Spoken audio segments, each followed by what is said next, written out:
And some light.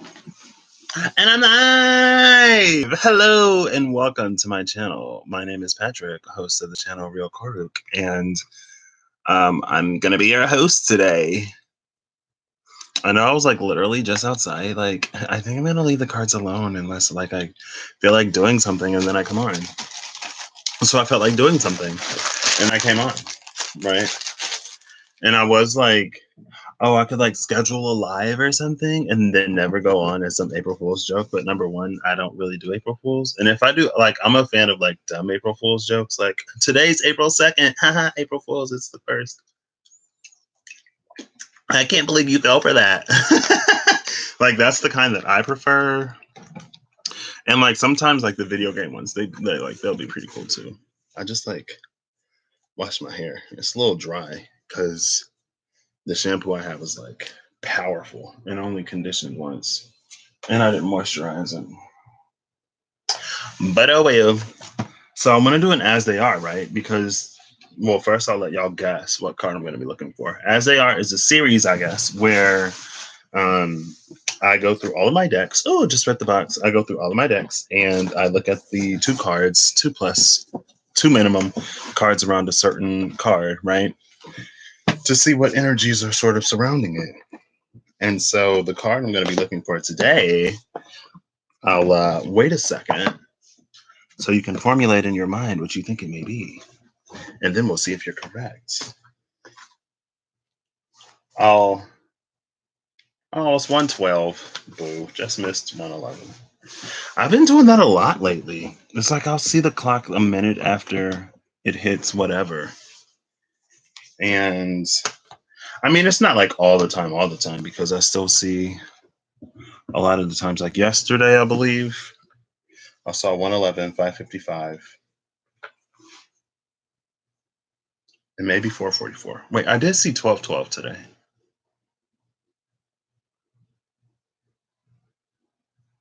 And I missed 111 or 1111, but I wasn't looking for it. It was like 11. No, it was like 1050. And I was like, you know what? I'm gonna watch this video, and if I miss it, I just miss it. And then I finished the video, and it was like 1109 or something. And I was like, you know what? I'm not watching the clock. And then it was like 1110, and I wasn't watching the clock. And then it was 1112. I was like, okay. Almost done. And then I had this song, the Tomorrow song from Annie. It was like, tomorrow, tomorrow, I love you tomorrow. It's only a day away. And I'm singing it right. But then I'm like,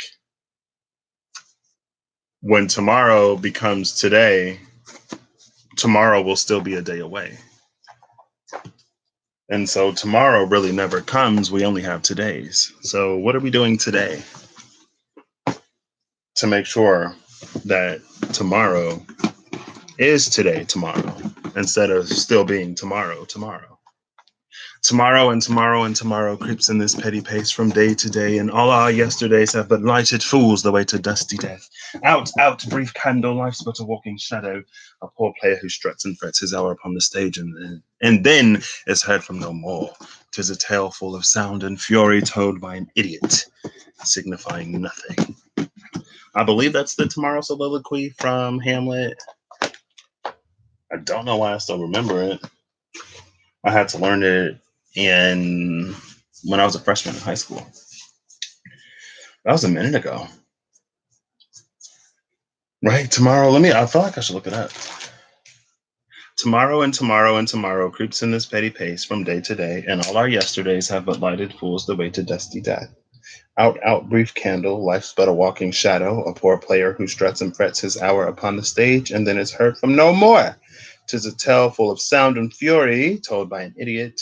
Or is it 'tis a tale told by, no, yeah, 'tis a tale full of sound and fury, told by an idiot, signifying nothing. Tomorrow soliloquy. Let's see. Let's see. I don't know why this is relevant, but tomorrow and tomorrow and tomorrow creeps in this petty pace from day to day to the last syllable of recorded time, and all our yesterdays have lighted fools the way to dusty death. Out, brief candle, less but a walking shadow, a poor player that struts and frets his hour upon the stage and then is heard no more. It's a tale told by an idiot full of sound and fury, signifying nothing. Okay, so I did have it a little bit mixed up, and forgot the part where it's like to the last syllable of recorded time or history or whatever. But I got it mostly. So I give myself maybe a C plus. I would say like a B, but I forgot a whole line. Like some of them were a little jumbled, but to skip a whole line, really? Okay, I have all the decks. I'm going to start with the SKT. So the first clue is, in one of these decks, there will be 3 significators.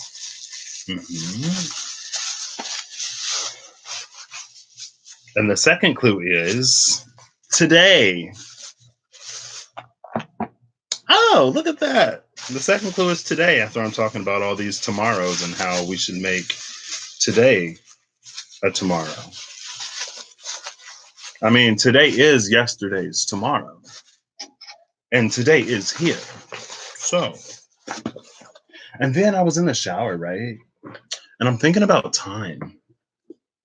And more specifically, I'm thinking of the speed of like love and the speed of emotion. And I was like, love, honestly, is powerful enough to transcend time and space, right? Because if you love someone, like no matter where they are in the world, no matter when they were born or when they passed, like your love is still there, right? Because I was thinking about the dream I had again, where I had a daughter in the future, and she was like, I'd give all of my birthday wishes to make you my dad. And I was like, wow, I know like love goes like backwards, but can it also go forwards? That'd be crazy. And then I was thinking about the heart and how it's so funny that, what was I saying?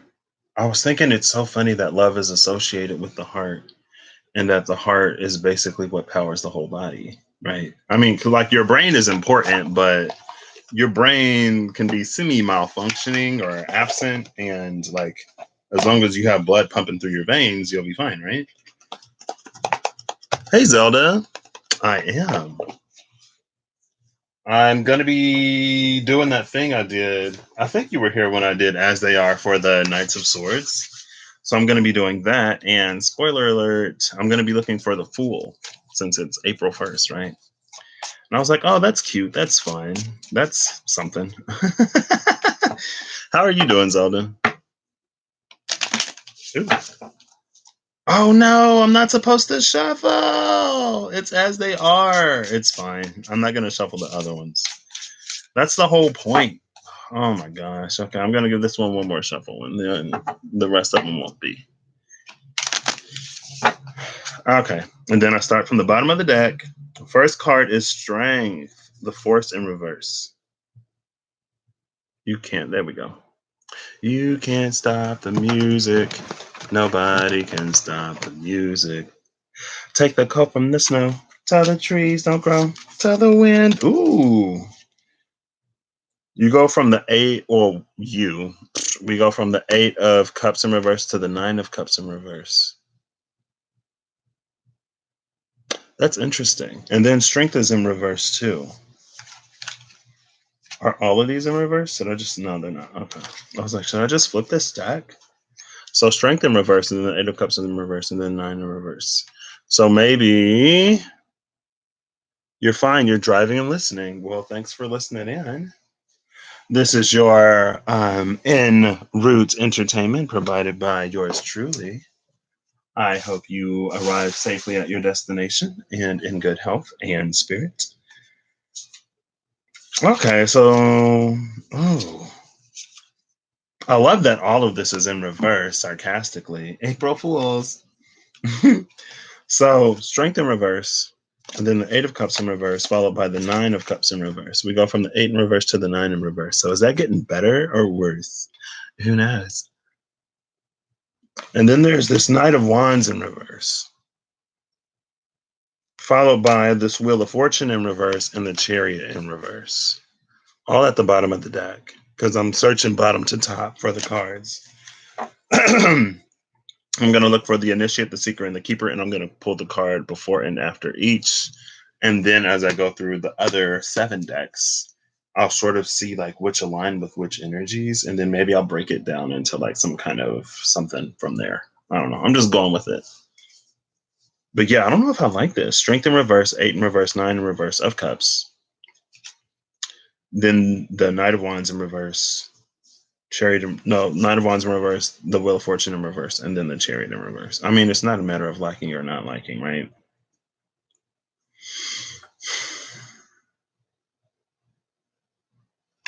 Well, I feel like this is an interesting energy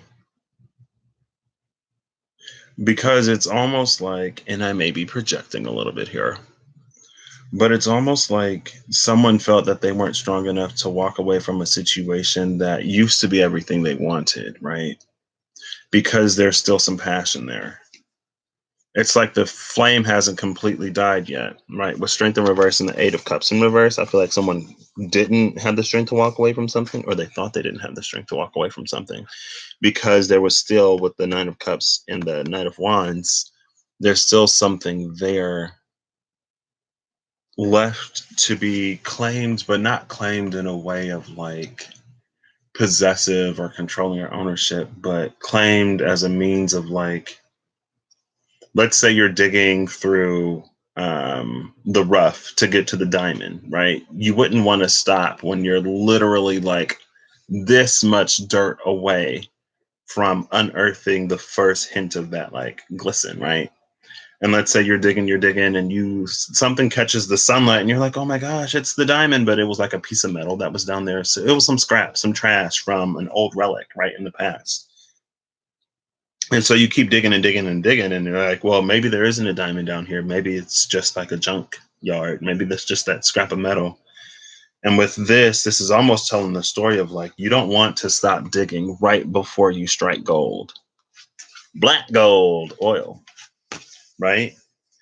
And maybe that's why there's like this pause,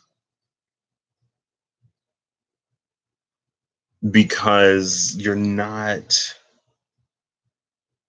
meant, it's like quitting the game right before you win, right? It's like if you ever play a game that's like really hard and really frustrating, maybe like Flappy Bird back in the day, you know, it's like you never know which attempt is going to lead to your highest score. So why would you walk away from the game, the attempt, before you like achieve the new high score, or you beat it, or you get a prize or whatever, right? And that's just life in general. We never know. And so there's parts of us where it's like, you know, this game isn't worth playing. I should move on. And if the game wasn't worth playing and you should have moved on, I feel like it would have been Strength upright, 8 of Cups and upright, Strength to walk away from something, to claim everything that you want. And then Knight of Wands upright, Wheel of Fortune upright, Chariot upright. Then that's like when you're embarking on this just whirlwind downpour of like blessings galore. I don't think so, but she may be doing something else. And she doesn't get the notifications. And I didn't tell her I was on. Excuse me. Where's my phone? Oh, it's right here. Let's see. All I wanna do is have some fun. And I've got a feeling I'm not the only one. All I wanna do is have some fun. And I've got a feeling I'm not the only one. Ooh, I can't type. No can type me. No can type me. No can speak. Is Mercury still retrograde? Like my iPad just randomly died last night, or just like won't turn on. And I charged it, and I held the power button, and nothing. So I don't know what's happening with that thing. But yeah, now I'm gonna continue looking for the Initiate, the Seeker, the Keeper. The Initiate, the Seeker, or the Keeper. I'm gonna pull the card before and the card after. Oh, just saw. Oh man, this is some interesting energy at the bottom of the deck.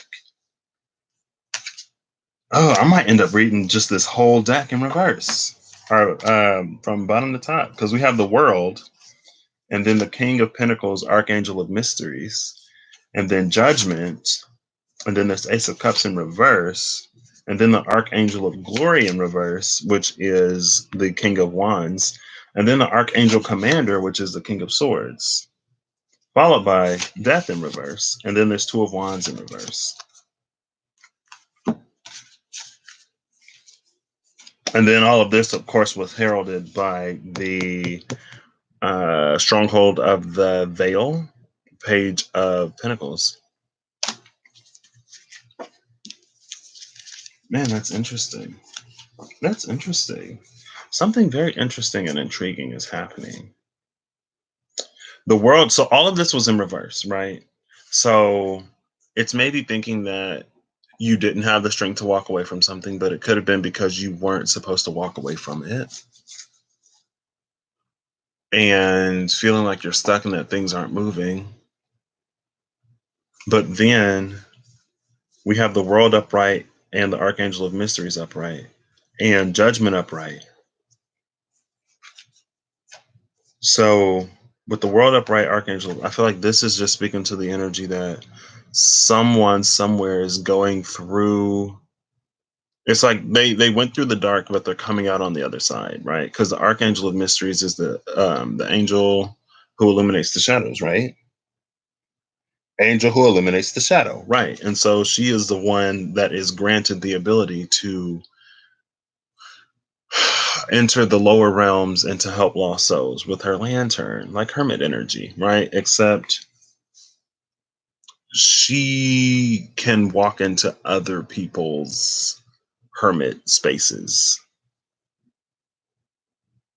And so we have this world, and she's sitting in between this world and this judgment. And so there's some major assistance going on and some major revelation with this judgment card upright. And everything is being illuminated right now. And then in between here was a few cards. It was the two, and look, we go from we have another little ascension in reverse, whatever. No problem, Zelda. We have the Two of Pentacles in reverse, followed by the Three of Pentacles in reverse. And then it's this Page of Pentacles upright. And so I feel like it's like you can't put it down because it's like the real work has not yet begun or something like that. Right. And then we have these three, which is like, major closings, major revelations and realizations. And then this guide, right? And the darkness. And then we got this Ace of Cups in reverse and the King of Wands in reverse. I feel like the only thing that can really put out the King of Wands is the Ace of Cups. Unless we're talking about the King of Cups, because then, maybe they'll have like a fight or something. I don't know, a battle, and they'll sort of temper each other out. But I feel like it had to be a cup this big to really douse this flame, to really get someone to like realize and recognize that sometimes it's not always about carnal and base desires. Sometimes it is about something a little bit more. And the something a little bit more is going to require a huge, it's not a reservoir, a huge undertaking, a huge spiritual undertaking, maybe.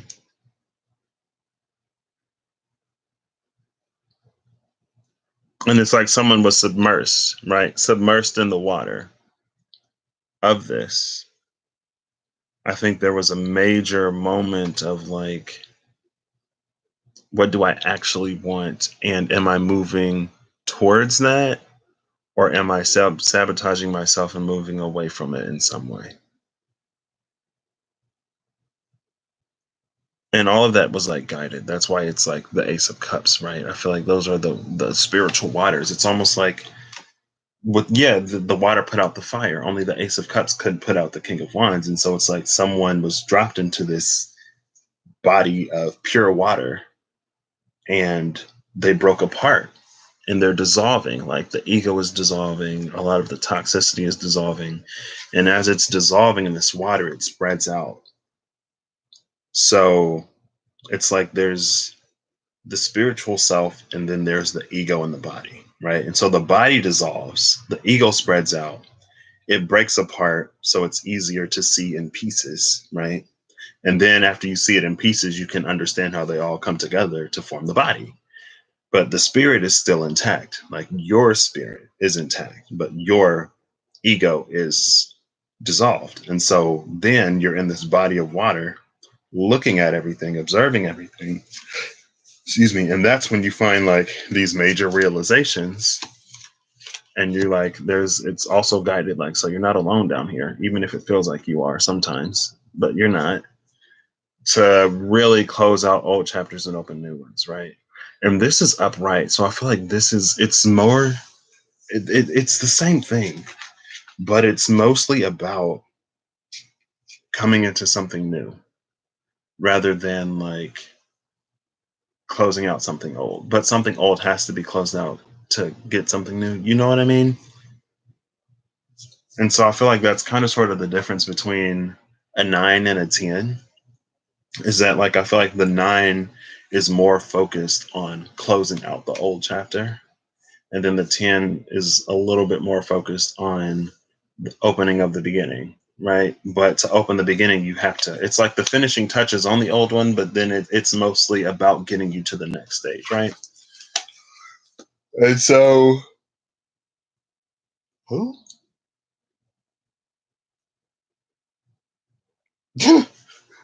Girl, I can't. And so then the last 3 cards, we have this King of Swords upright, Death in reverse, the Reaper, and the 2 of Wands in reverse.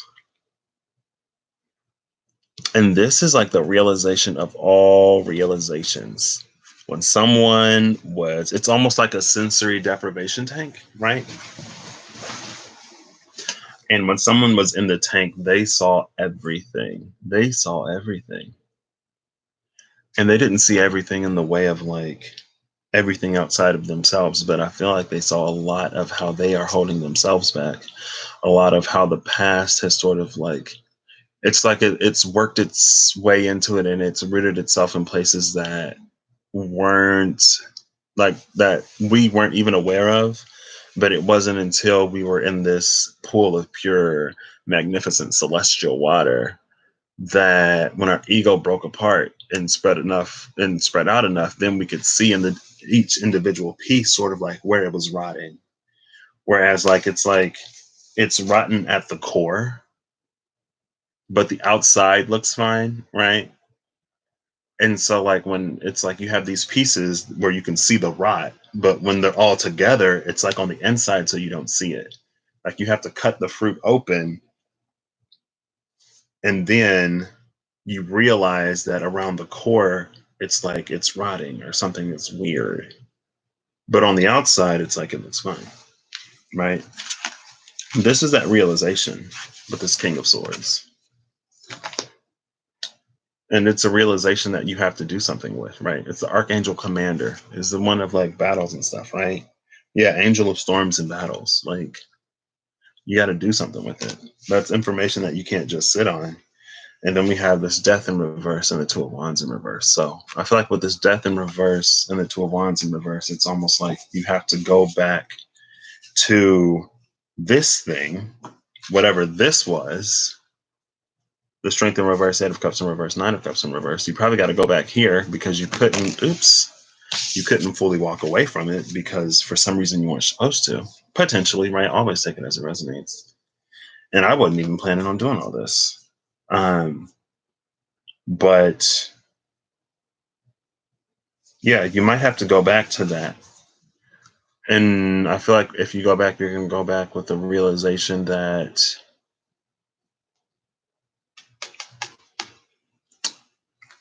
with this King of Swords, I feel like you're going to go back as a different person. And even though this death is in reverse, I feel like this death in reverse speaks to internal transformation. It's almost like it would be upright if we were talking about somebody else or something else, right? You're cutting this out of your life, you're cutting that out of your life. But I think this is an internal transformation, and that's why this one is in reverse. But with this in reverse, it's like I think there is going to be a struggle to go back, because you see that ram, that's Aries energy. I feel like Aries on the negative, more low vibrational, stereotypical side of Aries, I don't know if like I would see them as the type to like go back and apologize necessarily. Like I know they can and I know they're capable, but according to the rougher side of the story that a lot of people tell, it's like,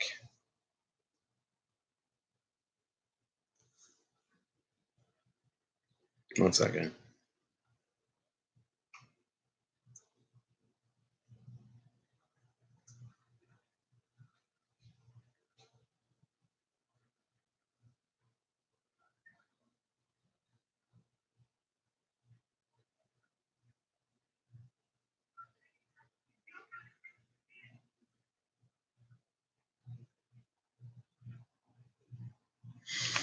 Ooh.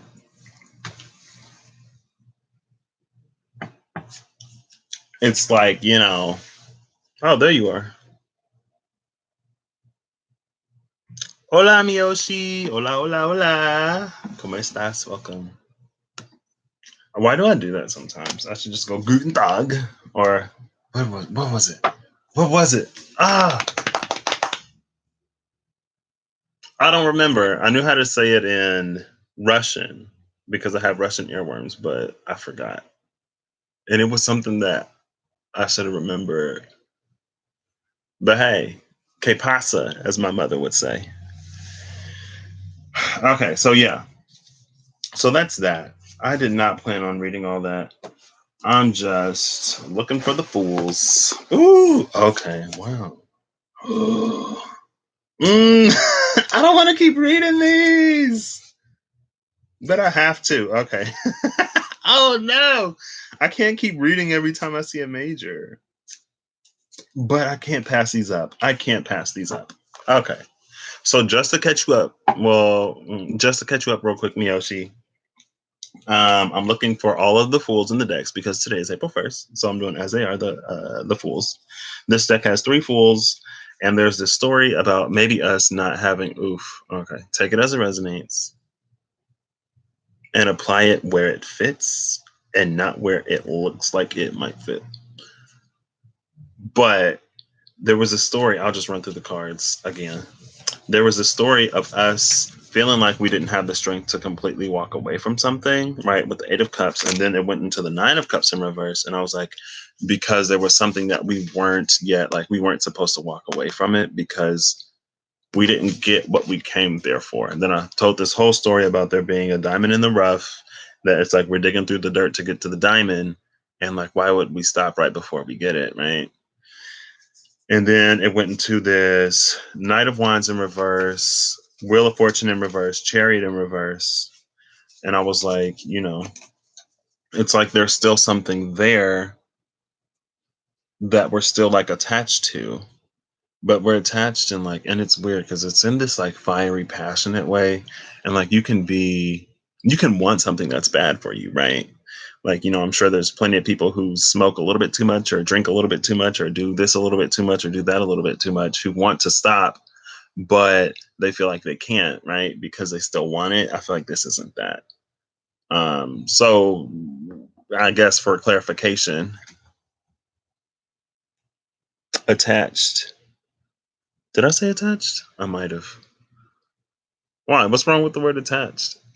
Is it negative connotation? But it's like with this wheel in reverse and this chariot in reverse, I feel like there's a reason why things may have potentially paused in a situation, right? And then it was the 2 of Pentacles in reverse into the 3 of Pentacles in reverse into this Page of Pentacles upright. And I didn't really take these, but I took this.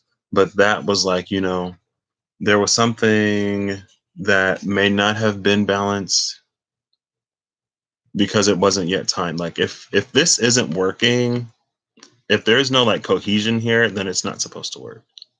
Right. And so if there's no cohesion when it comes back, it's not supposed to work. And that's not the situation. But with the 2 and the 3, I feel like this would have been something that we didn't go too far down, right? It's not necessarily like karmically super heavy. And in that, I mean, like, it's not like we put a lot of time into this thing and it was always sort of like rough. And I said like we were digging and digging and digging through the dirt, but I don't think this is like years worth of digging. It could be. Take it as it resonates. But with the 2 and the 3, I just feel like there's something that we kind of sort of started, but we didn't really begin. Um, and you discover interesting things. Well, the whole world is an interesting place right now. It's very interesting. And see what you find. You may like it. Oh wait, these are out of order because it was this and this and then this, right? And so these are the cards that I took because I was like, oh, the world, oh, the King of Pentacles, oh, Judgment. So the world, the King of Pentacles, and Judgment are all upright. And basically, this whole story. So I'll tell you again. It was the world upright, the King of Pentacles upright, the Judgment upright, Ace of Cups in reverse, excuse me, the King of Wands in reverse, Archangel of Glory, and the King of Pentacles is the Archangel of Mysteries, Archangel Commander, King of Swords upright, and then Death and the Two of Wands in reverse. And I was like, that whole thing, I feel like someone got dunked into basically the spiritual deprivation tank, the spiritual sensory deprivation tank, where their spirit was intact, but their ego dissolved. And while their ego was dissolved, they were able to look at the ways that they were, see where it's toxic, reflect on kind of sort of how they got to that point and how they could move forward, right? And the whole process was guided. There's this Archangel of Mysteries that was in there. You drove all the way there and they told you that you aren't supposed to work. See, I feel like, I don't know if I would be like, well, in these times, I feel like work can be a good thing, but depending on the work you're doing, it's probably essential. So maybe not. But I was like, man, if I like went all the way there to get there, to not have to work, like, is that a good thing or a not good thing? Because you already went all the way there, but then you don't have to work at that moment. So you're like, I don't know. So yeah, it's like they were in this tank where the ego dissolved. And while the ego was dissolving, the spirit was still intact. The soul is intact, of course. And so the soul, the spirit, the higher mind, the greater perspective within us is looking at the ego, but since it's dissolved, it's sort of like easier to see these different things. And that's why, like, maybe somebody couldn't fully walk away from something. And I feel like that whole process was leading to a birth of a new internal truth and actionable truth. It's like once you know it, you have to do better type truth. And it led to this like internal transformation. And now like someone may be going to revisit something that they didn't see as clearly in the past because with the ego as rampant as it was too um, vision was too clouded basically to see it, or it wasn't the time yet, right? So it's like when you're having like a movie night, right? And you pop the popcorn, you pick the DVD or the show or whatever after like, you know, 20 minutes deciding what to watch, and then you start it.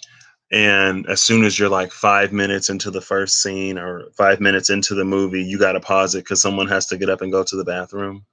And you're like, it literally took us like half an hour to 45 minutes to settle on a movie, to pop the popcorn, to get everybody in here and to get ready and cozy. And now you got to go to the bathroom. Like you couldn't have gone to the bathroom in that half an hour to 45 minutes, really. But you don't necessarily say all that. You just go, oh, really? Okay. And then you pause it, right?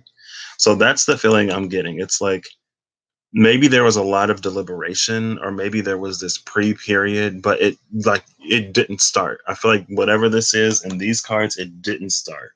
Like it barely started and then it like stopped. right?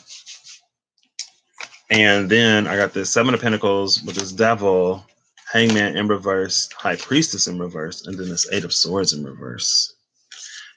And I'm just like, I just feel like this speaks to like, there's a lot of time that went towards planting bad seeds, right? And it's like with this Hangman in reverse, someone in an area where you used to be stuck, you're now fully enlightened, right? So he went from like hanging in this tree to like floating. He's flying now, but this rope is still attached to his foot, right?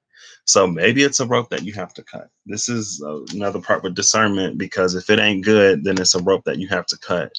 But if it only looks like it's not good because of where you were in the past and where this other person was in the past before they went through this spiritual cleansing and this sacred bath, like that's where discernment comes in. With that in reverse, and then with the High Priestess in reverse, followed by the Eight of Swords in reverse, I feel like this is just the energy. This could be like shadows still whispering in your ear that you aren't ready, that you're still bound, that you're still trapped, that you aren't this, you aren't that, whatever. This is an illusion, but it looks convincing because it's this energy, right? And the thing about this energy is that it can whisper and talk to us just like more divine energy can. And that's where our discernment really kicks in. That's where we have to know, like, okay, this is coming to me, but like, is this trustworthy? Is this good, or is this like old programming? Is this fear? Is this something keeping me from going where I'm supposed to go? And like, once you get good at it, you can tell. Okay, I'm going to stop pulling everything because I'm now like 36 minutes into this and I haven't even started. Oh my gosh. Ooh, see, I'm not looking at it. Oh, I'm not looking at it. Ooh, that ain't what I want. That's not what I'm looking for. What if these all three are like together? I'm gonna be so shook. I'm gonna be so shook. I'm gonna be so shook. I'm gonna be so shook. So yeah, I mean, honestly, this video probably won't be extremely entertaining. It's literally just gonna be me going through all of these decks and like talking. So if you need to dip out, feel free to dip out. No hard feelings. Ooh. Okay. Oh no, I gotta stop. These are I'm sorry. I can't help it. But I can't. I gotta get to what I'm getting to. Okay. Ooh, we found the first one. And she's in reverse. So we have the Four of Cups upright. The Seeker, right? The Seeker. Yeah. Yeah. The Seeker in reverse. And then the Lovers in reverse. You'll be listening. Okay, thank you for letting me know. So we have the Four of Cups upright, followed by the Seeker and the Lovers in reverse. I feel like quite simply, someone is just like not open to getting whatever blessing is coming their way.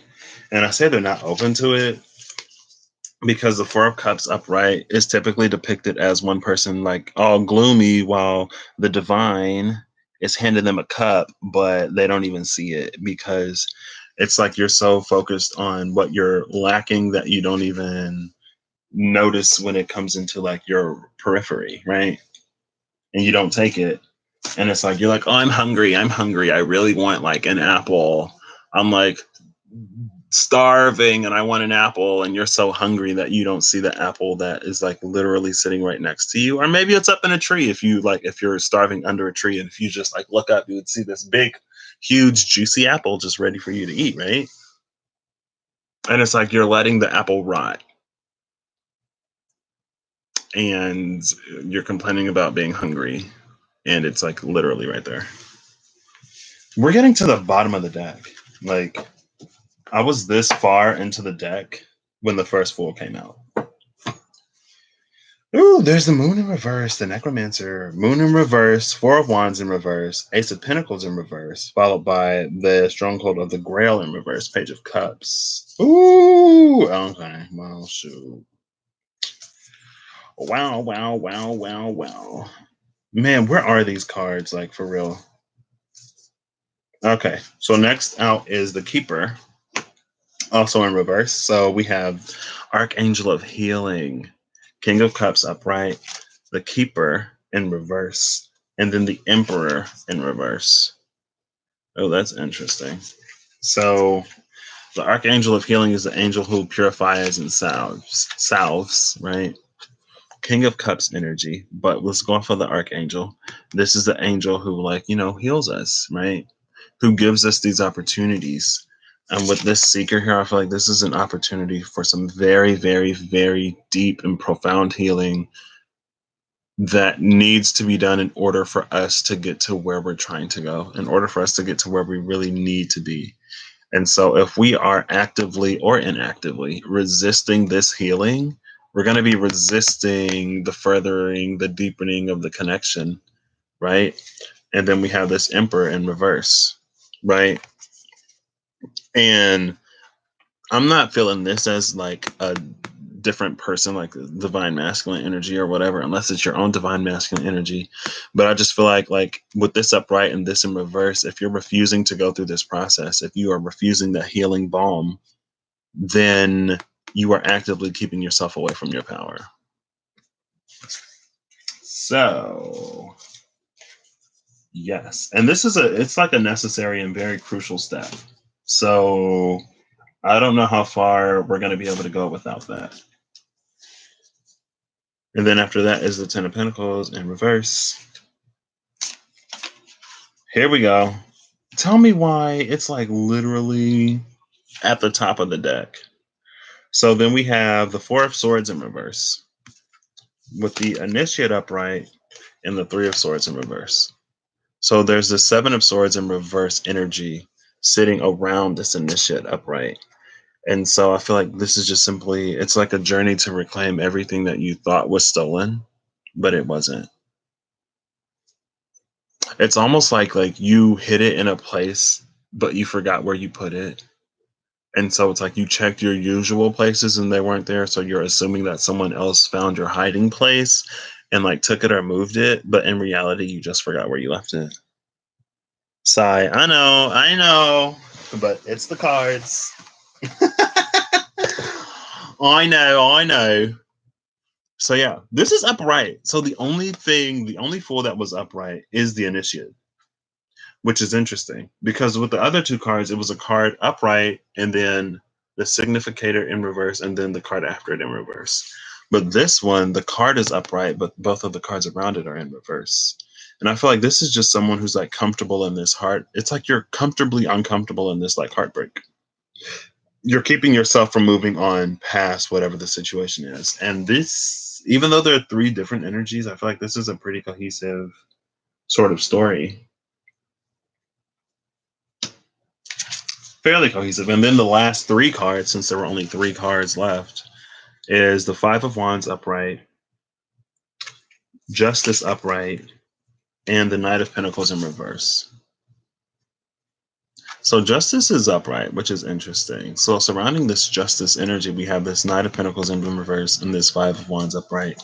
I feel like that's just simply saying it's like it's time for you to go after what you sort of want, regardless of how tough it gets, right? To steadily move forward. And to not be so attached to the lowest form that something can take. Because I feel like a lot of times when we're asked to expand or to go beyond, we look at we kind of sort of look at the worst case scenario, right? Because like I don't want to have to deal with this, and I don't want to have to deal with that, and I want to do this, and I don't want to do that, and like even I could be like that sometimes, a lot of times, especially in the past. That's why I never did anything.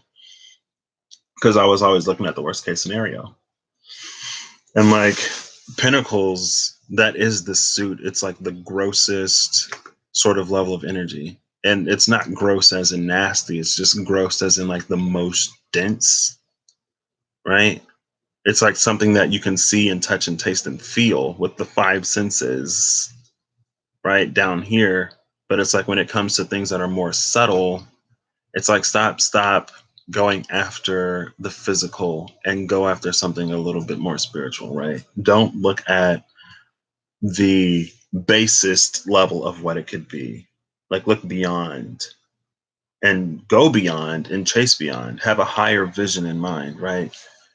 So now it's like whenever I encounter situations, I'm looking at like sometimes better case scenario, sometimes like I just go full Pisces, like fantasy, right? And then sometimes when you go full Pisces fantasy, crazy stuff happens. And you're like, whoa, oh my gosh, I didn't think it'd actually go down like that, right? And so now I'm going to rearrange these. And I'm not exactly 100% sure how this will work, but the initiate is something that we're like literally brand spanking new at. Like this is the full, right? And I feel like we're brand spanking new at sort of maybe walking away from things that hurt us in the past, but walking away where we leave. The only thing we take with us is the lesson, right? You walk away from the person, you walk away from the pain, you walk away from the trauma, you walk away from how the situation made you feel or view yourself or look at how it makes you look at other things. Like you walk away from all of that. And with this four in reverse, with the four of swords in reverse and the three of swords in reverse, I get this feeling like it's something that we think we've moved on from, but it's still affecting us in ways that we aren't yet cognizant of. But with that spiritual dunk tank, right?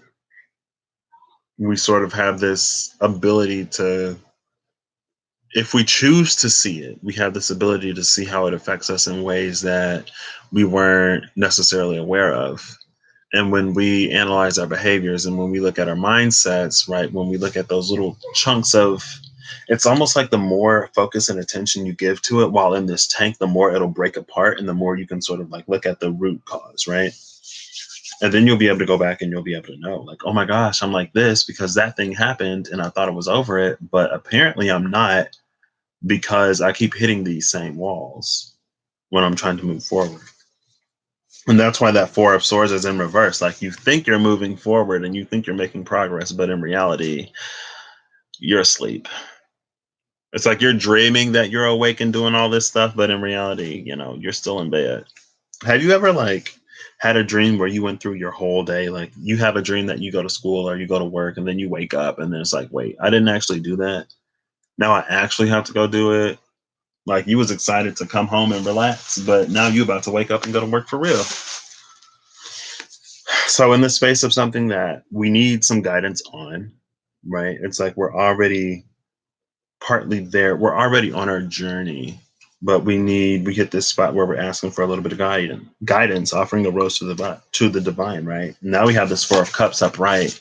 So maybe you're realizing that you're blocking yourself. So this could be an area where you're realizing you're blocking yourself. Maybe pick a fool, right? Or maybe this will be all of them.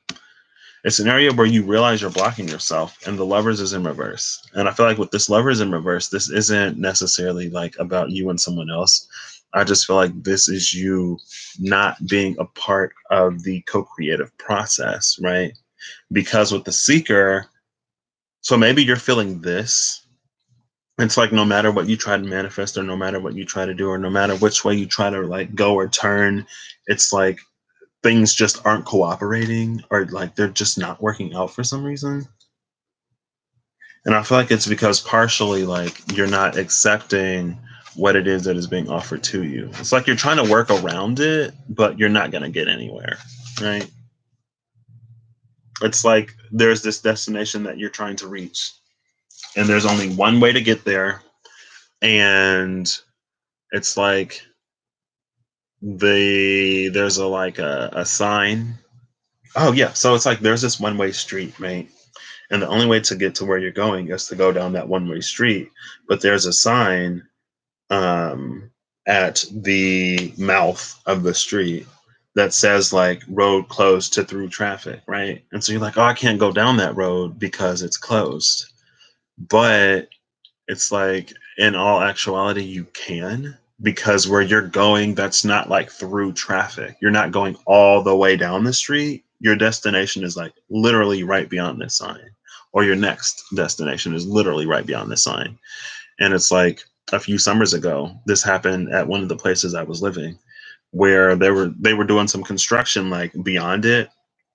And so like you couldn't go down the whole street because the street was closed, but you could turn in there to get to the building, right? And then you just have to like either turn around and go back out, or there's like a parking lot. But that parking lot was one way, so you could only come up that parking lot, right?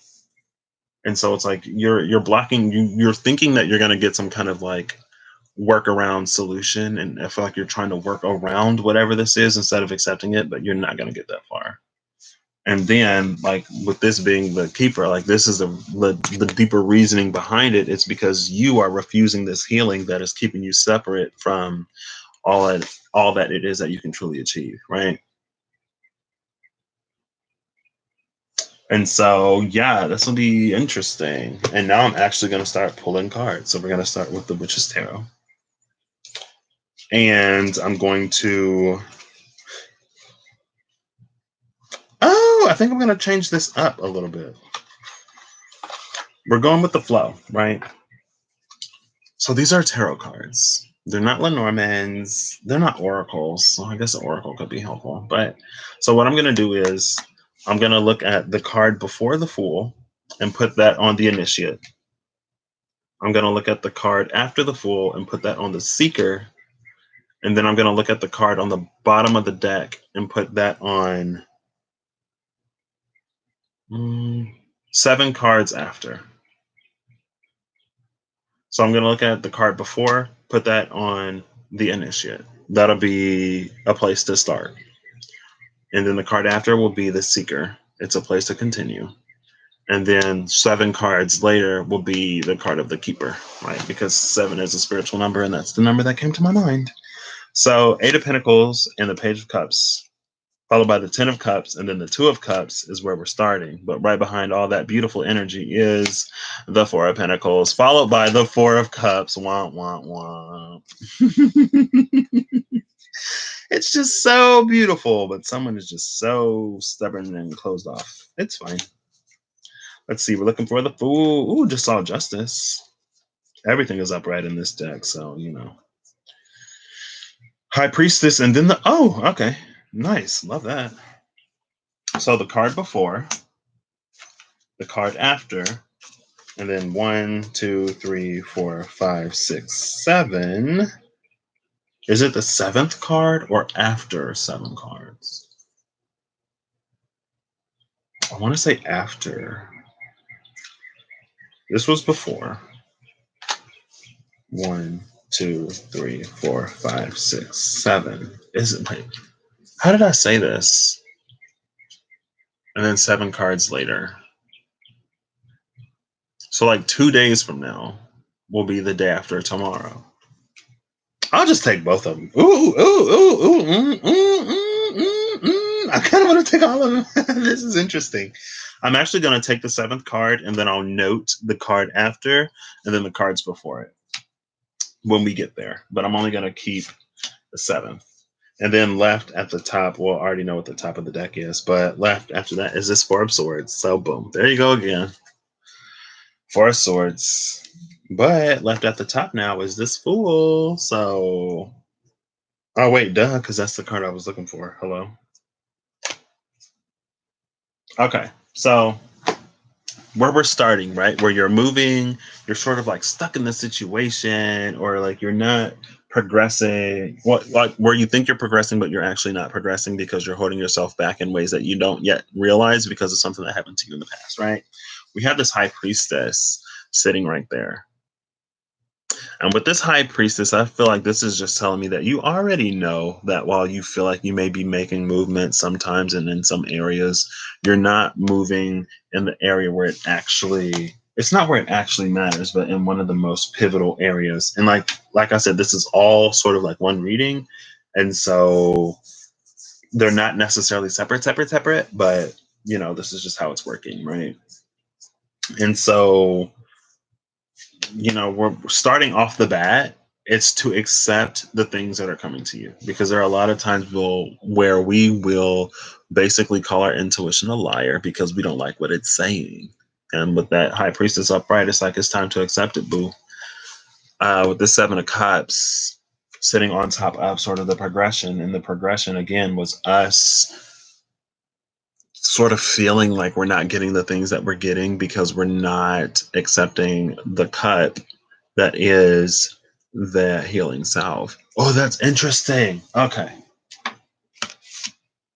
This is interesting because we have this King of Cups, right? Archangel of healing, the angel who purifies and salves, and see like her cup right here, and see that like healing sort of thing she's concocting right there. And then in this Four of Cups, it's literally being presented to you. The healing in this cup is being presented to you, but you're not taking it. Yes, I love that.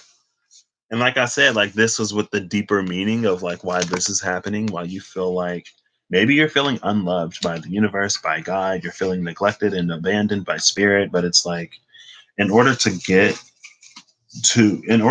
what you're asking for, you're going to have to move. You can't get it or receive it in the space that you're in, right? And I hope something like actually helpful comes out, because like me just saying you're not where you're supposed to be, and so you're not going to get it until you get there, that's not really helpful. But with this high priestess, you already know where to move. You already know where to go. You already know what to do. You're just with that Four of Cups again, you're trying to find a workaround solution, and there is no workaround solution. Your your hair and brows are feeling neglected and mistreated. Well, the brows you might not. I don't know if you can necessarily like thread your own eyebrows, but with the hair, you can grab some scissors and play around and do something. I might grab, one of those buzzers and just. Mental exhaustion ends 2 weeks for me. Thank God. Why wait 2 weeks? End it now. Well,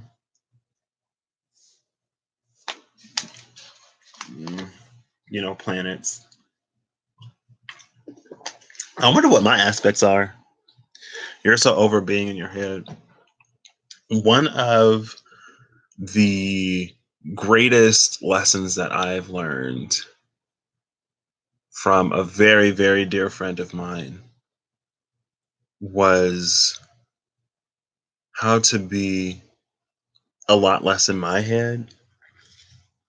1 minute you're good, then boom, right? I also have been there. It's been a little bit of a roller coaster, but because it's like I be good, and then all of a sudden I be sad. I'm like, why am I sad? I was just good.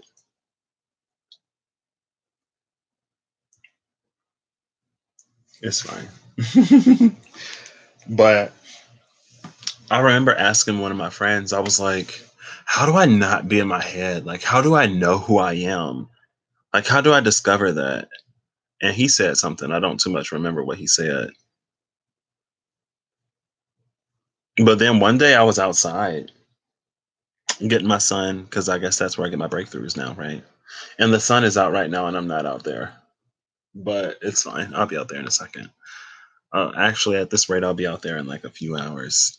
Um, but I'm standing outside, and then I have this breakthrough, and then I go back, and I'm like, wait, like I'm always who I am. And the secret to knowing who I am is just to allow myself to be whoever I am in that moment. And I don't have to define who I am every second of the day.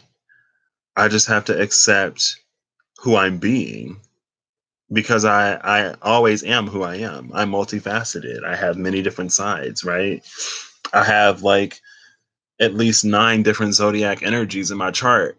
And if you're not including, like, if you don't include Chiron in the North Node, in the South Node, then I would have what, 7, 8. I'd have 8 different ones, because if you include those, I have 11. And I'm a Pisces, so they say we have access to all the energy anyway.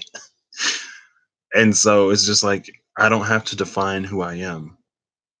I can just be it. And for me, that was huge. I was like, what? Because there was so much time. I'm like, who am I? Who am I? Who am I? Like, who am I becoming? Like, I'm not who I used to be. And I've never been in this space before. I've never not suffered from a depressive episode for longer than a year before. So that was new for me. I've never gone through some of the hard things that I've been through and like just not slipped into a depression that lasted for at least like 2 weeks. Right. And so I was like, I don't know who I am. Who am I? And I'm asking all these questions, but then I go outside and I'm like, I am who I am. There's no need to define it or no need to pin it down. And that just helped me get outside of my head in a way that like I can get an answer that's more, I guess, experiential than like extremely thought out, right? I don't have to go so far deep down into my head that I just like rabbit hole and don't come out for who knows how long. I can just like in the moment observe who I am, how I'm being. I'm like, this is a little bit different, but I feel like I'm still being myself. It's like, okay, cool. I'm still me. Just this is a different side of me, I guess. Right. And we have these options. Options. I feel like this is us trying to get a workaround, and we will go after all of these illusionary cups. Illusory? We'll go after all of these illusory cups instead of the one that's literally being presented to us. And then we have this Knight of Cups. But I feel like this Knight of Cups is just like it's us accepting the hand that is being extended from Spirit and us going on that healing journey. And this, I feel like this healing journey may seem a lot more intimidating than it actually is. I feel like, and it may be because it's so deep or what's being asked of us is so scary. But it's like once we embark upon it, I feel like there are probably going to be rough points for sure. But I feel like it's not going to be as bad as we're making it out to be.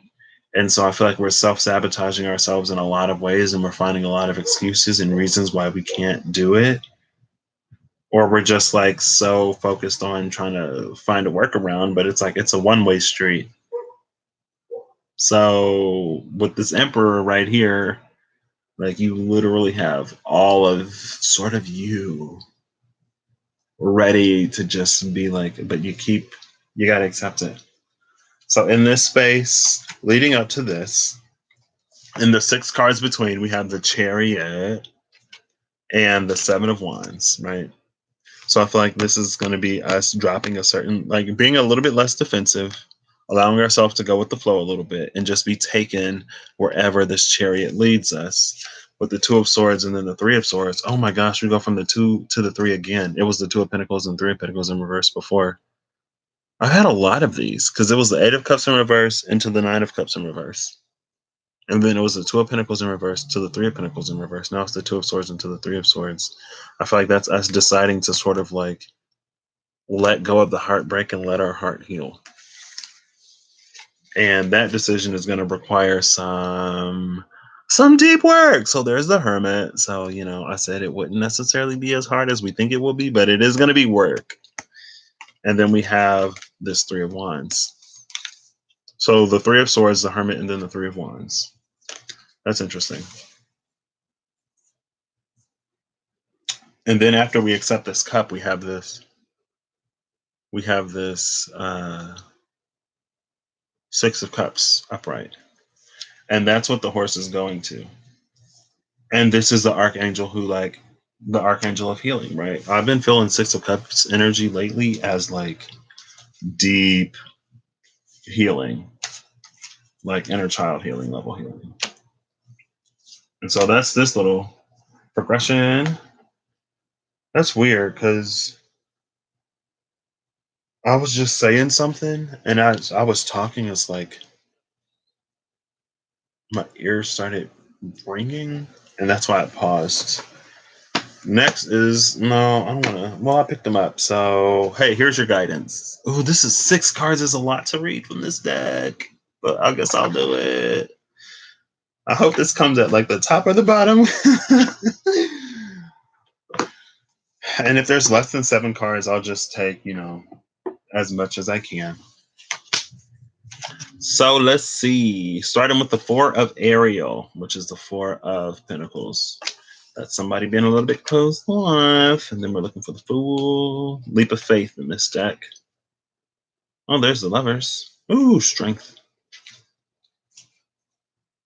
The World, the High Priestess, the Empress, the Sun, Change Your Life, Solutions, Divine Guidance, Justice, the Emperor.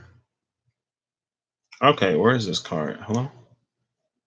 Decision, the Wheel, Leap of Faith. There it is. Okay. So we'll do this. See, I'll just do that. There we go. There we go. That's how I will do that. Ooh. Oh my gosh. Wait. That was the card before. That's the card after. So 1, 2, 3, 4, 5, 6, 7. The 7th card is here. The journey is here. And then after is there. Okay. At the top is the 2 of Ariel, 2 of Pentacles. And then what was before all of this is the Wheel. So it's turning. This is going to be a really long video. I guess I'm just going to be in here talking for like 4 hours because I'm already an hour in and I'm only 3 decks down. Actually, it might speed up a little bit. It might. I don't know. This will be what it'll be. Shoot. I guess I'm not really doing anything or going anywhere today. Fortunately, unfortunately. I'll set that 4 right there. So, in the space of the Seeker, or in the space of the Initiate, we have the 4 of Raphael, right? This is where we're beginning. So if we're new, this is where we start. If we're less new, but a little stuck, then we go to the second pile, the Seeker. And if we ain't necessarily new, but like the deepest insight, right, is where the Keeper is. So we have the 4 of Raphael. I have the 4 of Raphael. Seek out other possibilities. Look for the magic in life and be aware of your own emotions. Be aware of your own emotions. That's interesting. But a lot of times we run from our emotions. Look at her. Be aware of your own emotions. And then again, that was the 4 of Swords in reverse and the 3 of Swords in reverse, thinking that we're moving forward, but just carrying the baggage with us. It's like we're moving, but we're taking all the baggage with us. And then on the Seeker, we have New Beginnings, which is Judgment. I love that. It's a number 20. This is 2020. The time is now to pack up all the old stuff, toss it out, save the gems, and move those with us. It's time to like move house. And we're downsizing. It's like we think we're downsizing and we're moving house. But once we get to the new place, we're going to be like, oh my gosh, there's like so much room. This place is gigantic. It's like a mansion. And then you're going to be like, oh, I could have brought more stuff. Why did I throw all that stuff away? I thought I was downsizing. Well, you were throwing that stuff away because you don't want your new place to look like your old place. Because then you would have just stayed in your old place. Duh. I mean, not duh, but you know what I mean? Like, if you want to be in your old place, then go back to your old place, right? You probably moved out for a reason, but welcome back. I'm just still here rambling. So I have New Beginnings, Archangel Jeremiah. Starting a new life, finding your purpose, and a forgiving and compassionate review of the past.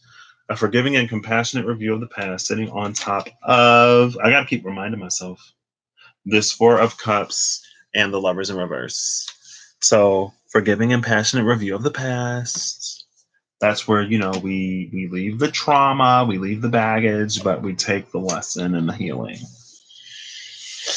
This is so much. This is going to be a lot of reading, y'all. And y'all already know how I read. So we have the page of Raphael sitting on top of the seeker. Right. And then the seeker was, again, the energy of spirit trying to heal us, but us not taking that healing and keeping ourselves from our power in the process.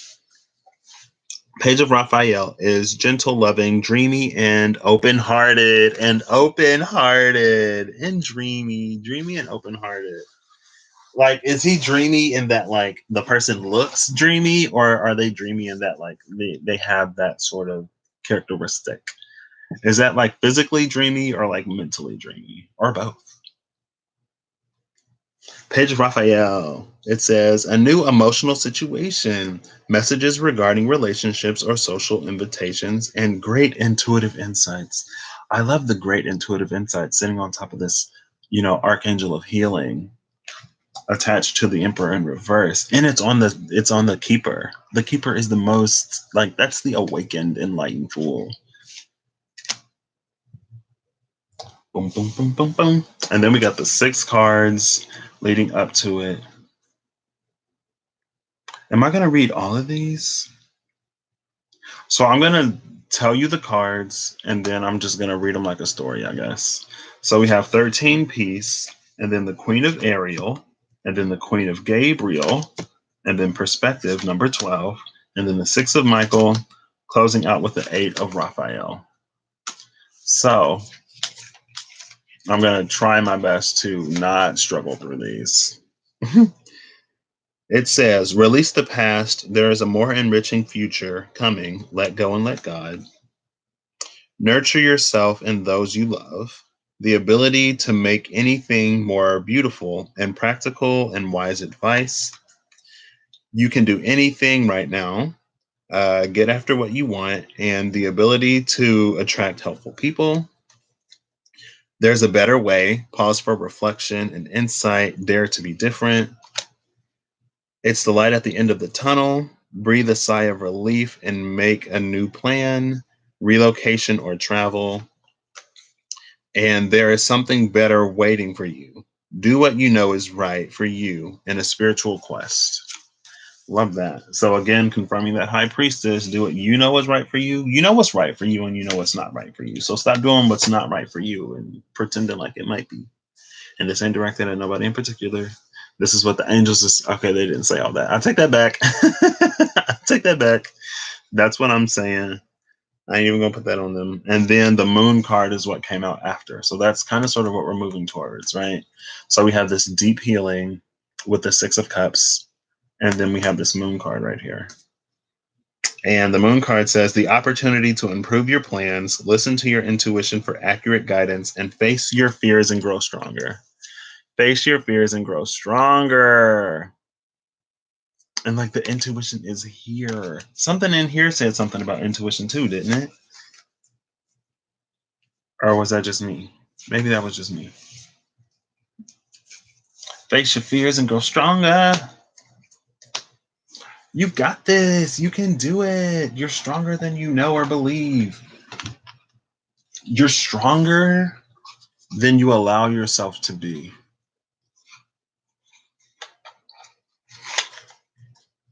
You're so much stronger than you allow yourself to be. Next is the Kawaiis. Man, I'm only going to open one box. So if the fool ain't in this box, then we working with half decks in this one because I ain't got to pull all these cards out. Man, that fool is always showing up in this deck, though. I should have just used this deck. So Queen of Wands at the bottom of the deck.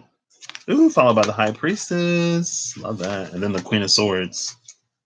Looking for the Fool, looking for the Fool. That's the Magician. Looking for the Fool, looking for the Fool. Looking for the Fool, Fool, Fool, Fool, Fool. Looking for the Fool. I don't know if it's going to be in this one. It's not looking like it's... Oh, there it is. Okay. So this is the card before. That's interesting. Here's the card. Ooh, oh, okay, okay. There's a card after, and then 1, 2, 3, 4, 5. So we're only going to get 5 cards. Actually, we're only going to get 4. And then there's no after for this because I'm not going to go into the other deck. What was left before the Fool, or before all of this started, is the King of Wands, which is interesting because we just saw the Queen of Wands and the Queen of Gabriel. I should just put these cards back instead of putting them all back at the end. See, there it goes again. That almost ringing noise. But it's like when I'm talking. And so I can't just be like, I mean, I guess, I've talked before, but it's like when I stop talking, it stops.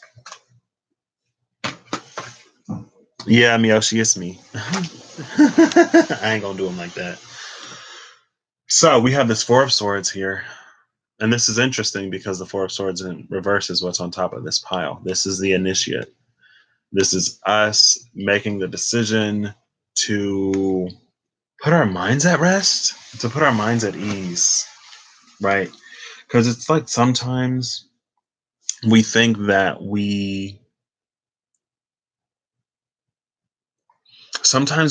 avoiding problems is easier than facing problems. But in the avoidance, we leave the door open for her.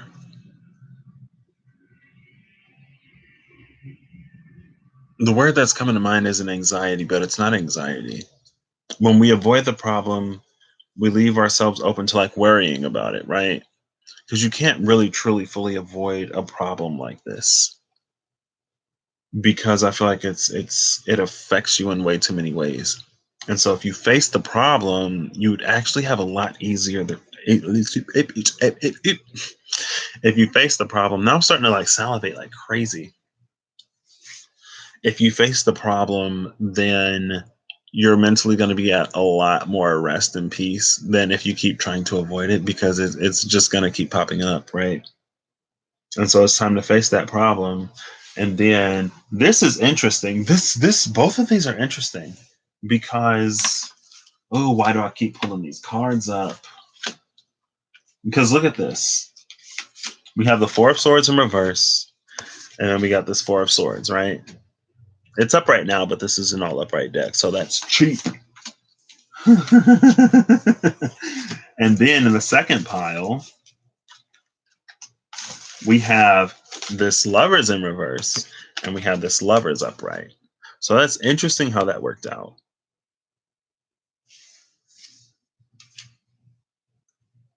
And I think as we're progressing, so assuming that you took the guidance, I guess, we're going for this peace, for true peace, by facing our problems. Ooh, my hair is like kind of soft. Okay, I'm sorry. We have this Lovers right here. And look, you got the darker heart and you got the lighter heart. So this could be some like shadow integration. This could be some internal healing within you, right? How did I feel this originally? That's us keeping ourselves away. Yeah, this is the co-creative power, right? But to really create, we have to be open-hearted, because the heart is the space from which we create with. And so if your heart isn't open, I feel like you're going to keep hitting these like manifestation roadblocks, because it's just like I don't want to call it a necessary evil, but it may feel like a necessary evil if you are a little hesitant towards that, right? And what's being offered to you could be different ways in order to heal that heart. And heart healing doesn't necessarily have to come through another person. But once you're open to it, and once you set your intention to heal that and make moves towards healing that, so like maybe listening to some heart chakra music, so on Meditative Mind or your favorite channel of choice, maybe getting you some rose quartz and putting it over your heart and doing a little bit of meditation, or like you get the rose quartz, you put it over your heart, and then you listen to the heart chakra music, and then you just kind of like sit there or lay there, and allow it to just like, open you up. And then I feel like you'll be presented with these opportunities to allow your heart to open up a little bit. And when you're presented with those opportunities, it's for you to take them and to not run away from them. And it was an interesting process for me. I'm not going to say it was scary, but it was definitely interesting. But when I went through it, like the situations and people that I came across made it easy for me to do it.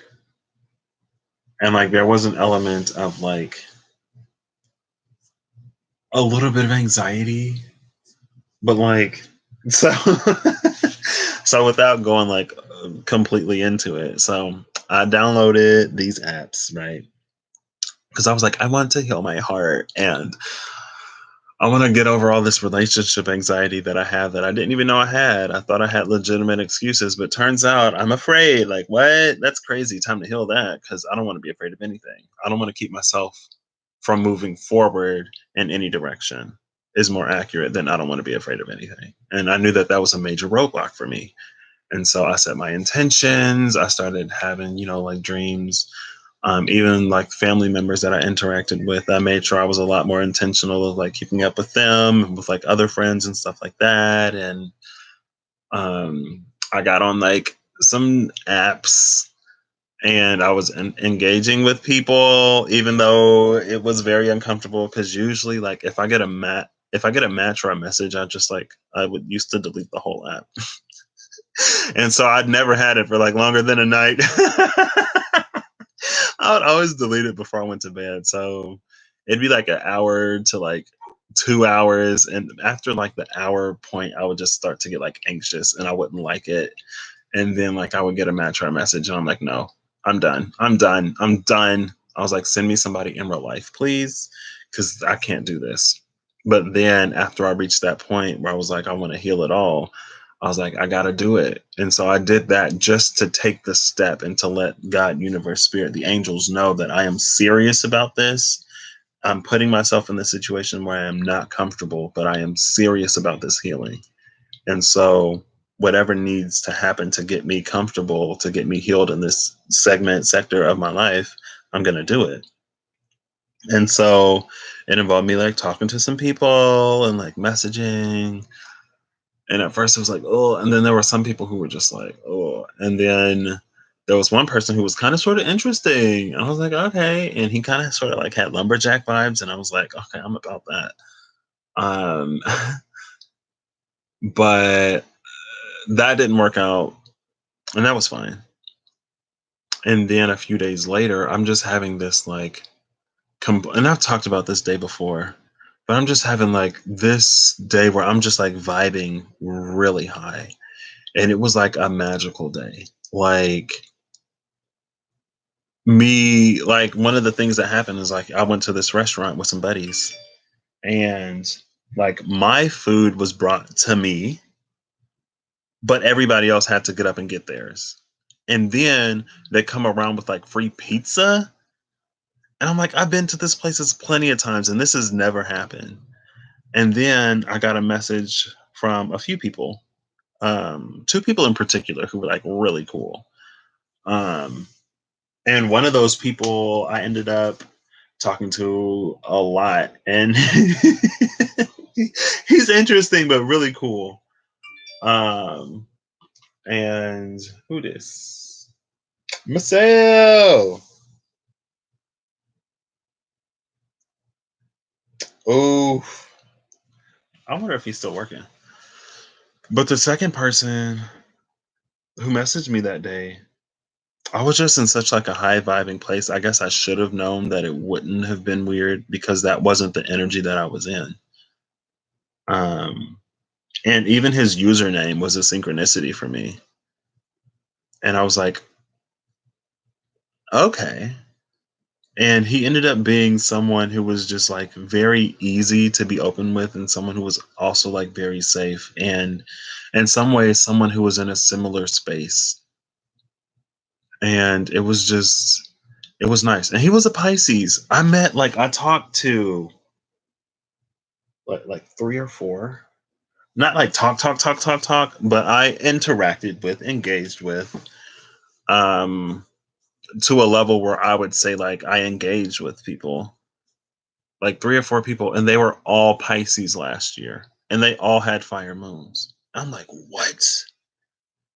Because I knew that the first few were Pisces, but then I'm on Instagram and I'm looking at stories, and I click on the story, and dude is like, it's his birthday. I'm like, you're a Pisces?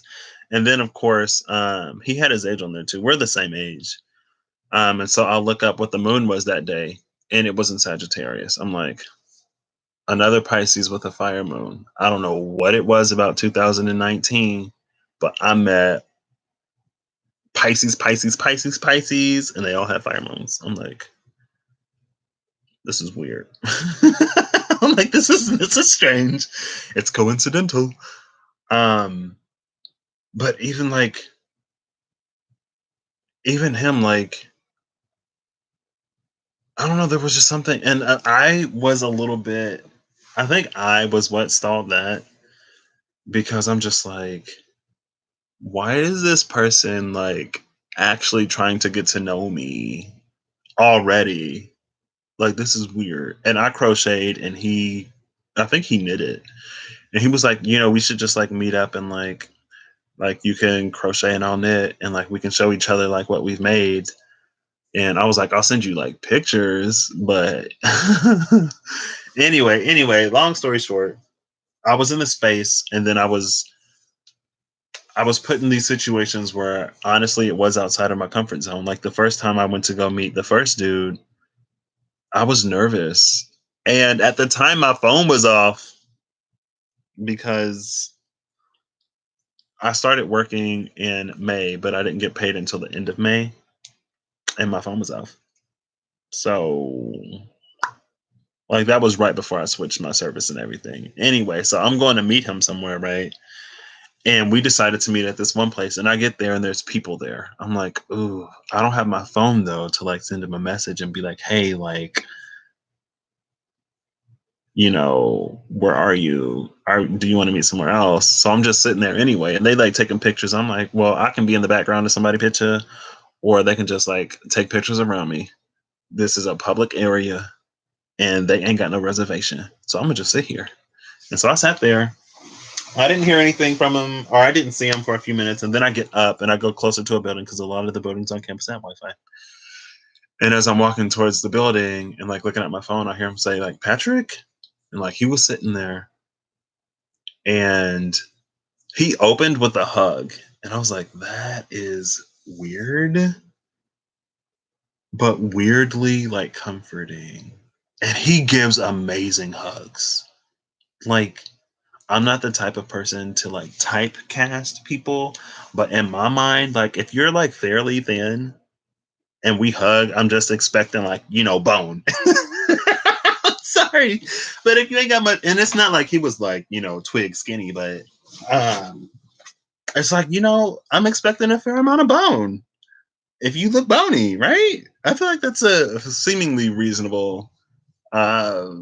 But I've been proven wrong before, so maybe I just need to ditch that. If you're good at hugs, you're good at hugs regardless. And his hugs were just like, he's just a really, really, really good hugger. And I had a summer full of like amazing hugs. And then he left. And I was like, wow, I'm gonna miss those hugs. But he opened with a hug, and I don't judge people by how they hug, but like I feel like if you hug somebody and they're a really good hugger, there's just like there's a there's this innate trust that I just like give that person, because I'm like, you can't be good at hugs and be a bad person. Now, if you are, that'd be like a surefire way to probably trap me, because I just be like, I'm like, oh, like that hug was amazing. You can't be toxic or nasty or terrible. Let me stop.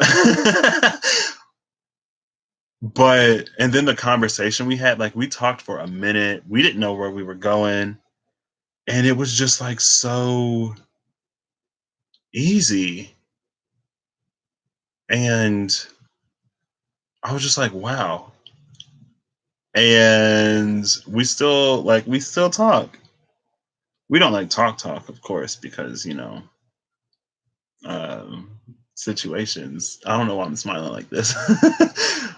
But he's just like really cool. And he's someone that I'm glad I allowed myself to be open enough to meet. And he healed and grew me in so many ways over those few short months. And it was just like amazing. It was like one of those people that comes into your life for like a brief amount of time that just like really changes and shifts the way that you operate, because they bring relief in areas that you're just like so tightly wound up in, right? And then like that's not to say that I was complete, you know, and that I didn't have more growing to do in that area after we stopped hanging out as much. Um, but there was just like that was I feel like the perfect person to really start to open me up. Um, and then since I was opened up because of him, I was able to be more open and present with other people that I met later. Some of you may be watching this or in the chat right now. Hi, hello. Y'all can all say thank you to Nathan because he was just like, and then I guess like I also did a lot for him, and I'm the type of person where like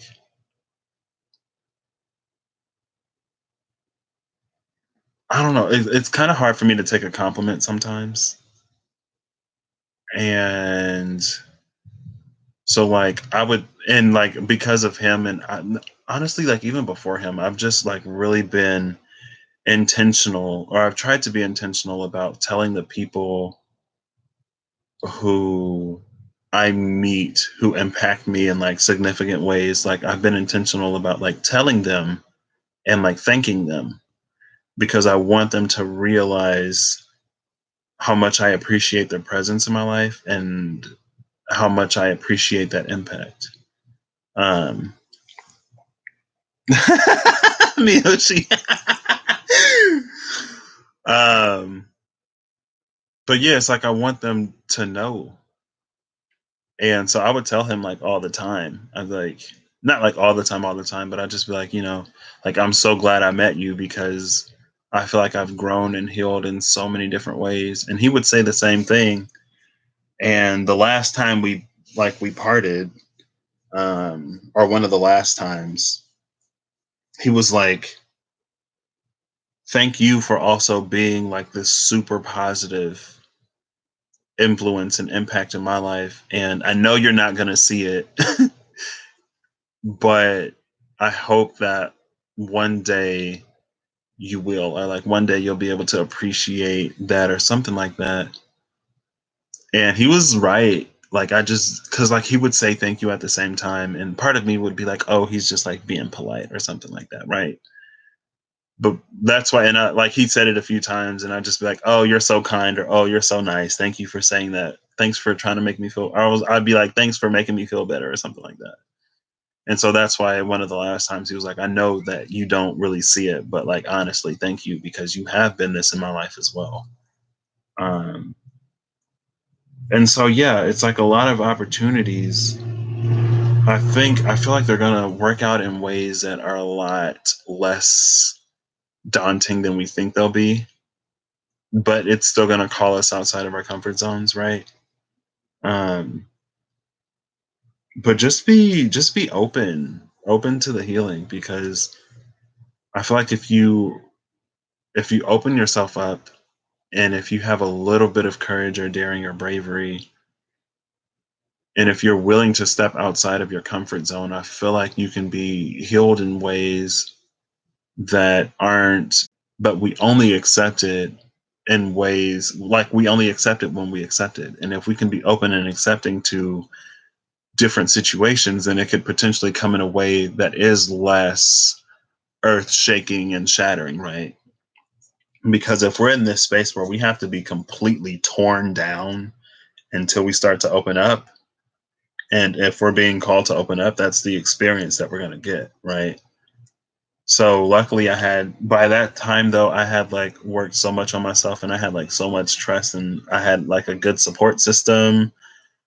And so I was able to like freak out on the back end, but then be still like fairly collected on the front. Right. And honestly, a lot of the freak out on the back end was like I don't like how comfortable I am with this person. Like I like I should just delete the app and stop talking to him. Um and like that was dumb, right? And so I had some friends who understood because I had this one friend. She's like, "Oh, feelings are dumb," and like I was like, "Yeah, they are." Like, oh, but now I'm at a space where I can more fully accept how I feel about a lot of things, and I can more fully like communicate it. And I feel like the things about feelings and the things about other things is that like they can change. And so I don't know, but conversation has also been something that's become really important to me. Um, so anyway, with this lovers, it's just like it's time to open up, right? And it doesn't necessarily have to be to a lover, but it's like when your heart is open, you can more fully engage with and interact with spirit because a lot of the best things that come from spirit come through the avenue and means of love, right? And if it's not like full blown like love, it's always compassion or it's kindness or it's you being blessed in an area to then go out and bless somebody else a lot of times. And so that's why a little bit of openness is so tantamount and important and key. I think that's the word I want to use. Hey Siri, define tantamount. Tantamount means equivalent in seriousness to, virtually the same as. Girl, so that is not the word I wanted. Equivalent in seriousness. Equivalent in seriousness to. So like I say like that's tantamount to it being like literally the most important decision you'll ever make. Maybe not. I don't know. Sometimes I hear words and I feel like they sound right, so I say them. Maybe that wasn't completely incorrect use though. Hmm. I don't know. Anyway, regardless, moving on. So, I think it was like this. So now on top of the keeper, we have this King of Swords. And I saw the Archangel Commander earlier, right? And the King of Swords was the energy of us having these realizations and having to do better because once you know better, you have to do better. The King of Swords, I feel like this is an actionable truth, right? It's a truth that you do something with more than you just speak it, more than you just communicate it. You have to do something with it. The way you walk and carry yourself and act is changed because of this truth, right? Like the Queen of Swords can kind of sort of more or less continue to be who she is, but just speak, right? She can speak her truth and do whatever. But the King of Swords is the externalization of that truth, right? And it's not it's weird because I'm trying to get into like receptive and externalizing, receptive and performing, maybe. I don't know. Oh gosh. That's a thought. But um with this King of Swords, it's an actionable truth. And leading up to the king, we have death, the Empress, and the Star. Three majors. Death, the Empress, and the Star. Right. And I feel like quite simply, this could just be like us finally, like, because remember the Emperor. Oh my gosh, the Emperor was up there, and now the Empress is here. So every card in this that came out in the Kawaiis has a tie to that energy up there. This came out after the guidance, also. So I'm trying to tell this as a progressive story at the same time, and also just not trying to hit the same thing like 7 different ways, right? Trying being the operative word. But I feel like with death, the Empress, and the Star, I feel like this is just us, like, being more conscious creators and creating situations and scenarios that more deliberately and more directly reflect what it is that we wish to live and embody, right? Because with the death of the Empress, excuse me, I feel like this is like surgical. This is like someone is going under the knife, like open heart surgery levels of like healing here. Like this is very, very deep and seemingly painful, but not. I just feel like it's not going to hurt as much as you think. Maybe because you'll be numbed, and not like numbed as in like you don't feel anything and your heart is ice cold, but numbed in the sense of like, because even the knowing that it's happening for a reason and it's happening to get you closer to what you actually want is numbing a little bit, or it can be a lot of bit of numbing, right? And numbing just as in like taking the pain out of the situation, right? If you know that it's happening, if you can see why it's happening, and if you can accept that, then it doesn't necessarily hurt any less. But when you see the reason behind it, it's a little easier to accept, I guess, is what I should say. But ultimately, like it's a part of what you wanted and wished for and hoped for. It's a part of the process, right? It's like being made clean to accept whatever it is that you're accepting. So yeah, I'm glad I didn't actually put these back because now I can reference back to them if I need to. Excuse me. Ooh, girl. These wild unknowns. I don't know how long I'm going to be on here, but if you're listening in, thanks for listening in. Oh, I should have been time. No, why would I timestamp these? I don't know. I'll probably timestamp where I actually begin though, because a lot of that pre stuff was like pre stuff. And I feel like honestly, the pre stuff could have just been maybe the situation, sort of like behind all of this, or maybe one possible avenue of how you've come to this space. I want to check something really quick. Give me one moment.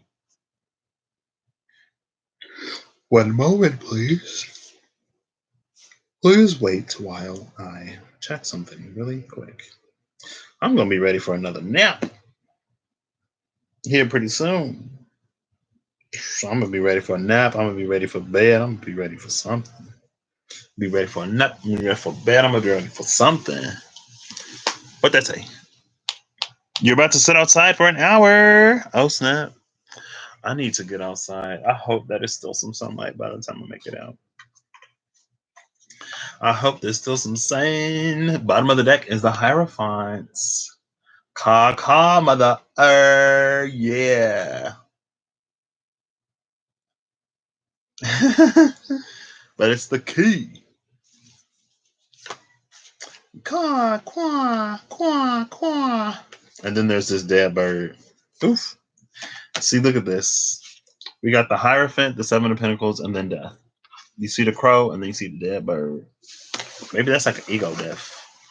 It's time for old systems to fall away, but to be reborn. And so I feel like they're not completely like falling.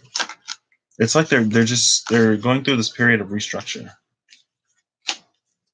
for some reason. And I don't know where the difference is, but ooh, the devil was in reverse but flipped over. Ooh, justice upright, strength upright, and the Father of Pentacles is upright. I love that energy. I'm just gonna run through these. I do not have to talk every single time I see a card or two cards or a major. I just don't. Quite simply, I don't have to. And these will go a lot quicker if I learn how to just shut my mouth and keep it moving.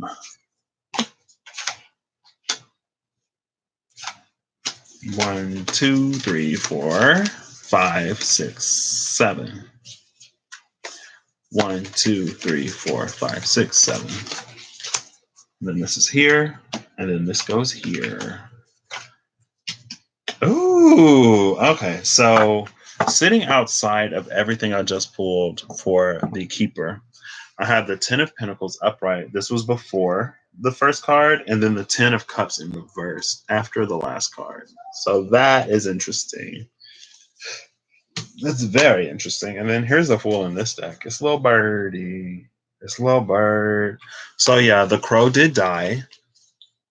That's why death was in reverse. But it's like as the crow was dying, this chick was also hatching. And so it's weird because there's this in between energy where it's like you're dying and you're being reborn at the same time. And so it's like as the old you is dying, you look over and you see the you that is rising, and you lock eyes, and then as you're being reborn, you look over and you lock eyes with the part of you that's dying, and then like that part of the dying part is getting buried underground, so it's going down, and then the life part, the reborn part is rising because it grows up, right? 6 feet under, and then you grow up. And so there's this interesting moment where they both exist at the same time. And so that's why I feel like that death was in reverse, because it isn't necessarily this completely separate process. It's like happening concurrently. Concurrently, yeah. It's like happening concurrently. I need to read a book. Let's keep my vocab up. Right? I love that. So we go from the 4 to the 5. We go from A4 to A5. 5 of Pentacles. Now, where we had the 4 of Swords before, this is sitting on top of that. So I feel like this is just like us. If you're starting, right, because this is the initiate again. This is you after you realize that you are. Excuse me. After you realize what you need to do. Excuse me. After you realize what you need to do, I feel like this is you doing it. Right. And it may be a little sad. It may be a little heart wrenching and heartbreaking a little bit just to face the sadness for the first time, maybe, and not actively run away from it. Because I feel like, there's a difference. And there's also a difference between sitting in your sadness in a healing mode and sitting in your sadness in a slipping into a depression mode. Right. I feel like there's a huge difference. And a lot of that difference comes into play when it's like your mindset in that moment. Like if you allow you're not slipping into this mode where you beat yourself up and you allow your experiences to define you in some sort of way, or you don't allow your experiences to dictate what you're worth. You just recognize the fact that what happened to you. And in this healing mode, you're like, it happened to me for a reason. Why did this happen? What is it teaching me? How can I extract something useful out of this so I can grow from it, but also leave like the nasty in the past, right? And so this isn't this. I feel like this in reverse would be like you approaching the space and then getting depressed and wallowing, right? This is you going through the darkness, but seeing the light, right? And I know that this flower is wilting right now, maybe because it's brand new, right? But when this flower is upright, it's facing the light, going through the dark. So, don't get depressed, but you may have to revisit something to see how it really affected you. And honestly, if you have the capability to do some kind of therapy may be a good way to do this. Unless, I went to therapy once. When I went to therapy, it wasn't bad. And I actually kind of sort of like my therapist a lot. The first one. The second one, I only met him like one time. And then I'm like, oh. And it's so unfortunate because like my therapist was cool and like I wanted to be friends. I was like, you're cool people. But a lot of the stuff that I talked to him about, like I'm the type of person, I don't want to discredit or talk down on the service that, therapists and psychologists and people like that in that profession. I don't want to talk down on their services or the important and vital role that they play in society today, especially where like mental health is seemingly more rampant, but maybe we're just in a space where we're talking about it a little bit more. But also in this space where we're constantly comparing ourselves to other people, and where like FOMO is real, and where it's so hard to seemingly get some kind of sort of sense of self-worth. Like they definitely do offer a very vital and important service. But I'm also the type of person where I can look at myself, right? And it's like a lot of the things that were wrong with me, I already knew. And I knew why I was behaving that way, and I knew where I made the decision, right? And so when I would talk to him, I guess it was just cool to like have someone to like say it out loud with. Because, an outside opinion and perspective is always helpful, especially an unbiased and non-judging perspective that really try to, helps you see to the truth of what's happening. That's always invaluable. Right? And he was cool, and I wouldn't have stopped going if I had him, probably. But what he said to me, he did actually help me, because what did he say? And it was one of my breakthrough moments. He was like, you aren't the person who made those decisions anymore.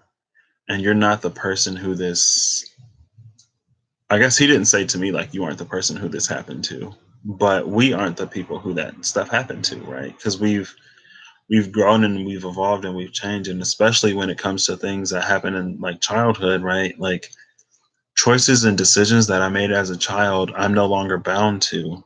I don't have to continue to act in the ways that I decided to act back then, because honestly, my brain was still developing, my experiences were extremely limited, and my foresight just like wasn't as strong as it can be now, right? Because of said limited experiences. And so when you're a kid, you make these decisions based off of the little body of knowledge and awareness that you have. But as you grow up, you know that there are many different possibilities and many different things can happen. And so I feel like it's in some situations, it's a lot easier to give up when you haven't lived life long enough to know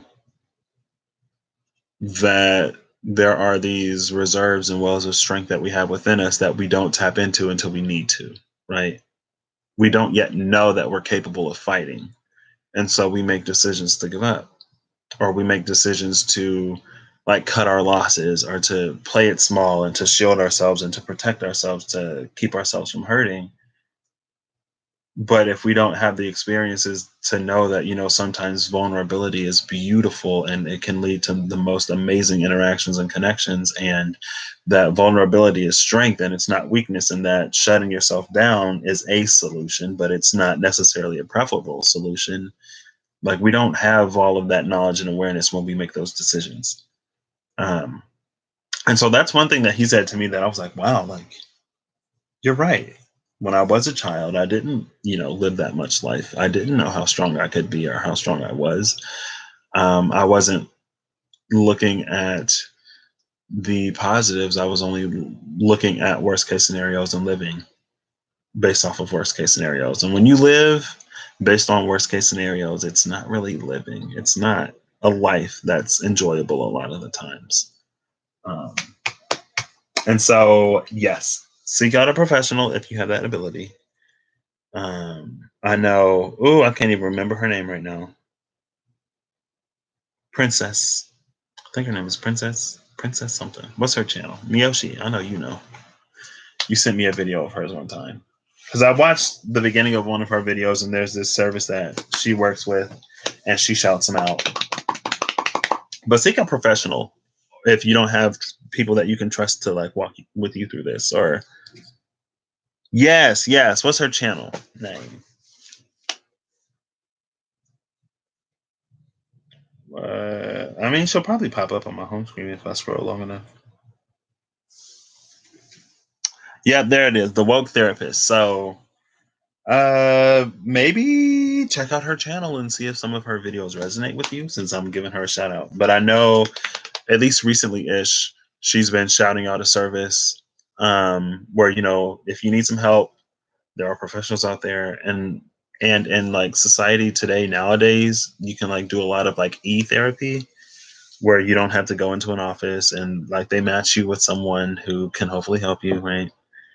Um, to help you go through some of this if you don't have the whatever to sort of do it alone. Or if you're open to it, maybe, spirit will send you people and situations that can help you work through it at the same time. Next, we have this Ten of Wands. And I feel like this is just searching, actively searching for that light within the darkness. Excuse me. And this is like the Archangel of Mysteries energy. Thank you, Miyoshi. I don't know if I said thank you for putting her up there, but go check her out. The Woke Therapist. Um, but yeah, with this Ten of Wands, I feel like this is, every time I see this card, I'm like, it's the light in the dark. It's like you're being, something is trying to force you to give up, or something is making this look a lot darker than it is. But if you focus on the light, you'll be able to navigate through this forest, right? And I feel like a lot of that at the same time is, once you start to do that internal healing and that internal work, that's looking at and being able to discover, like, what is yours and what is other people's. What's yours, what's your mom's, what's society's, what's your like 15 exes who all told you that you were trash. What are you picking up from, relationships that you observed that you weren't even in. And like, that's that energy. I feel like that's like rooting through it, right? And then once you get through what everyone else sort of put on you, and then you start to look at how your own beliefs reflect what other people have been saying and telling you, how your own beliefs and how, like, maybe the way you was raised, how that became ingrained in who you are and how you see yourself in certain ways, and how you then hold yourself back in those ways, right? This is like very, very deep healing. I guess that's what these fools are about. But I guess, at the same time, that makes sense, because I feel like if the fool wasn't healed, then the fool would never have the courage to go on the journey, right? I feel like the fool would be too afraid.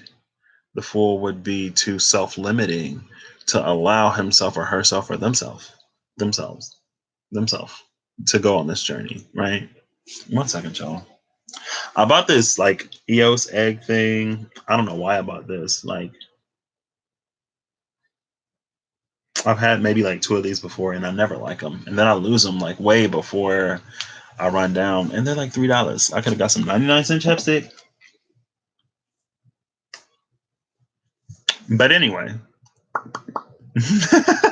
um, yeah, I feel like that's before you can truly like be a fool on your journey to discovering yourself and getting all of your power. Like, you can start, but once you reach a certain point, probably once you reach that strength phase or the death phase, probably more so the death phase, right? Because death comes before temperance, it comes before the devil, it comes before the tower. But there's a certain amount of healing that has to be done to progress from major to major, because it's like you're gonna get stuck along the way if you don't do it, right? And so we have this Wheel of Fortune in reverse, but this Three of Cups, the Empress upright again. We see the Empress again, where the Emperor is. Interesting. And then we have the Mother of Wands in reverse, the Father of Wands in reverse, and the Son of Wands in reverse. Oh my gosh. I was like counting the cards, and I didn't even see that I had the Mother, the Father, and the Son all in reverse. That's crazy. But the Wheel of Fortune is in reverse too. And okay, so Wheel of Fortune in reverse. And this again is us. This was us not accepting the healing to proceed on our journey to claim our power as emperors, right? And then we've seen the Empress twice. So to be like fully, completely whole, like, you can't claim your own power and you can't claim a lover if you have a lover, because it's I feel like for certain people to do what it is that they feel led and called to do,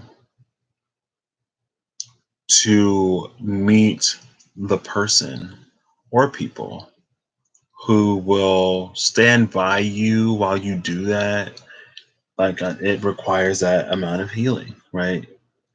Especially if there's a great calling involved. And I think there is a great calling involved because the 8 of Raphael came out in this pile, and that was the last message before I did whatever.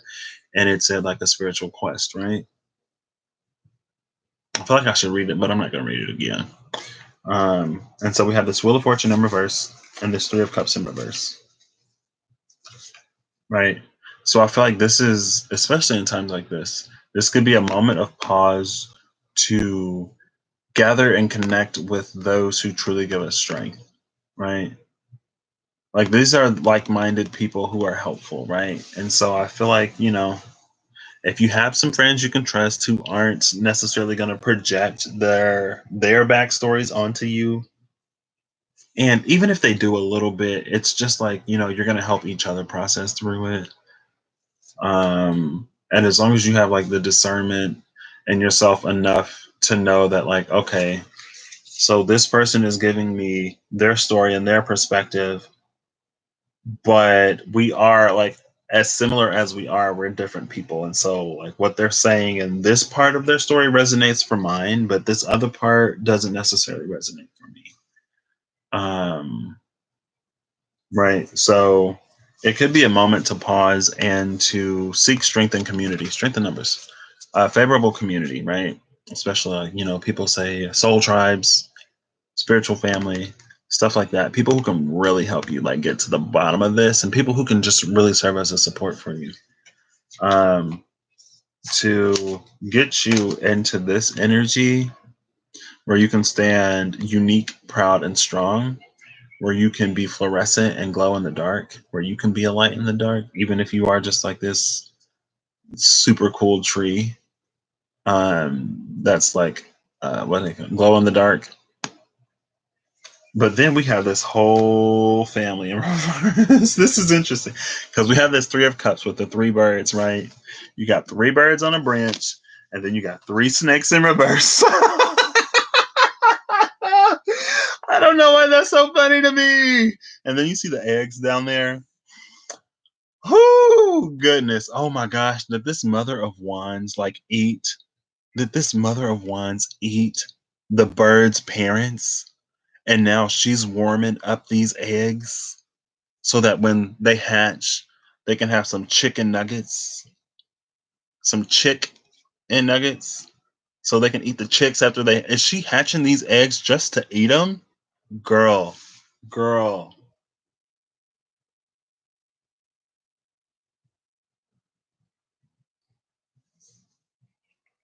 I don't like that. This story just went there. If that is the case, this is why it's important to find people who you can trust, who really have your back. And again, like this may not be, oops, this may not be intentionally bad energy, but this could just be someone who isn't yet healed enough in themselves to not project onto you, right? And so you need to have the discernment to, when you seek counsel from others, be able to. It's like just like how we have to walk away from our own hurt and pain and see the lesson in it. You have to listen past their hurt and pain and see the lesson in theirs, right? It's like the same thing. And so, man, I don't know why we have 3 snakes in reverse, and snakes aren't all bad, but you got the whole Rod family in reverse, besides the daughter. The daughter is the only one that isn't in reverse, right? So this is giving me page 1.0 vibes. 1.0. This is giving me Page of Wands 2.0 vibes, right? Because the mother, the king, the mother, the father, and even the son. The son is old enough. I feel like they're all stuck in their ways. They're all set in their ways. And with this upright, like, and with the Empress upright, like you're looking for new life, right?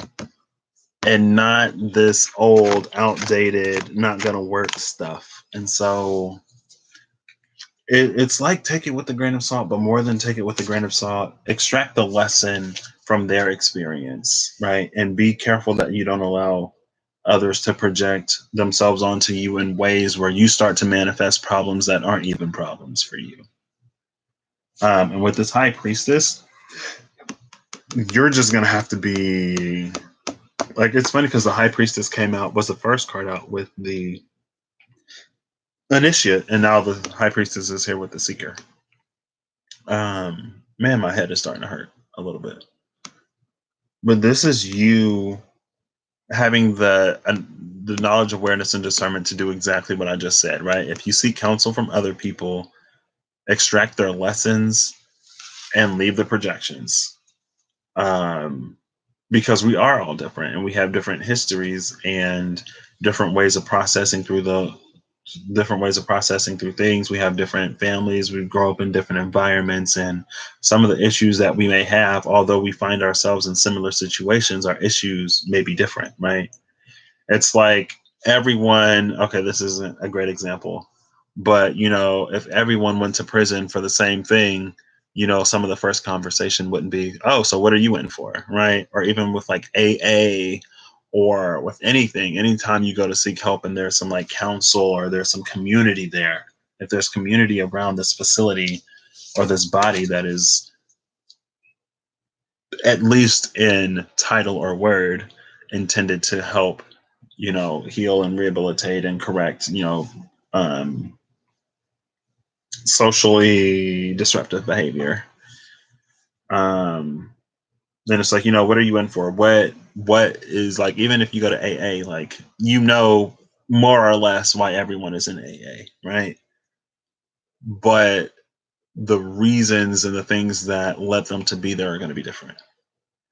And so that's like the same thing, even if you find yourself in a similar space or in a similar situation, the reasons behind why you're there, but like the healing that you're getting out of it may be different than someone else's. Just because it looks the same on the outside, don't mean it is. Take what you need, leave what you don't. Don't allow them to project onto you. And it's this thing that we do to others without even like realizing it and being fully cognizant and conscious and aware of it, because sometimes we're just telling our stories. And when we try to empathize with other people, it's like we can empathize with the outcome, but since the foundation looks a little different, sometimes we unknowingly project our feelings onto them. Like we assume that they're feeling a certain thing, or we assume that they're going through a certain thing because that's what we went through when we reached that point. But again, we're all different. And so with this high priestess, it's like, extract the lesson and leave the projection. Be very careful. And I think that's just one thing that maybe a therapist would be a little bit better at doing. But then at the same time, maybe not, right? I don't know. I don't know. And then we have this judgment card in reverse. I feel like this is all about self-reflection. I feel like this is us liberating ourselves from the darkness, utilizing the tools that we have at our disposal, but ultimately making that decision ourselves. And us liberating ourselves from that darkness. And then we come into our power. Goodness, how many decks do I have left? I have 3 left. So this isn't going to be 4 hours long, hopefully. Goodness. For the folks who are still watching, thank you. I guess. I mean, this is a lot. Oh, goodness. Bottom of the deck, we have the World card. And again, this is the As They Are. In the As They Are series, one reason why I title it As They Are is because I don't go back through and I don't shuffle the decks. It's like the energies around the card as the decks are, right?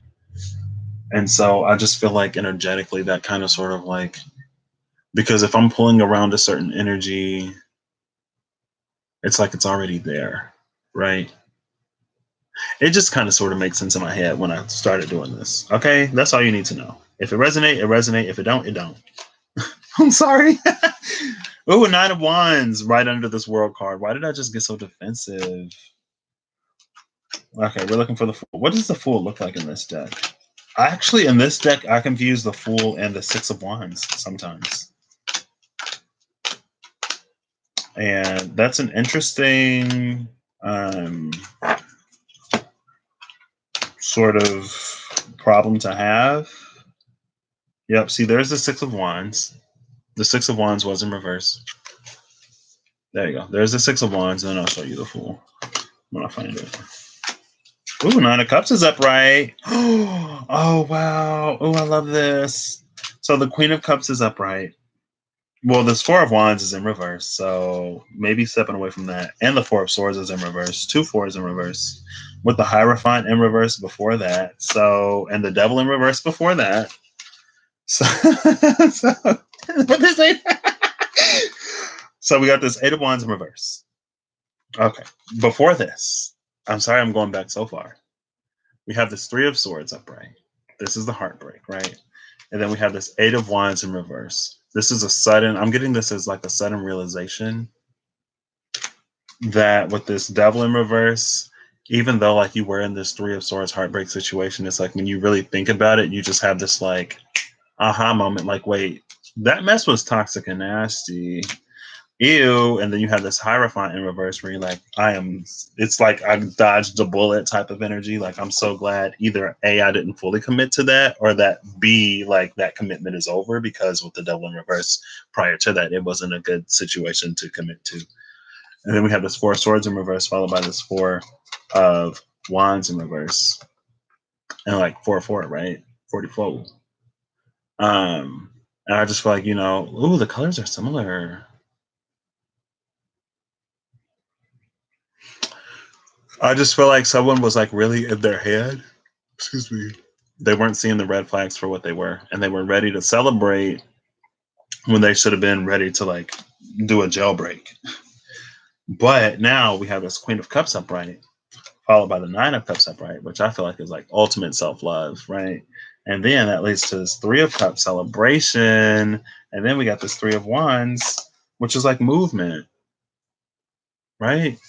Moving beyond and moving past all of that yucky stuff. Oh my gosh, look at this King of Wands in reverse. Like I didn't just see the whole wand family in reverse. Here's the Fool. She's in reverse. Okay, so I'm gonna put her up right? So I guess they don't necessarily look exactly the same, but this is the Fool and this is the Six of Wands. I can tell by this like iceberg that that's the Fool. Are they the same girl? Oh my gosh. The top, like they're slightly different colors, but I think she may be the same girl. See, like the Fool can leap because the Fool knows it's going to be victorious. Right? That's the strength that the Fool has. Like the Fool isn't setting out on this journey like, yeah, I'm gonna go over the river and through the woods to get eaten by the wolf. Like, no, like, hello. If the Fool thought it was gonna get eaten by the wolf, then the Fool would probably be like, hey, yo, like I'm gonna stay at home today. I'm gonna let the wolf eat somebody else, and then I'll go to grandmother's house when it's full. Okay.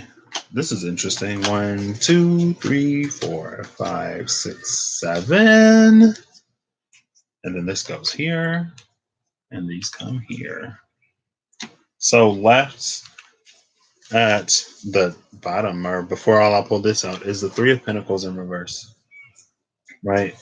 And I guess kind of sort of following the story that I was kind of sort of just saying, that's like, realizing maybe that not in the past, I think in the future, moving forward, it's like realizing who you can and can't work with, realizing what situations do and don't work for you, and realizing who and what is and isn't worth giving your energy to, right?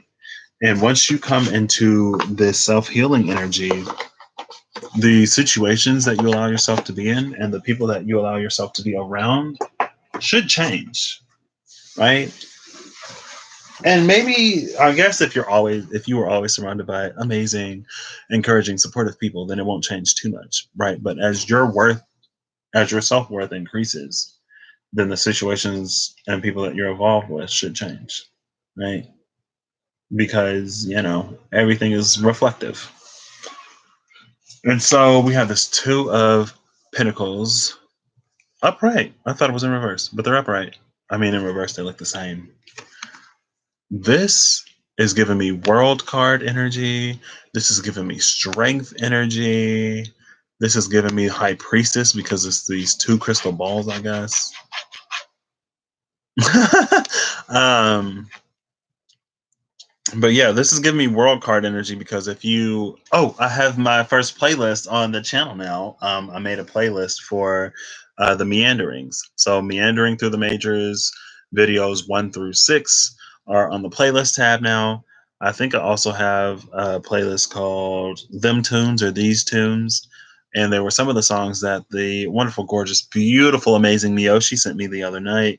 I was catching a vibe, and then I ended up in tears by the end of the night. So that was interesting. And it wasn't like a bad cry. It was just like I was just in my feelings that night. Because I'm just like, I don't know, personally, I know I'm a Pisces, and I feel like Pisces, we can sort of like be seen as like emotionally all over the place sometimes. Water signs in general, I feel like get a bad rep for being like super emotional, like good sad songs. Well, at first the song started out as good, right? I was really vibing and I was like seeing my future. I was like envisioning this future and how happy I was. And then I saw a person, and once I saw that person, there was just like this whole sort of like mental conversation that happened. And it was kind of sort of downhill from there. I mean, it's still happy.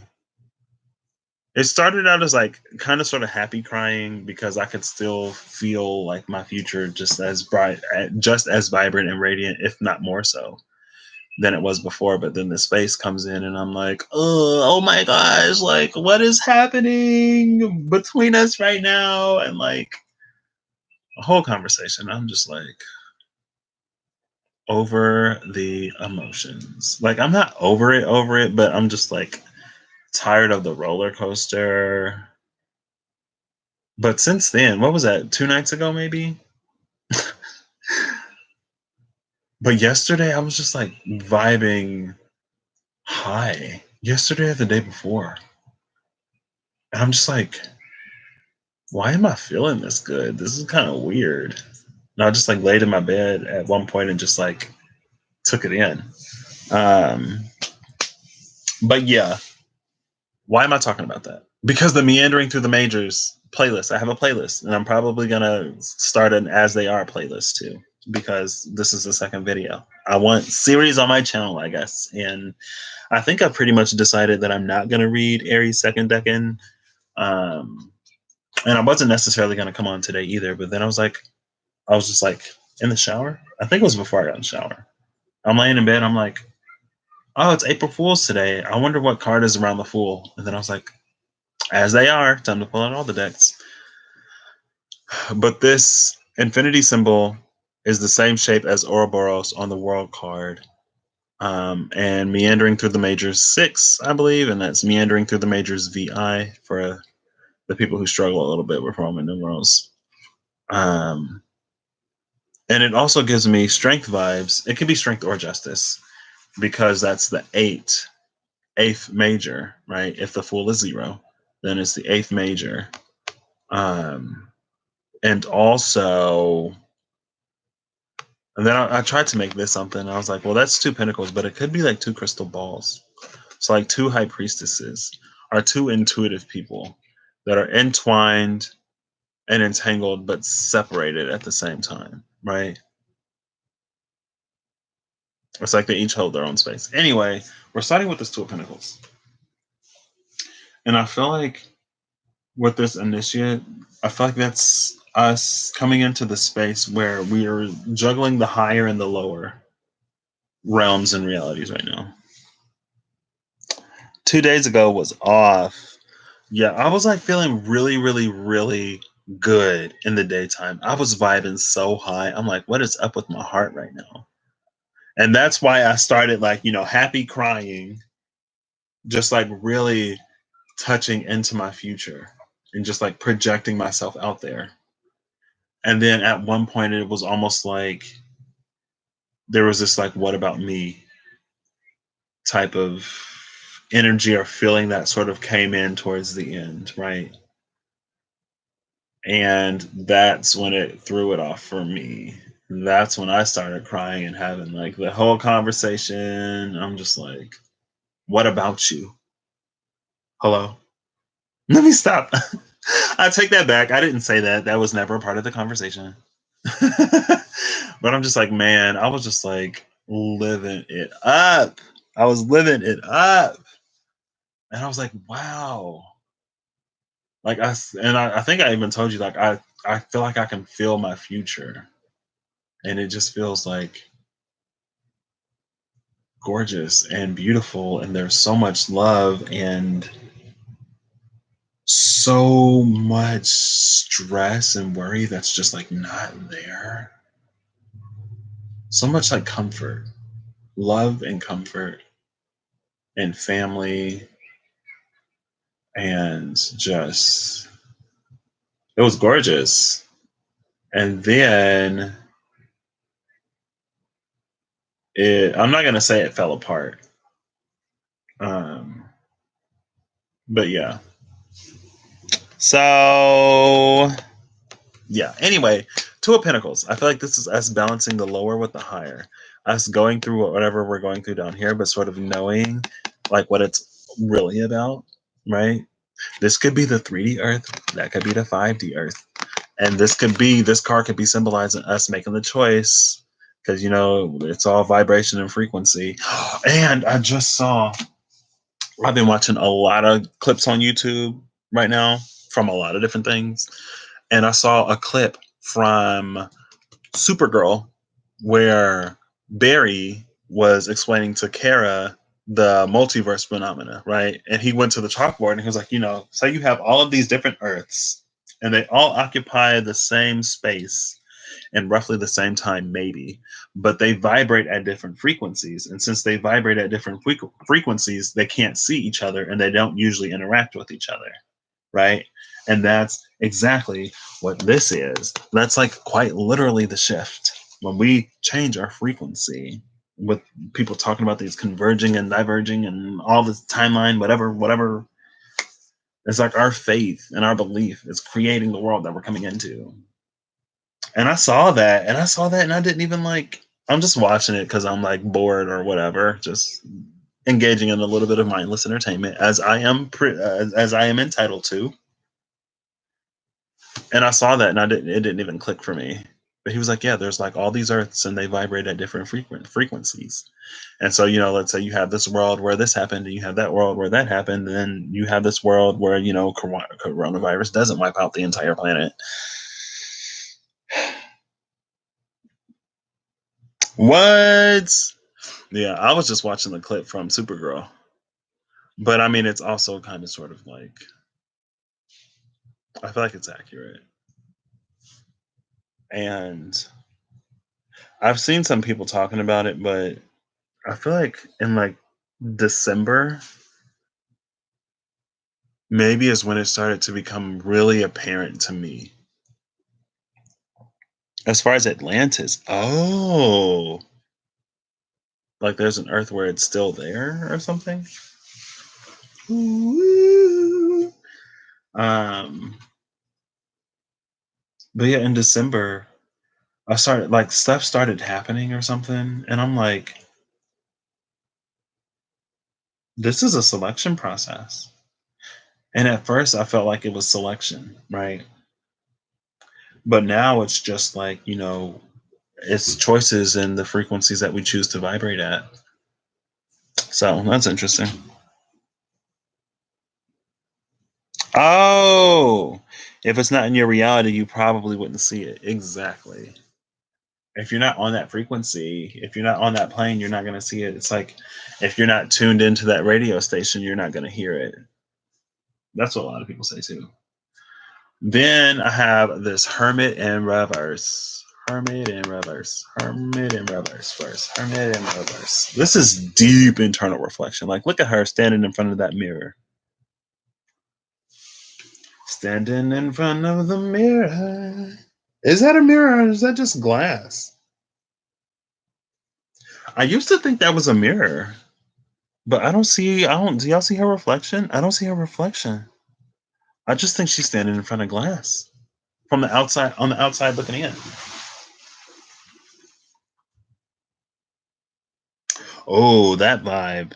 I feel like this is like our spiritual self, our soul is, they say the window, the eyes are the window to the soul, right? But you can see through a window both ways.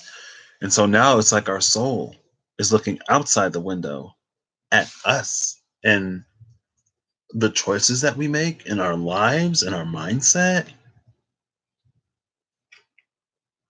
And our soul is deciding where we'll go.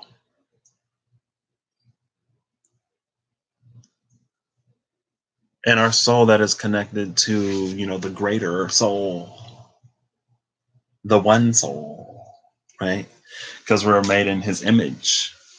We hold a piece of him within us. And it's that piece of him within us that is peeking out of our eyes that is then kind of sort of judging and evaluating us. And it's going to project us accordingly. Oh my gosh. I'm sorry, I just saw a card on the table. That's interesting. Because you can't lie to that. And you can't hide from that. And you can't fake that. You can't.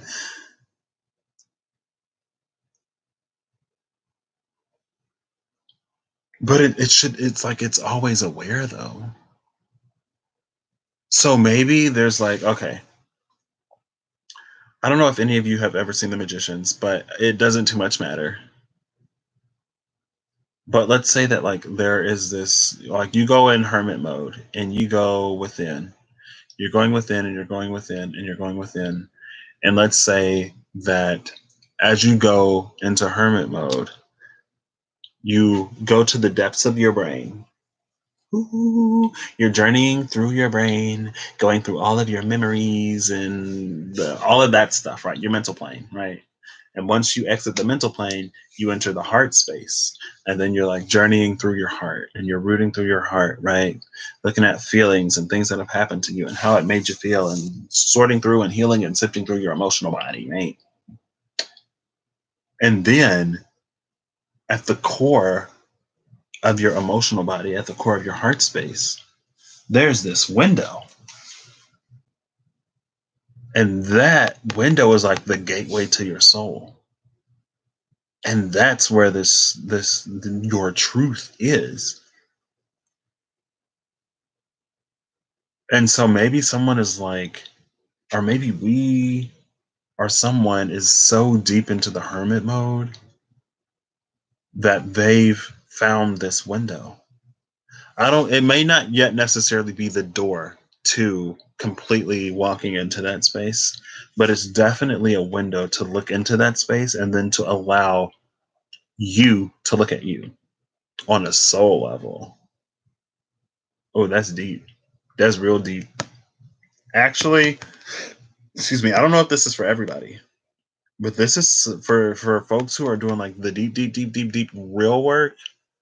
I feel like that's this opportunity, and it's almost like unlocking eyes with yourself once you go that deep. That is what forms the bridge to establish communication and greater connection with like your higher self, right? And your higher self being the truest essence of who you are at your core, at your soul, below and beneath the identity that you inhabit in this body and that you've created and that is constantly shaped and molded by what happens around you and beyond and beneath even your emotional body, right? Maybe what you've come to, it's like your identity, but centered around maybe a few lifetimes.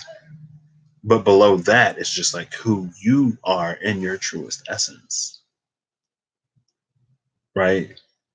It's like if you strip away all of the incarnations and all of the, this is who I am because this is what I've seen and this is who I've told myself I am and this is who I've been told that I've been and this is who the TV tells me I should be and this is who, beyond all that, beyond the lifetimes of that is us. And when we find that, that's like, whoa, that's intense. And this came out on The Seeker, right? This came out on The Seeker. So I don't think we're all the way there, because if we were all the way there, I feel like it would have come out on The Keeper. But we are well on our way because The Seeker is well on its way to this. And that is amazing. That may be the trademark, the hallmark of the folks who will exit the mists before the mists clear. I think that was daily upload number 1. Seekers of the Mists, maybe? Seekers of the Mist. It might be number 2. I think it's number 1. But I even, like, I talked about that analogy before in daily upload number 1, because the forest card came out. And I was like, there's this really dense forest that's super misty and we're all in it. And if we can learn to navigate it when it's super misty, once the mists lift, we're going to be professionals, right? That is just, see, that's why I love this deck. Like, Benabel, she put 3 fools in this deck: the Initiate, the Secret, and the Keeper. And that's why this deck is my powerhouse. And honestly, it's fine. I'll save that. Okay. So next, I'm starting to get hungry. It's been 2.5 hours. Oof. Well, I'm starting to get real hungry. I ain't ate yet. What time is it? Ooh, it's 3:42. Hold on, wait. No, I can check that later because I ain't going outside right now anyway. So we start with the Empress in reverse. This is the 3rd time the Empress has come out. The 3rd time in a row. And we have the Emperor in reverse still on top of this Keeper. Empress in reverse. Justice in reverse. The Magician in reverse. Ace of Cups upright. Princess of Pentacles in reverse. And Judgment in reverse. The only thing upright is the Ace of Cups. This is interesting. So with the Empress in reverse, okay. So this whole thing has been about where we're going, right? With the 2 Earths, with the Strength in the World card, having the strength to go this deep and to see the world through the eyes of up here and not down here. Having the strength to go that deep to then be granted that vision of up here instead of down here. And so we have this Empress in reverse, this Justice in reverse, and this Magician in reverse. Right? And I feel like, ooh, give me a second. Maybe this is why I'm starting to get so hungry. Excuse me. My solar plexus chakra is saying I need more juice before we can start churning and working this stuff. Because sustenance, the solar plexus it rules our sense of sustenance. Physical, emotional, spiritual, right? How do we sustain ourselves physically? Food. What do we put into our bodies? How do we sustain ourselves emotionally, right? That's, positive emotional experiences in love versus negative emotional experiences and fear and apathy and all that stuff. And then how do we sustain ourselves spiritually, right? That's good spiritual practices versus not so great spiritual practices. That could be established within versus finding establishments without. Um, right? And the solar plexus, I feel like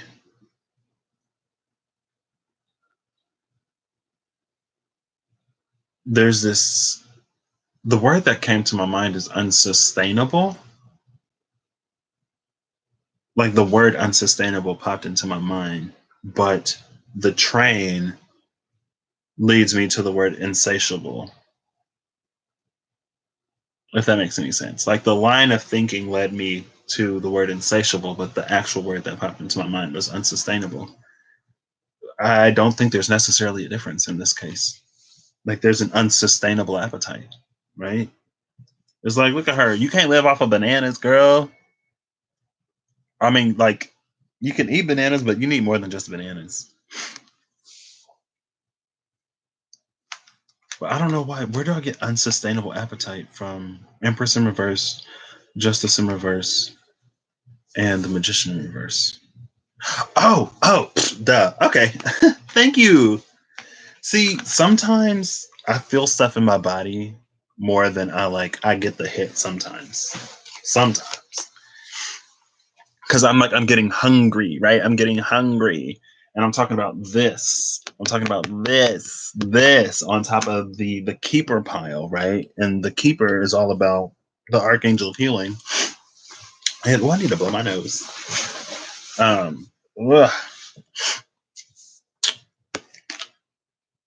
It's sustenance, spiritual sustenance. We're coming into this space where if we don't feed ourselves the right things spiritually, we will always be hungry.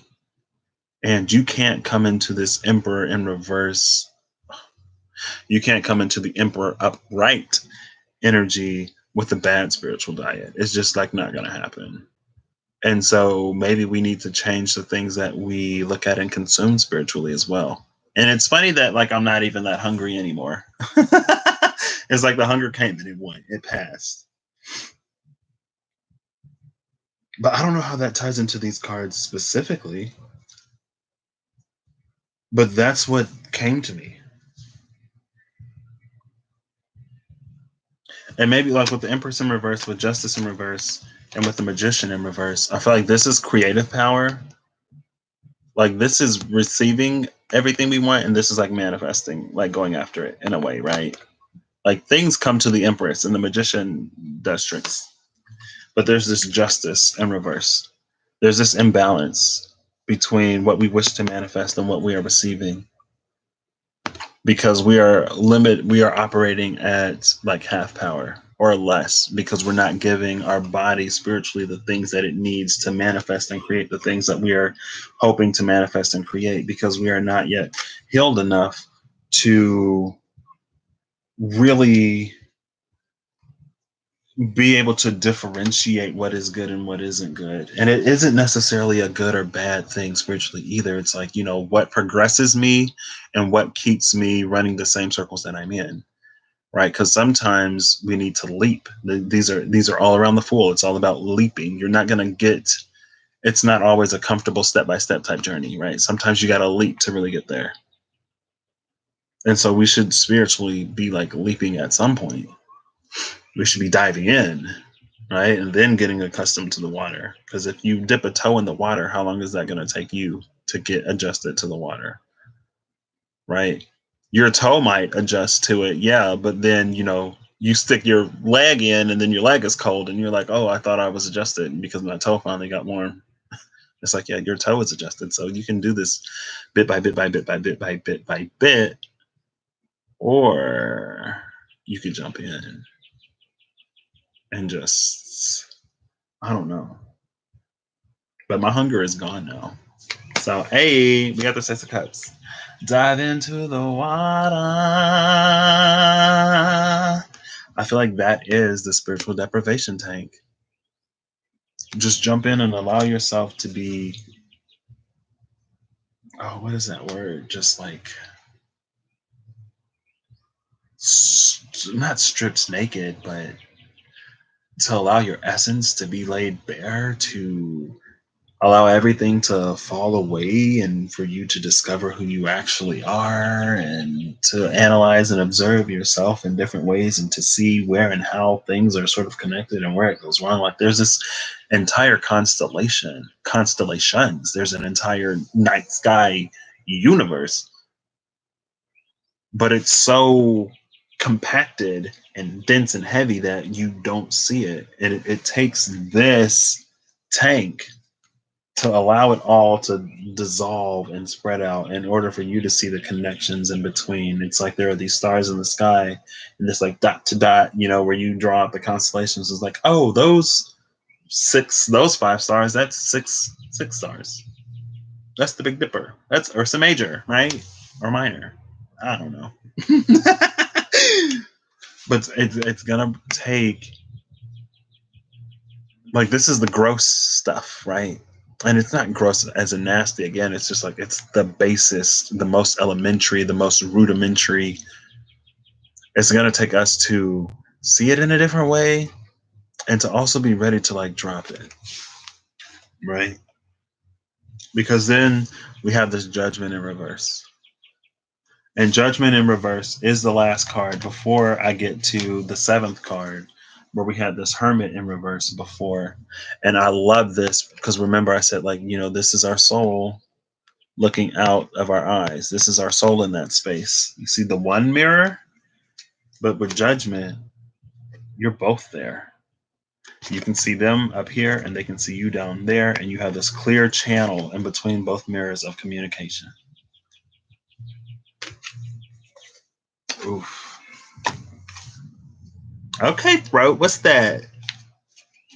And then we have this Knight of Cups in reverse here. And so I feel like maybe a lot of people aren't going to accept this cup, right? Because that could be the cup of the Archangel of Healing, where we're just holding it. You're just holding it. It's like you're dying from some super toxic poison and you're holding the antidote and you're like, oh, this pain is excruciating. Oh my gosh. Oh no, what am I going to do? And you're like shaking it and all the antidote is spilling out of the vial.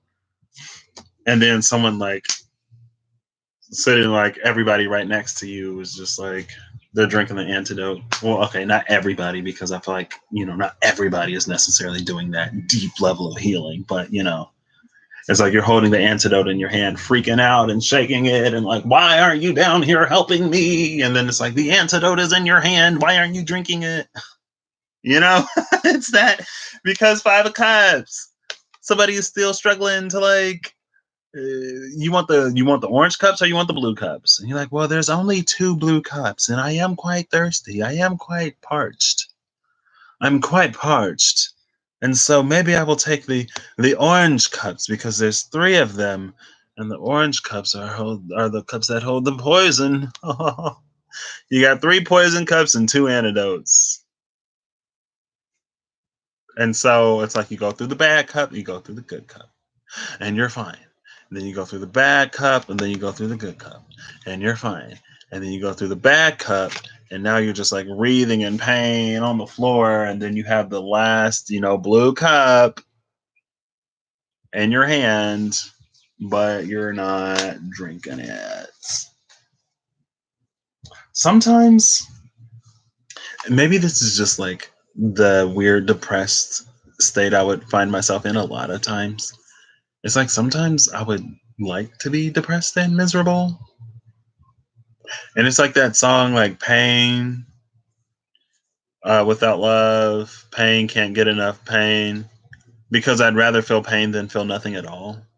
And like you don't think you're gonna get the good stuff, so you're keeping yourself in this space where you feel the pain. He's like, I'd rather feel pain than feel nothing at all. But you don't have to be in pain either. Like, who told you that? Who are you listening to? Where are you getting your information? It's like, who told you this? It's like, oh my gosh. And why are you listening?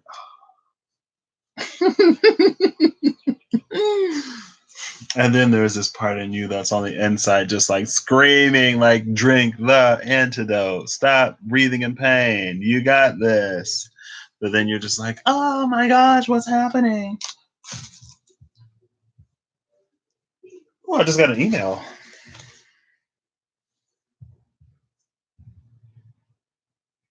Wow. Okay, look at this. Look at this email I just got.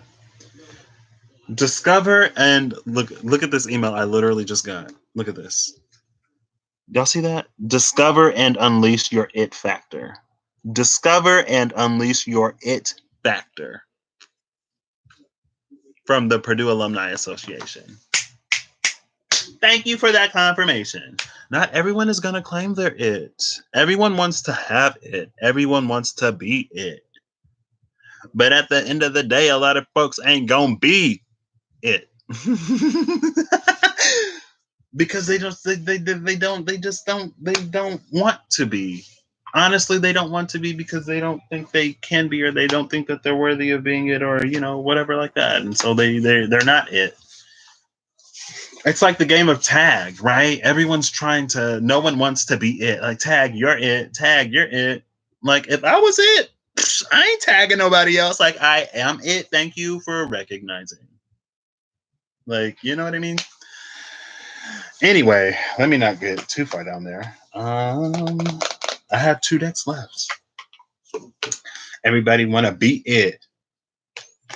Maybe somebody told you that you ain't gonna amount to it, and so that's why you never think you can be it, because that's why you're always trying to tag somebody else when you are it. It's like, no, be it. Like, tag, you're it. You are it. Like, literally, they're telling you you're it. And you're like, no, that person's it. I'm like, okay, well, I'll be it. Shoot. Let me not talk like I'm not getting over my own. Like, I have my Instagram, right? And I have 0 followers on my Instagram, which is perfect. It's amazing. It's lovely. Like, I like that because then I can just post my stuff in peace. And I have 18 posts. I can't remember when I made it. I've missed a few days, but hey, it is what it is. And I am actually like going to try to get better. I am going to be better at doing my card every day. And I got a follower yesterday. And I was freaking out because I was asleep too. And I woke up, I get this notification. It say somebody is following me. I'm like, whoa, how did you find me? The one person I got following me on this Instagram is somebody that I know in real life too. It's somebody I know in real life. And that's why I was like freak out. And even on my channel, like when my best friend told me that she watched me, I was like, oh, I got to delete my channel now. I got to go somewhere else and start all over. And so maybe I will come back. And so, like, I was like, how did you find me? I was like, I thought this account was. So I'm going through all of my settings. Like, am I discoverable? Is my name on here? Like, what is happening? Right? Because, and on here, do y'all know how long it took me to beat it on here? Shout out to my good friend. I'm gonna just say his name. Shout out to Chad from Chad Tarot for helping me get comfortable with being it. And I always he helped me get to where I am. So why would I not shout him out? He helped me get comfortable with this. Like, my name is Patrick. I can say that on my channel now. Before I used to be like Michael or Joffrey. But I still have these moments where I get a little shook. And when that happened to me, I'm like, it's so funny. He didn't even know it was me. None of, I guess, my information didn't carry over. I was freaking out for no reason. I'm like trying to go super deep into it, and like, but I was like, how did you find me? And he was like, I was just like going through the list and adding everybody, but I'm assuming this is somebody that I know. And I was like, yeah, it is. And I was like, wow, I thought this like account was like private and safe. And he was like, well, maybe not everyone is just going to mindlessly go down the list and add everybody who pops up. And I was like, okay, fair. But it was a little bit of a shock. And I'm like, out of all the people who could have randomly been my first follower, like, I have likes on some of this stuff. Like, out of all of the people, who would be my first follower. It would be somebody that I actually know in real life. And I had my moment yesterday. I didn't think about deleting it, but I was just like, how did this happen? and so, and so, okay, even I feel like I talk a big game sometimes, but I do actually try to live it. Did I shuffle this? I wasn't supposed to shuffle it. I think I might have. Okay, it's fine. Starting with the Page of Swords. Headless Hunter. Y'all didn't even see him. There you go. Whew. Not fake names. I don't have a fake name on there. I just don't have my name on it. Right. It's the Hierofish. So that my name is like the Hierofish, and then the name is also the Hierofish. So it's not a fake name. It's just people have Finstas, fake Instagrams. I have a Spinsta, a spiritual Instagram. But that just shook me. I was like, what? How did you find me? Oh my gosh. And I had just woken up from a nap. So y'all know I was already out of it. And I was just shook. But I guess I was like, you know what? I'm not going to run away. And if people find me here, then they're meant to find me here. And so, hey. Oof. Here he is. Okay. Oh, of course it would be you. Of course it would be you. 1, 2, 3, 4, 5, 6, 7. And then this goes here. And then these come here. And so, what's this? We have the Three of Pentacles. Excuse me. Three of Pentacles. What is this? The brownie? No. The dwarf. The brownie is the Three of Wands. Three of Pentacles, dwarf. It's interesting that it's a dwarf. And it's interesting that it's a dwarf because, dwarves rule. This is a Plutonian energy. It's a Plutonian energy, and Pluto speaks to major and very deep and profound transformations. And Jupiter is conjuncting Pluto right now, so maybe look at your Jupiter-Pluto conjunction. Maybe, potentially. All right, look and see where your natal Pluto is. Look into your 8th house, because that's the Pluto house. Maybe look at Scorpio in your chart.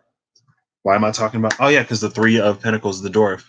The dwarves, they live underground, and they are so rich and so fabulously wealthy because all of the precious, gems and ores and minerals come from underground. And so they can make a lot of money because, diamonds and rubies and emeralds and pearls, all of the things for your cute and sweet little girls, they come from underground, right?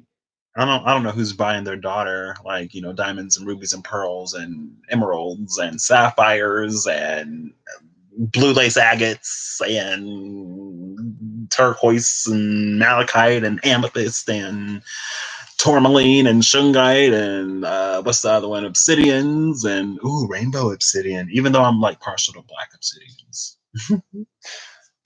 I don't know who's doing all that for their daughter, but the dwarves are the ones who dig it all up. And so that's someone who's again, doing some deep work, but finding the jewels and the gems at the same time. So, hey, keep it up. Whew. All right.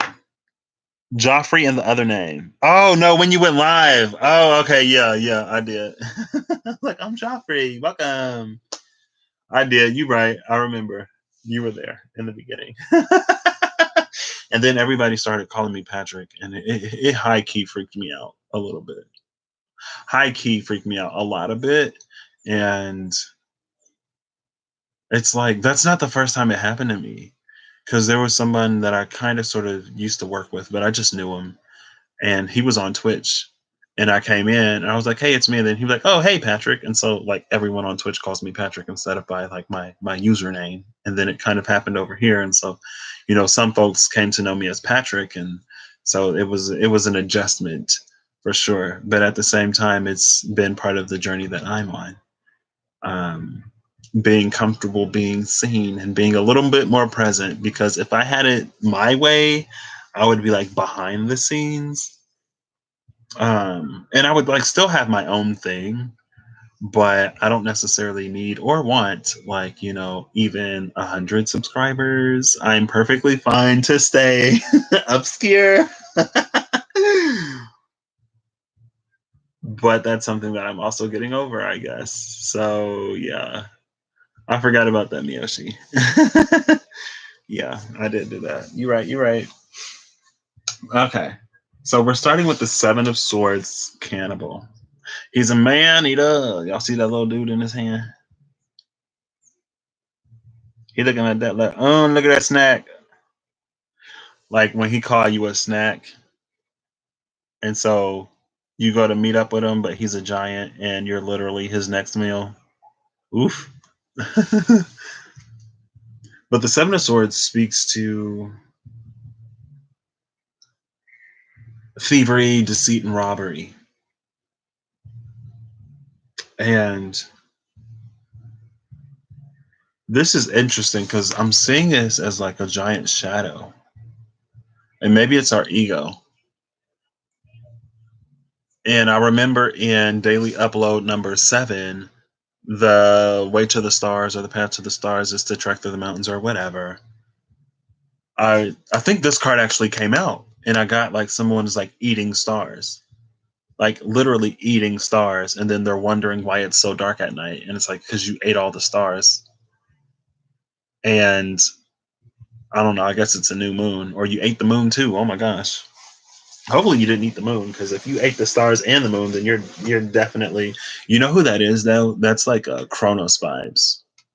And it's so funny because I think the same thing happened to, I think my Greco-Roman mythology is really, it's kind of rusty,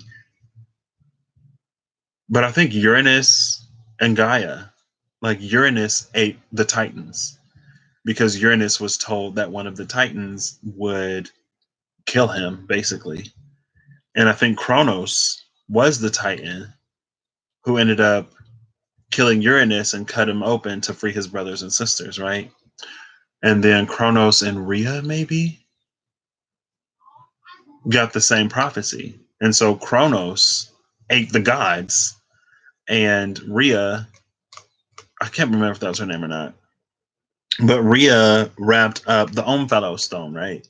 Rhea wrapped a stone, swaddled it in a baby blue blanket. Maybe it wasn't baby blue, but in my mind it's baby blue. Rhea swaddled a stone in a baby blue blanket, and Kronos ate the stone thinking that it was Zeus. But in reality, she had given Zeus to somebody, and Zeus was like raised in a cave on Crete. Dave told you the story? Oh, snap. I don't even know why I'm going into it. Oh, yeah, because of this, I guess. Um, and so Zeus is raised in a cave on Crete. Then he grows up. He eventually goes to fight his father, cuts his father open, and all of the gods come out, and then they defeat them and the other Titans too. And it was funny that when the Titans ruled, it was called like a golden age or a golden era. And it's so funny that it seems like it was golden when the Titans were there, but when the gods came out and moved to Olympus, then all of a sudden, I don't know, it's like the golden age is over.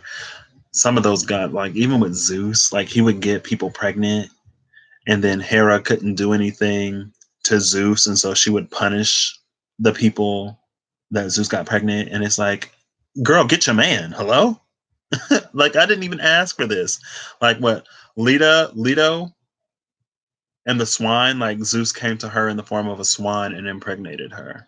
Somebody was locked up in a tower. I think it was Perseus's mother was locked up in a tower because Perseus's mother, Perseus's grandfather. No, or is that Odysseus? That was Odysseus, not Perseus. Well, Perseus was also, I feel like, locked in a tower. But it was Oedipus Rex, not Odysseus. It was Oedipus Rex. Oedipus Rex got his grandfather got a prophecy. No, those are two different stories. Because Oedipus's grandfather got a prophecy that he would be killed by his grandson. And so his daughter got pregnant, and instead of killing the baby, they shipped him off. And so then I think the story goes, my mythology again is a little rusty, but I think the story goes like Oedipus grew up and he had a cart or something. and there was this like accident on the road, and I don't know if it was a blind fit of rage or what, but he ended up killing his grandfather, and then he ended up marrying his mother and having kids with her, but he didn't know that that was his mother, and she didn't know that that was her son because she gave him away, right? Or maybe left him for dead, but he didn't actually die. um and then they have kids, and did they move to like Thebes or something? Because then it's like I'm going all the way off on mythology. This is a mytho moment, so one moment, please. Uh, there's something in here, maybe somewhere. But then one day he finds out that that was his mother, and he is so disgusted and appalled that like he gouges out his own eyes, and his kids end up fighting each other, and the whole story is just tragic. But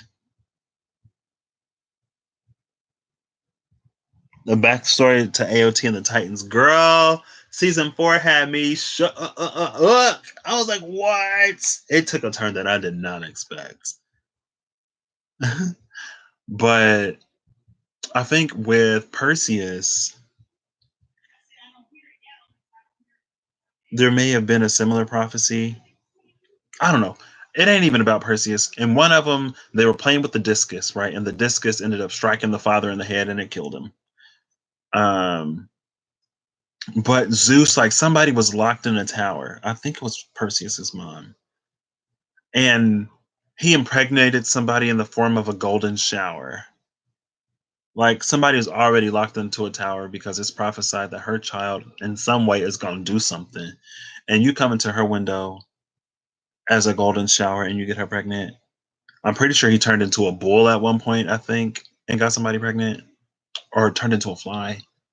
It was around Io.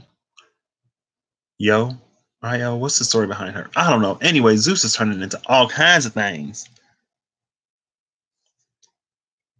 Where did you watch the fourth season? I watched it on Crunchyroll when I had Crunchyroll.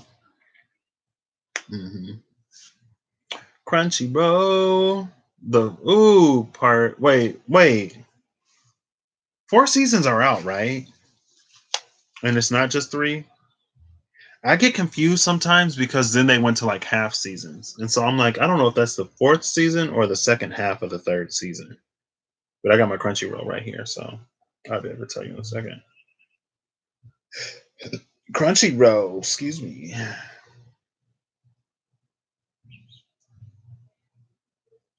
Let me see your donkey roll.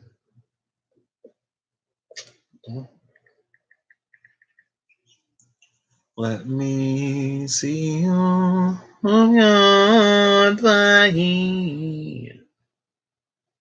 Let's see. Attack on Titan, Titan. I'm so behind on Black Clover. I'm behind on all my shows. All my shows. Where's AOT? That's not AOT. That's not AOT. That ain't AOT. That ain't AOT. Where's AOT? Hold on, Yoshi. I'm pretty sure it was actually it might have been the 3rd season. Maybe it wasn't the 4th season.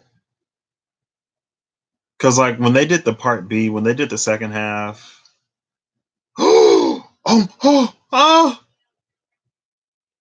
Oh my gosh, it came back! Oh, one of my shows is back and I don't have Crunchyroll Premium to watch the latest episode. That's so tragic. I didn't even know it came back. I'm shook. Okay, it might be the second half of the 3rd season. It's all Zeus. It's literally a lot of it is Zeus. And maybe people were no, because I feel like if it wasn't actual animal, then like you wouldn't get this demigod baby, right? You probably wouldn't get any baby. But it's Zeus coming to people in the form of animals and impregnating them. And I'm assuming that, it was a freaking swine. So I'm assuming somebody didn't look at the swine and go, ooh, like, let me get some of that, right? He just was not. And then Hera, I mean, what can you do, I guess, if you can't go after your husband anyway? I was talking about eating stars, and somehow I ended up on Kronos eating the gods, and then Uranus eating the Titans before that, and like mother like mother like child like father like son. I guess it perpetuated itself. And anyway, Seven of Swords. What'd you say? Seven of Swords. I feel like this is someone just. I'm getting that Star Eater feeling again. Or like that's the ego eating someone's like spiritual being. It's like, whichever one you give the most power to is going to win this. But I feel like this is speaking towards an internal struggle, an internal conflict. Like everything that's been taken from you, everything that you think is stolen, it's like you've given it up in some way or another because you are refusing to go through whatever it is you need to go through to reclaim your power. So nobody took it. That was just you. It was all you. And then we have the Hierophant Voodoo Warlock sitting on top of in the Seeker pile, right? And so with this Hierophant Voodoo Warlock, I feel like this is just us creating our own this. I'm sorry. Because it was like when I got the Hierophant a long time ago, when I first got the Kawaiis, I think. Kawaii Tarot. I was like, with this Hierophant, we're creating new establishments, right? And I feel like that's a new establishment with that Voodoo Warlock. And it may be seen as like weird, for lack of a better word, or like off of the norm, off of the beaten path. But I think that's us coming into our own, right? And this involves a certain element of spirituality, spirits, nature, all kinds of things, right? This is us with the Hierophant creating our own foundations and learning to sort of integrate that within ourselves. Or just, excuse me, it's either that or it's us taking a second look at everything that has become a staple in our environment, right? Okay, yeah, I think it's the second one a little bit more. Because with this, I was like, this is like the power of a star eater, right? If our ego is in control, then it's gonna like eat at all the light, and then our light is gonna be that poor helpless man in his hands. But if that is like our spiritual whatever, and this is the ego, then the ego will be forced to cooperate. And so I feel like this is looking at the many different ways that we operate and the many different things that have become staples in our foundation. And, you know, looking at it like, is this feeding the ego or is this feeding the spirit? Like which is happening with this? And it's this reevaluation process. That's what that is. Or, take the first message if you're a little bit further and that resonates a little more, then take that message. So of course we have this Valkyrie Justice. We have the Six of Swords, Harpy. Ooh, look, we got two winged ladies. Love that. Fly free, little birdie. And then we have the Four of Pentacles, Echidna. We have the King of Swords. Who is this? Viking. Oh, we got the Viking and we got the Valkyrie. Interesting. Then we have the Knight of Cups, Jinn. Of course, we have another Knight of Cups. And the Ten of Wands, Dragon. So what's this telling me? Right? I feel like with this Justice and with this Harpy, we have to see ourselves as worthy. And we have to decide to move on ourselves. Then we're moving into this Four of Pentacles. This is interesting because the Echidna is the mother of many monsters. I'm pretty sure the Echidna is the mother of Cerberus. And Cerberus is the Judgment card, right? And so I feel like in our refusal to, if we are refusing to open our hearts and if we are refusing to build upon experiences that expand that light within us rather than, giving more power to the shadow within us, feeding more into the fear, feeding more into the anxiety, allowing that to keep us from going where it is we need to go, it's going to give birth to many, many monsters within us. And those monsters are going to be what eat the stars, right? Then we move into this King of Swords again with this Knight of Cups. And I feel like this King of Swords we've seen 3 times now. And this is the actionable truth, right? This is us sort of like, oh, maybe not. We're gonna go and educate Echidna. We're gonna stop all of the monsters at the source, right? We're gonna educate Echidna, and we're gonna be like, hey, sis, maybe don't give birth to all these monsters, or maybe train your little monsters to not, be monsters. Like they can look scary, but as long as they're not terrorizing the folks, then we can manage and mitigate the appearance of them, right? Um, that's a King of Swords with the actionable truth, and it's a Viking, right? And Vikings were all about pillaging and plundering, going to different lands, but we're spreading our light and our awareness. We will pillage and plunder your shadows, and we will give back to you your light. We will liberate you, right? And it's like those are the warriors that the Valkyries first. Those are the warriors that the Valkyrie deemed necessary. Because look at her. She's giving life and light back to that dead body. And maybe that dead body down there, if you can see it, is this Viking that now goes out and spreads the light himself with this King of Swords.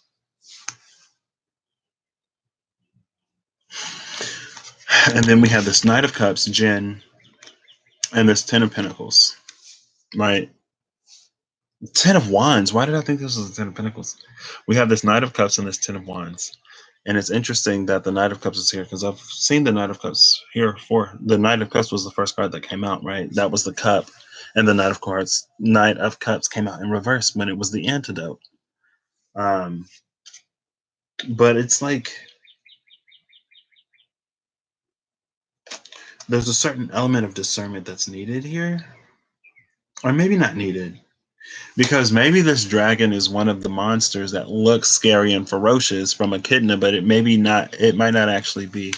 And so maybe we're on this journey and we made this wish with this Jinn, and we think that it's been fulfilled in a very twisted way because with jinns and genies they can be tricky, right? Have you ever read The Monkey's Paw where the dude asked for like $1,000 or probably more than 1,000, but the dude asked for, was that a book or was that a show? The dude asked for money, and then his son dies in an accident at work, and so he gets all of the compensation from the insurance or whatever, so he gets the money but he loses his son, right? And I feel like it's that kind of sort of trickster type energy that we think is at play, but in reality it's like not. It's just like we gotta, like, we're manifesting treasure, but we gotta get through the dragon first. And if you have a conversation with this dragon, I feel like the dragon just wants some like conversation. It just wants to be listened to, and it's like all of these people come in and they're afraid and like, dragon, and then leave a message. I don't recognize that number. Um, and it's like then people come in with all these swords and stuff, and the dragon is like I feel like this is like an Eastern dragon versus like a Western dragon, right? Because in the West, in Europe, in medieval times, dragons were seen as these like monsters that you slay that would pillage and plunder and eat your cattle, right? But in the East, dragons are like well respected and respected for the wisdom and their longevity and their mysticalness, like the dragons and the phoenixes, right? Remember, I don't know what day that was, but or meandering, that wasn't meandering through the majors because that was the Six of Cups, I believe, and the Lovers. I don't know which daily upload that was, but I read the bit where the dragon and the phoenix are seen as two of the highest celestial sort of beings in a lot of Eastern mythology, right? And so it's like you're approaching this wellspring of knowledge and ancient wisdom and power as if it were a monster, when in reality it isn't. But depending on your cultural upbringing and depending on the vision that you choose to approach it with, that's the way you will see it. And you're going to react to it based on the way you see it. Where if you give it a chance to show itself, if you learn it a little bit, if you drop your negative perceptions, you'll be able to see it more accurately as something that is here to enlighten you rather than to eat you, right? And then we have, who is this? The Eight of Pentacles zombie. sitting on here. Why do I feel like...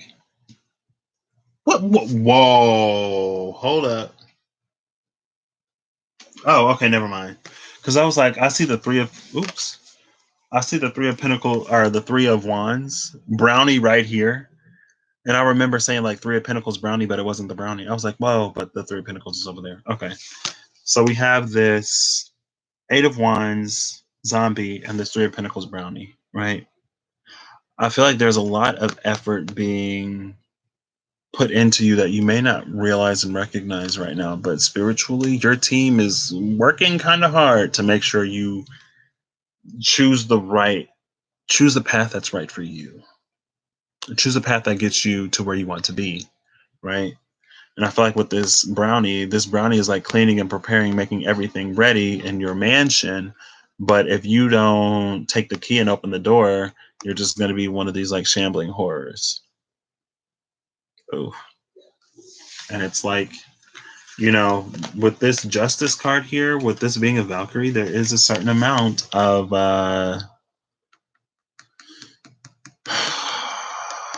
something is required of you in order to earn this blessing, right? And if you don't operate in that blessing, then, you're just this sort of Eight of Pentacles zombie. It's like no matter how much work you put into something, if your soul isn't in it, then you're not going to get that level of reward that you're looking for. And then last but not least is the vice versa. And this has been a 3.5-hour video, courtesy of me, of course, where I literally was just supposed to go through the deck and look at the card that is before and after the Fool. But in true me fashion, I was open to allowing spirit to tell me what it is that I need to do and should be doing. And so I am not going to apologize for the length of this video, but I will thank you if you are still with me, and I will continue. First card out is, of course, this Nine of Cups. Oh, wait, I saw these. So this is the bottom. Okay, so first card out is the Moon in reverse. And it's not the side of the moon with the boobies. So yay. And I'm looking for the Fool, and I don't too much know what the Fool looks like in this deck, honestly. I don't too much know what it looks like in this deck, but I'ma keep on looking, searching. Know what it too much looks like, but I'ma find it. Trust me, believe in me. I've got the key. You'll see. Oh, here it is right here. Okay, nice. Ooh, that is interesting. I love how this ends. Or at least I think I do. Oh, wow. That is very interesting. 1, 2, 3, 4, 5, 6, and then 7. And then this comes here. And these go here. And this comes up here. What's this? Okay. So left at the top, I have the Three of Pentacles in reverse. And it's probably the wealthy side. Or is that the beggar? Yeah. Yeah.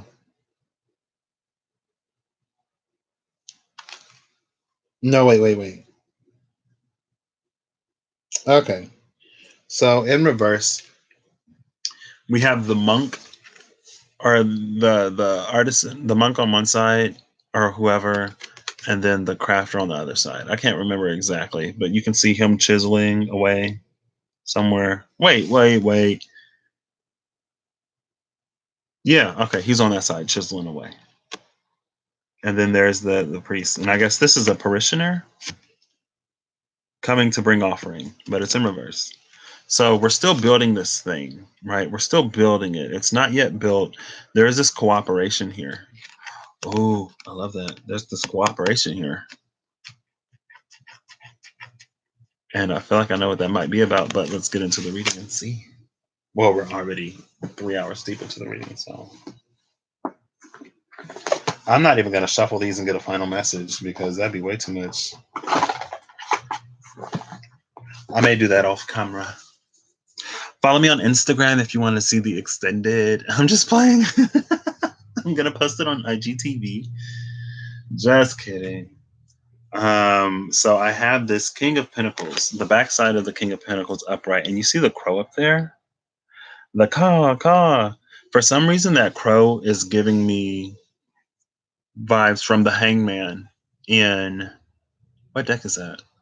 The Witch's Tarot, right? Because the crow in the Witch's Tarot on the Hangman, the crow sits on top of the tree and it's dangling a pentacle from its mouth, and the Hangman is there hanging, right?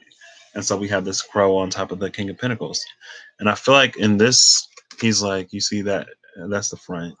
I don't know if y'all can see that. There you go. Maybe there's a front. Oh well. And here's the back, right? And I feel like he's like looking over his kingdom, right? And this King of Pentacles, this is the Archangel of Mysteries energy, right? And so it's like he's sitting upon this throne. It's almost you in a way, in your power, seated upon your throne, waiting to see if you'll find yourself, waiting to see if you will navigate through everything that you have to navigate through to get there. And this is a very spiritual undertaking. It's a spiritual thing that you're being led to complete. But the impacts and ramifications onto your 3D physical world are immense. And once you come to that, you can more like manifestation out the whoo-hoo, you know what I mean? Out the wazoo. And it's just going to be so much easier, darling. So much easier once you get to that level. But also, since that is a king, I feel like it's also going to come with a great deal of responsibility at the same time. And it's not responsibility, I feel like, in a very negative or a tough way, but it's responsibility in a way that you can be of service and you can be fulfilled in the work that you do. I'm feeling a very fulfilling energy from that. And so now over here, of course, we have the back of the High Priestess upright. So the High Priestess has officially made an appearance in every single pile. She first came out on top of the Initiate. Then she came out on the Keeper. And now in this final round, she comes out on the Seeker and her back is turned. But you see those two flames? That's all I'm going to say. You see these two flames? I'm sorry.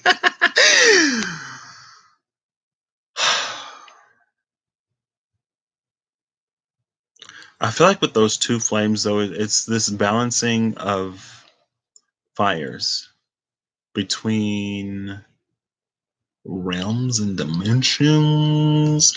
It's like one of these is your personal fire, let's say, like the ego. And the other one of these is a spiritual fire, let's say your soul.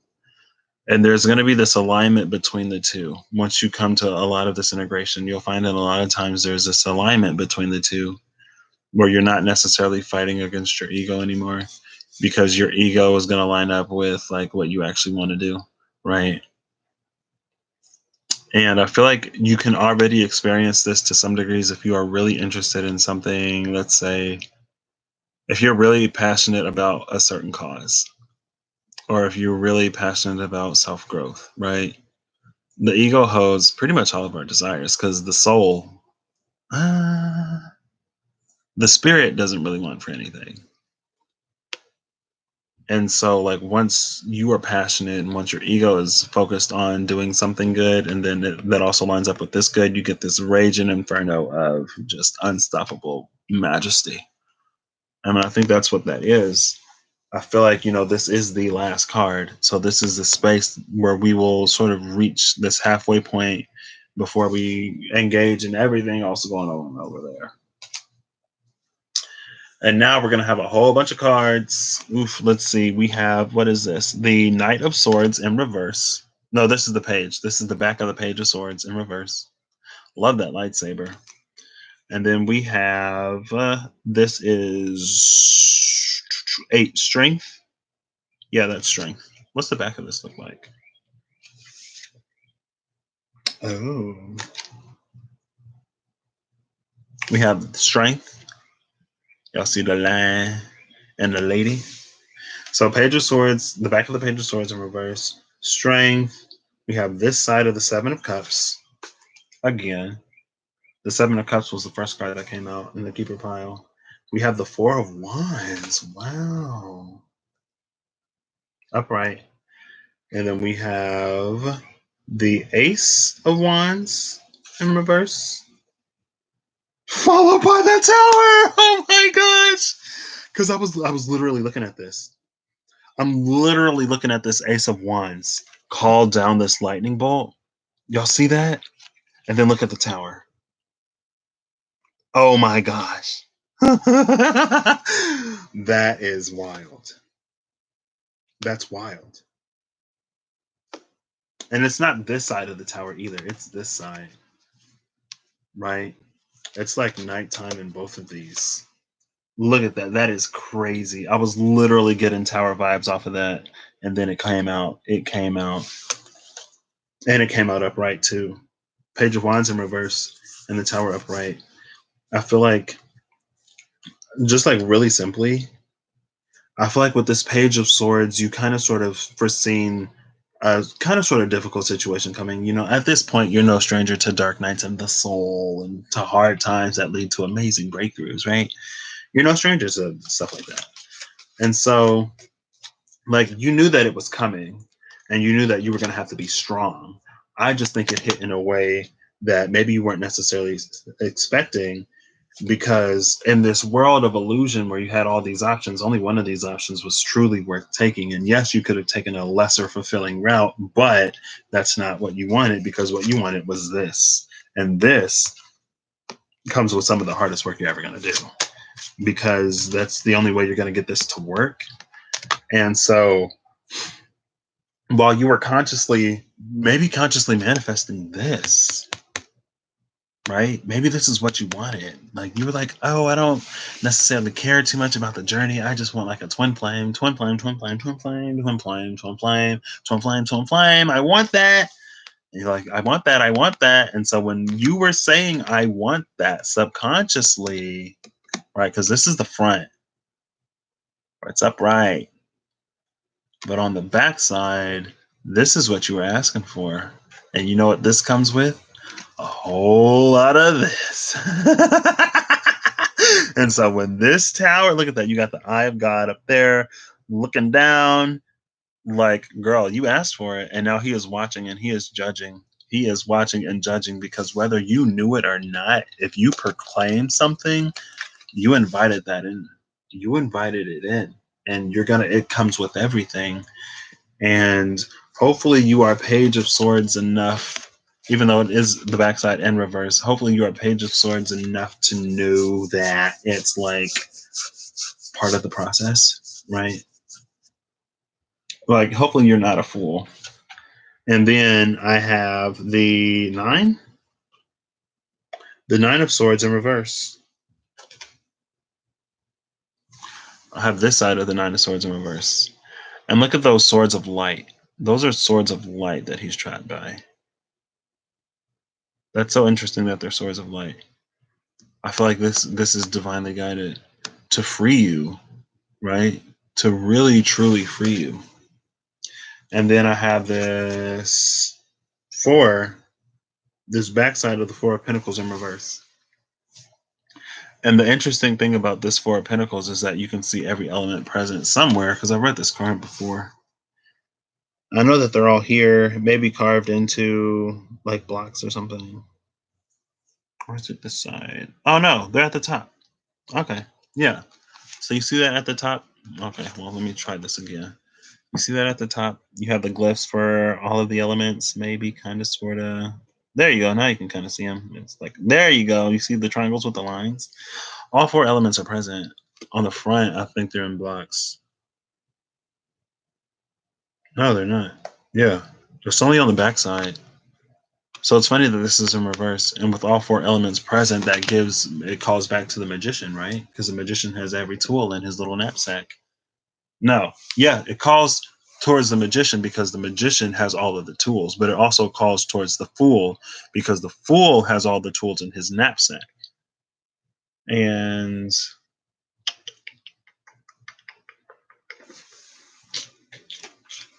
let's see, I'll try to show you. Right?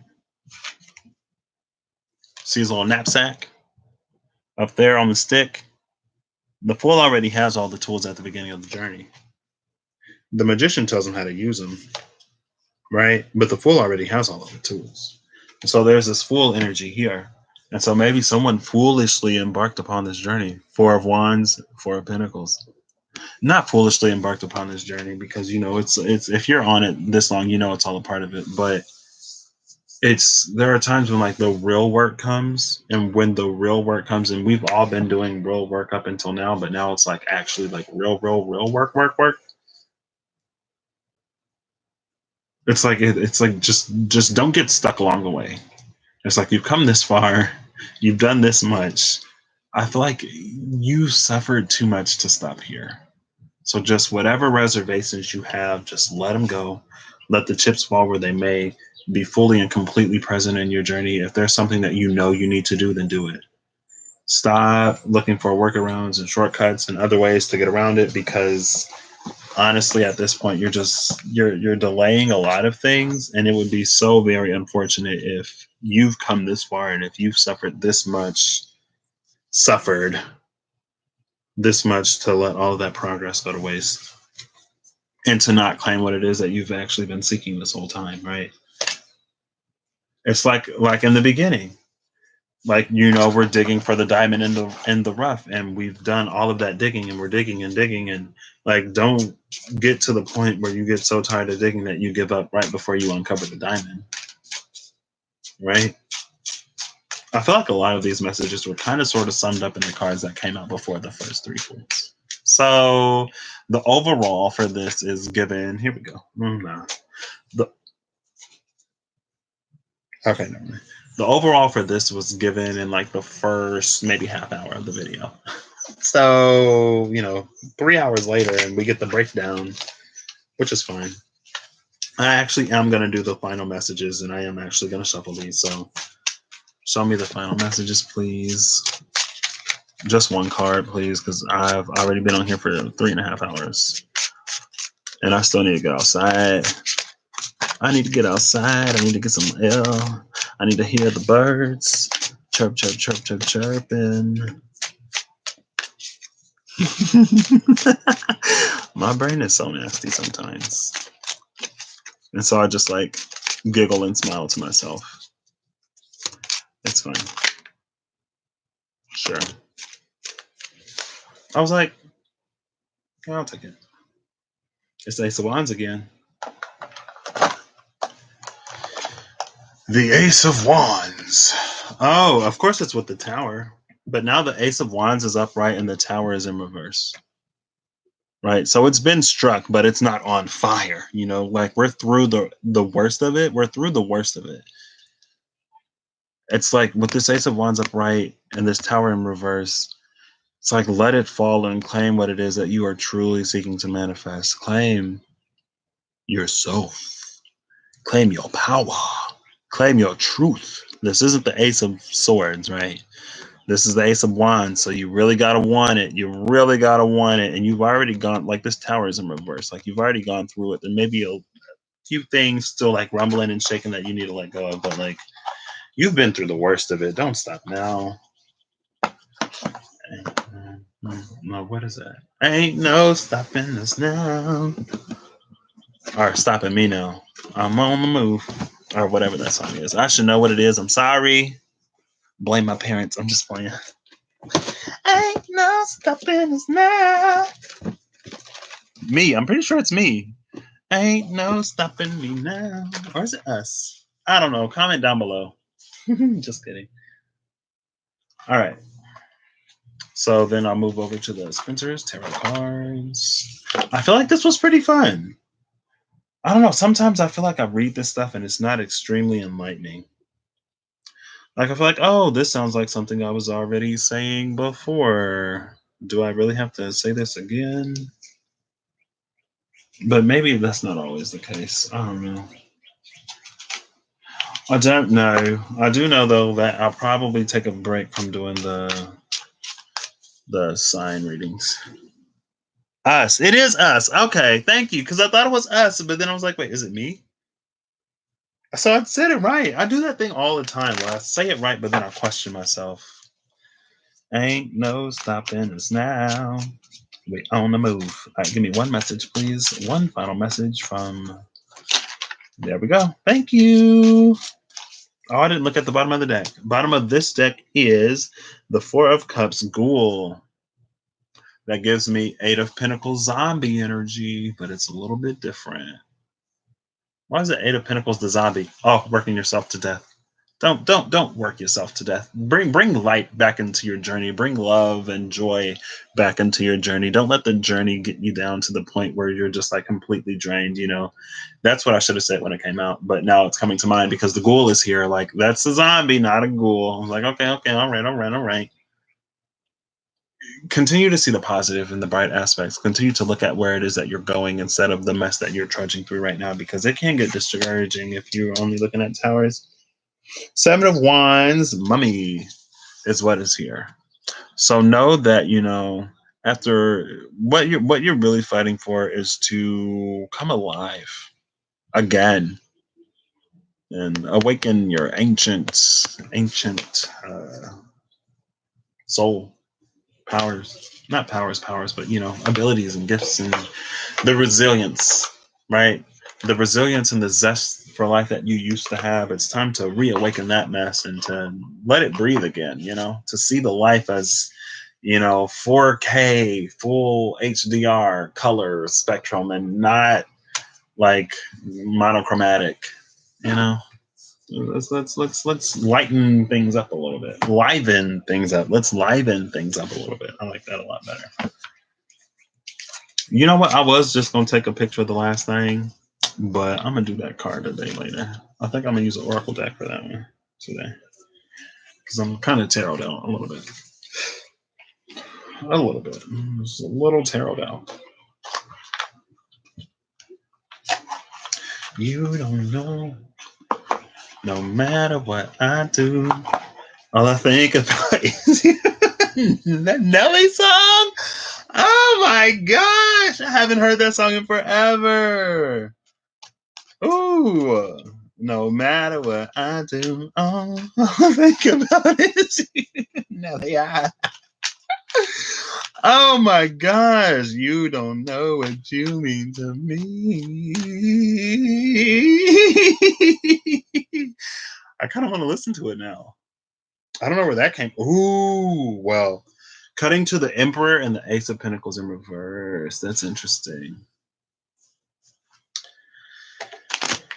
No matter what I do, all I think about is you. That sounds like a personal problem. I'm just kidding. All right, give me one last message from the Modern Mystics, the Modern Mondays. There we go. Thank you, Mystics Tarot. Thank you.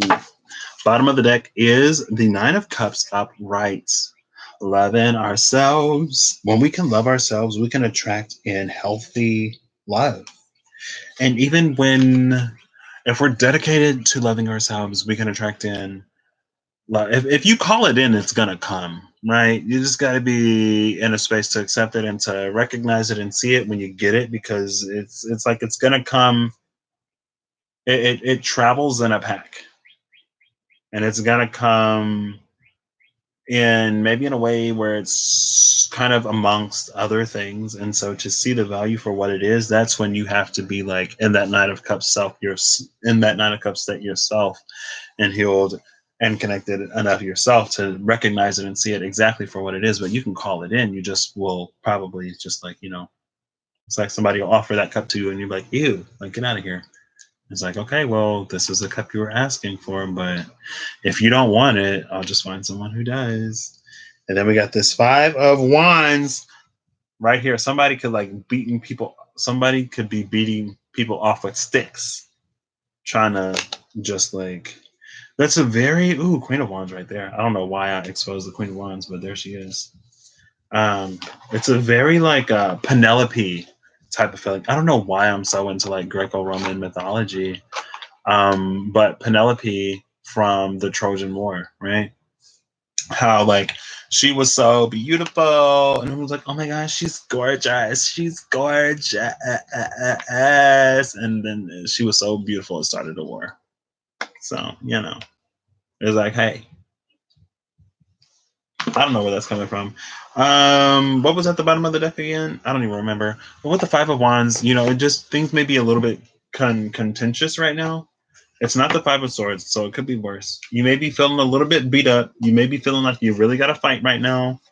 You may be feeling like it's a little bit of a struggle, and you may be questioning if it's worth it sometimes. But if you give up on it, then how is it going to happen? Right? It's like you can't halfway manifest something like this. And then you can't like be going through the thick of it and then want to give up and turn around because it's like you're already in the thick of it. So you might as well continue. I don't know why I just did that. Hey, but now I can see that it kind of shuffled. So it does like mix things up a little bit. Do you like to move it? Move it? I like to move it. Move it just popped into my head. So that probably means I'm just like a little tired. I like to move it. Move it. I like to move it. Move it. I might listen to that song after this, honestly. My dad has a playlist. A playlist. Whenever he comes to pick me up, he has this playlist. It's a 2-hour drive. He has this playlist.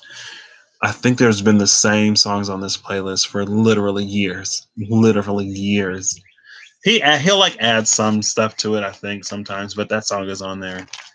And that's interesting that popped into my mind. I need to call my father because I've been seeing him in a lot of my dreams lately, and we'll be like driving places. And there was one day he wasn't wearing his glasses, and I can't remember where he picked me up from or where he was taking me, but we were driving and he wasn't wearing his glasses. And it's like we were kind of sort of in the other lane, but there was nobody on the other side, so I didn't really say anything. But then we were driving along and I noticed that there were like train tracks under us. And I was like, you might want to like, move, scooch to the right a little bit because you're driving on these train tracks. And he was like, oh, really? Like, no wonder why it was a little bit bumpy. I was like, I'm like, oh my gosh, why aren't you wearing your glasses? And then after we moved over, I could see this train coming in the distance. So I'm glad I finally said something.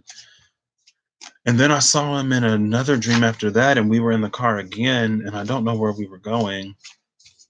And I've been meaning to like reach out to him and talk to him, but I just haven't because I guess I'm a terrible person.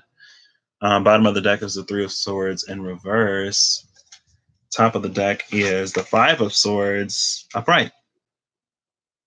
So I feel like in this Three of Swords matter, there's like these worms, these things that have wormed their way into our brains and into our lives, and we are relentlessly cutting out everything that is holding us to this Three of Swords energy, right?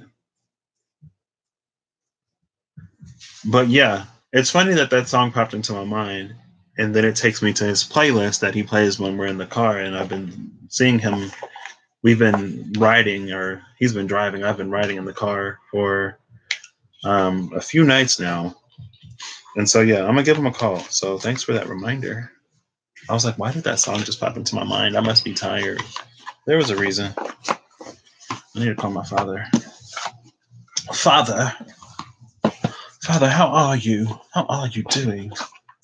My dad's a Virgo, and he's with a Virgo, and their birthdays are like 2 or 3 days apart. Actually, I was actually thinking about him earlier too, because I'm like, he has to have Gemini somewhere in his chart. I was like, he's probably a Gemini moon. Maybe like a Gemini moon and an Aquarius rising. Or, yeah, he probably has both Gemini and Aquarius in his chart. I could see him being triple air though, low key. Because he just has that vibe. Oof. Okay. Let's see. Man, y'all some troopers. Super troopers, goof troops. I kind of want to pull something from the other deck because I've already seen all of the cards in this one. Yeah, I'm actually going to do that. So I'm going to put these back in the box, but I'm actually going to pull from the other deck because I've seen this half of the deck.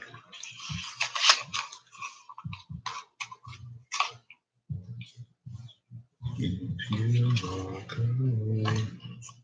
You don't hear me say, please. Oh, baby, don't go. Simple and clean is the way that you're making me feel tonight. We've gotta let it go. Now I'm singing Kingdom Hearts. I haven't played Kingdom Hearts 3 yet. Last year, so I played Kingdom Hearts 1 and 2. I rented them. I played Kingdom Hearts Birth by Sleep and 358 over 2 days. And another one. Maybe a few other ones, actually. And I waited so many years for Kingdom Hearts 3 to come out. And then my eyes reached the point where I can't really comfortably play too many video games anymore. And so by the time it finally came out, I was just like, it would be a waste of money. That year, Kingdom Hearts 3 came out, Borderlands 3 came out, some other game came out, and I was like, wow, that was last year because it was 2019. And I'm glad it was last year because if it were a year before that, I would have been depressed AF because I would have been like, I literally waited years to play these games and now they're finally out and I can't even see enough to really play them. And that's a reason why I was like, wow, I'm surprised I'm not more depressed because of where I am in life right now. Okay. Oh, and look what card came out. The sun. The sun. The sun's like, why would you be depressed? There's so much to be grateful for. So much to be happy for. Seven of Pentacles. And look, the little sun right there. And then we got the big sun right here. It's like the sun is shining on your crops. Continue to trust and believe that you'll get fruit. And then the Ace of Cups right there at the cut on the other side of the sun. Trust and believe. Trust and believe that the wellspring of love has not run dry, because crops also need water to survive, right? Not just sunlight. Trust and believe that your foundation is good and that your foundation is solid and that it's very enriching, because plants also need nutrient-rich soil in which to grow. And so it's like, don't worry. You have all of the essentials there. You will be fine. Oh, do not worry. Do not stress. Do not stress. Do not stress or fret. Do not stress. Okay, now it's time to put these back. I'm feeling good now. I'm feeling like at peace. And that's one thing that I guess it's one thing that I've been really conscious of, is how decent I am or was at really cultivating like an internal peace, right? It's like my peace bubble is. No, I saw this card. So I was like, wait, I saw that card. I was like, wow, my peace bubble is like going strong for the most part. Every now and then I'll get a little weepy. Oh, cutting to justice. Wait, why is this in reverse? Okay, yeah, this is my all upright deck. I was like, wait, what? Cutting to justice and temperance. That's why it was in reverse. Because, yeah. There we go. Justice and temperance. I feel like it's about to come in. That justice is about to come in. Justice is about to be solved. All right, now give me one card. Oof, I said one card, but I'm going to take all of them because I'm feeling frisky. Star at the bottom of the deck. This is what you wish for. This is what you hoped and prayed for. Don't walk out the door now. It's like there's like, that like someone has a surprise party set up for you, and so like you're walking towards the door and you're prepared for the surprise, and then like you open the door and they go surprise, but you see somebody in there that you see something that just like shocks you, and so you like close the door and you walk out and everybody's like, what just happened? Either there's more people in there than you thought, or someone showed up to the surprise party that you weren't expecting. Maybe you haven't seen them in a long time, and you open the door and they're there, and like you don't want to cry in front of everybody, so you like you pause, your eyes get real wide, and then you shut the door, and then you start like weeping, and then you're like you're wiping your eyes, trying to be good, you're fanning, and then you open the door and like, oh my gosh, and then like, whoa, what was that about? You know, I feel like it's that energy somewhere. Starting with the Ten of Cups. Oh my gosh, of course. And like these, can't see these, right? I'm flipping these up. So Ten of Cups right there. I feel like that perfectly sums it up. It's a little bit more love in the room than you were quite expecting. And so you just gotta like shut the door, catch your breath, cry a few happy tears, wipe them away, compose yourself, and then walk in. And like everybody knows that you're like a big blubbering crybaby anyway. So you ain't gotta close the door and go outside and pretend like you're not. Wow, and then we have the lovers. The Ten of Cups and then the lovers. But this Ace of Swords is Ace of Swords. I call this the Ace. This is the Eight of Swords. I have gotten an Ace of Swords feeling from this card before because it's like there's only one sword and 7 illusions, right? And maybe the truth of this, maybe you've discovered the truth behind this Ten of Cups and this Lovers card, and it's put a shock to your system, as Static would say. And so it's caused you to like reflect inward, go real deep, and work it out. Then we have this King of Wands. Come on, King. But is he gonna move? Ooh, Death card. So his ego is being changed. I think the King of Wands is softening up a little bit. He's learning to be a little bit less intense so that his fire warms you instead of like burning you sometimes. And you're like, oh, it's like there's this energy of like a little like Jack from The Incredibles. I saw a clip from that. It's like, how like sometimes Jack will explode and catch on fire, right? And so with this King of Wands, it's almost like it's kind of sort of adorable because I feel like you're talking about him like he's a puppy or like a baby, like Jack. You're like, oh, sometimes he gets excited and he just gets a little too hot and he burns you sometimes, but it's all in love. He's just flaring up right now. Give him a second; he'll calm down.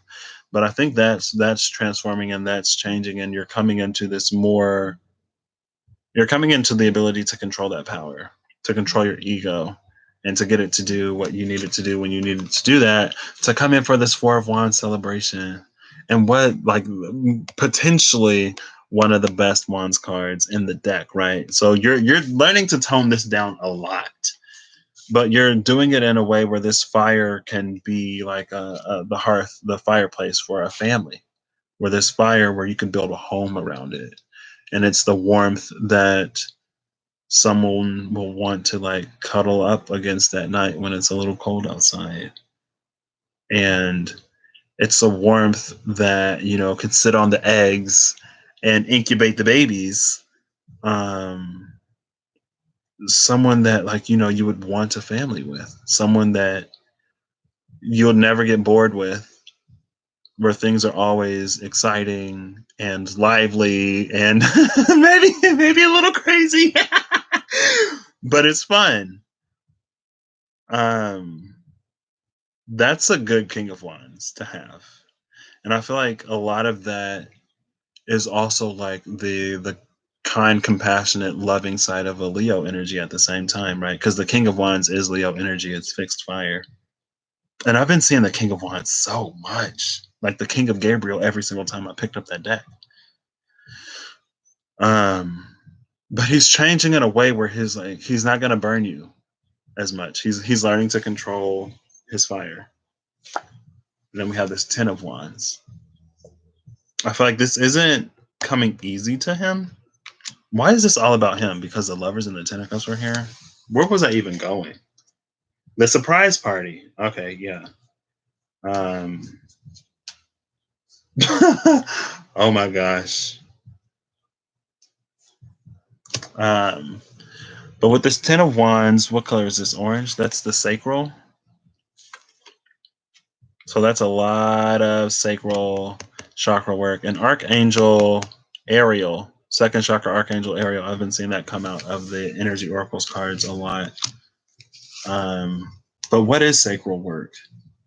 The sacral chakra is the sexy one, right? It rules the procreative region.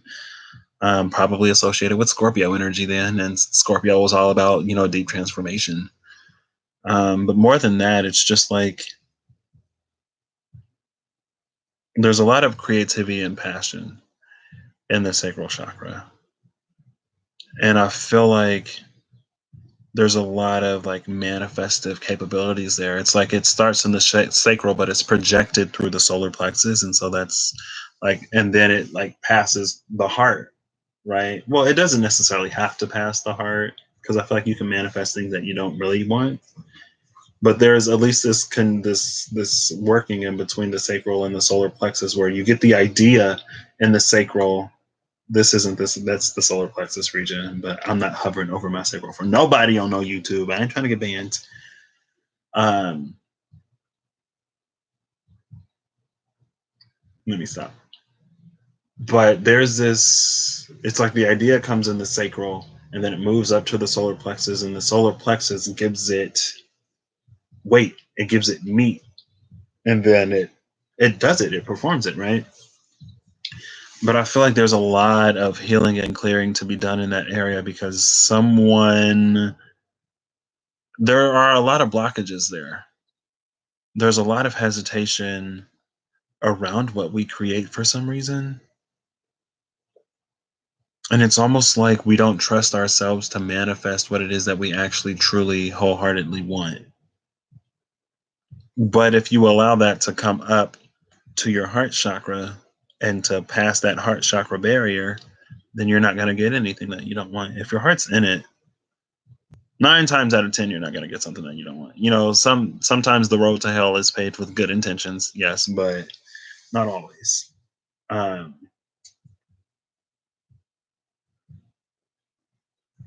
but yeah, there's a lot of blockages in this sacral. So if some of that resonates, then maybe do some sacral chakra healing. Then we have this Page of Swords, which is all about getting this new truth. And I feel like this truth is a little heavier than the page can handle right now. Because I'm seeing him like lift this sword, and I'm like, "Oof, are you okay with that?" But pages are also messengers. I feel like I've been getting away from the messenger side of the page, and I've been focused more on like immaturity and other stuff, right?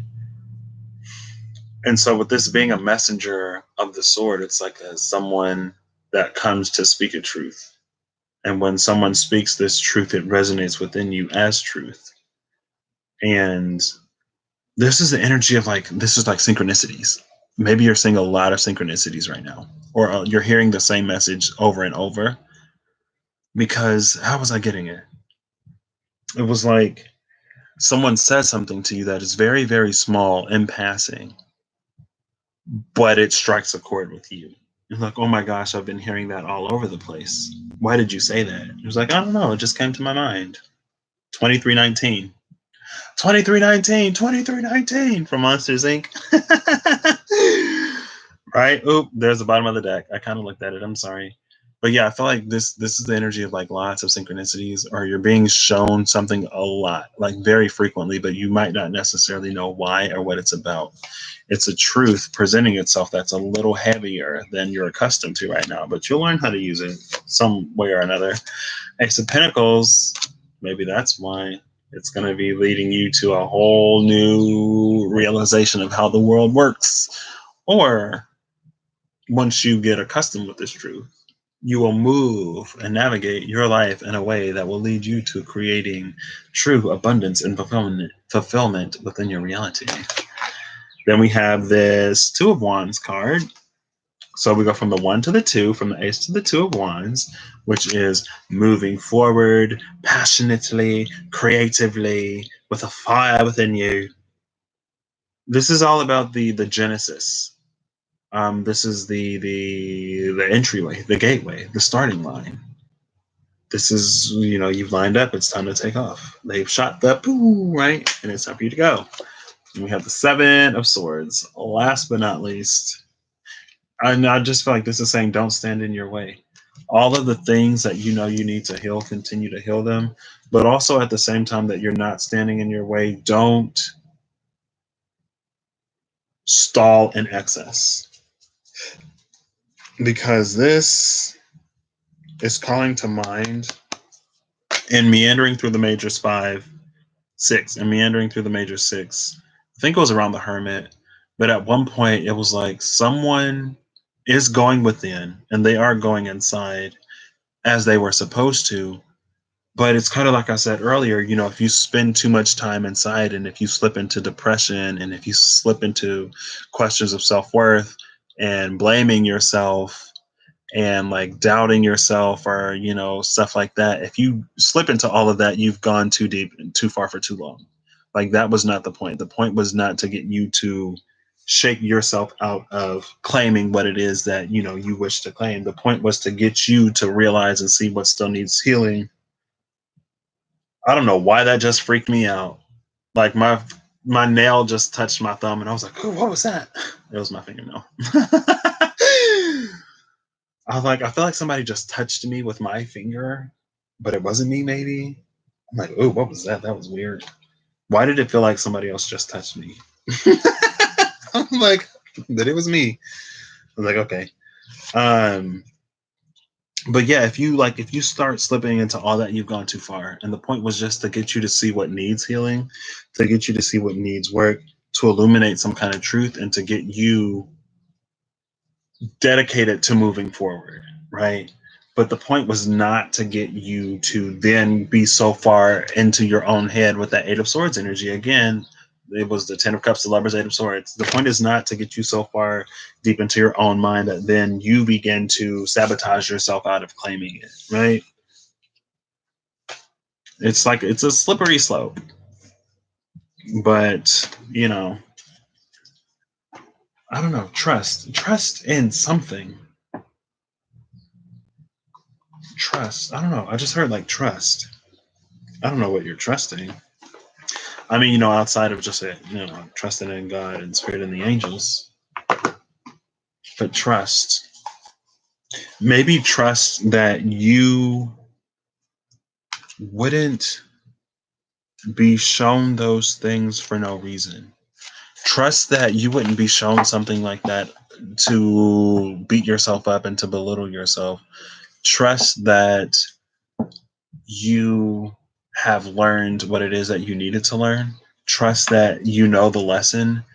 Trust that you will find someone who will work with you instead of working against you. Trust that your vulnerability will be safe in the right hands.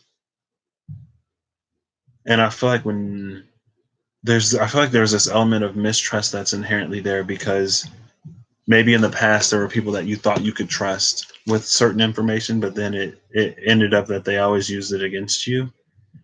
And so now maybe you feel like your intuition is like partially busted when it comes to people, or you can't read people as well as you actually can now. But it's like in the past, some of that may have happened to show you something, but trust in your ability to, I don't know why that just like scared me half to death that these cars almost fell.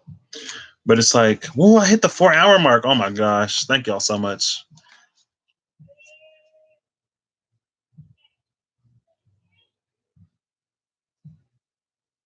I think my mom just went live. Oh, it is 6:13. No, it's 5:13 here. Okay, anyway, trust that your heart and your soul know the way. Because I feel like before maybe you followed your heart, but when you were following your heart, you were looking to feel something within it. And so what you would feel before when you followed your heart was like not,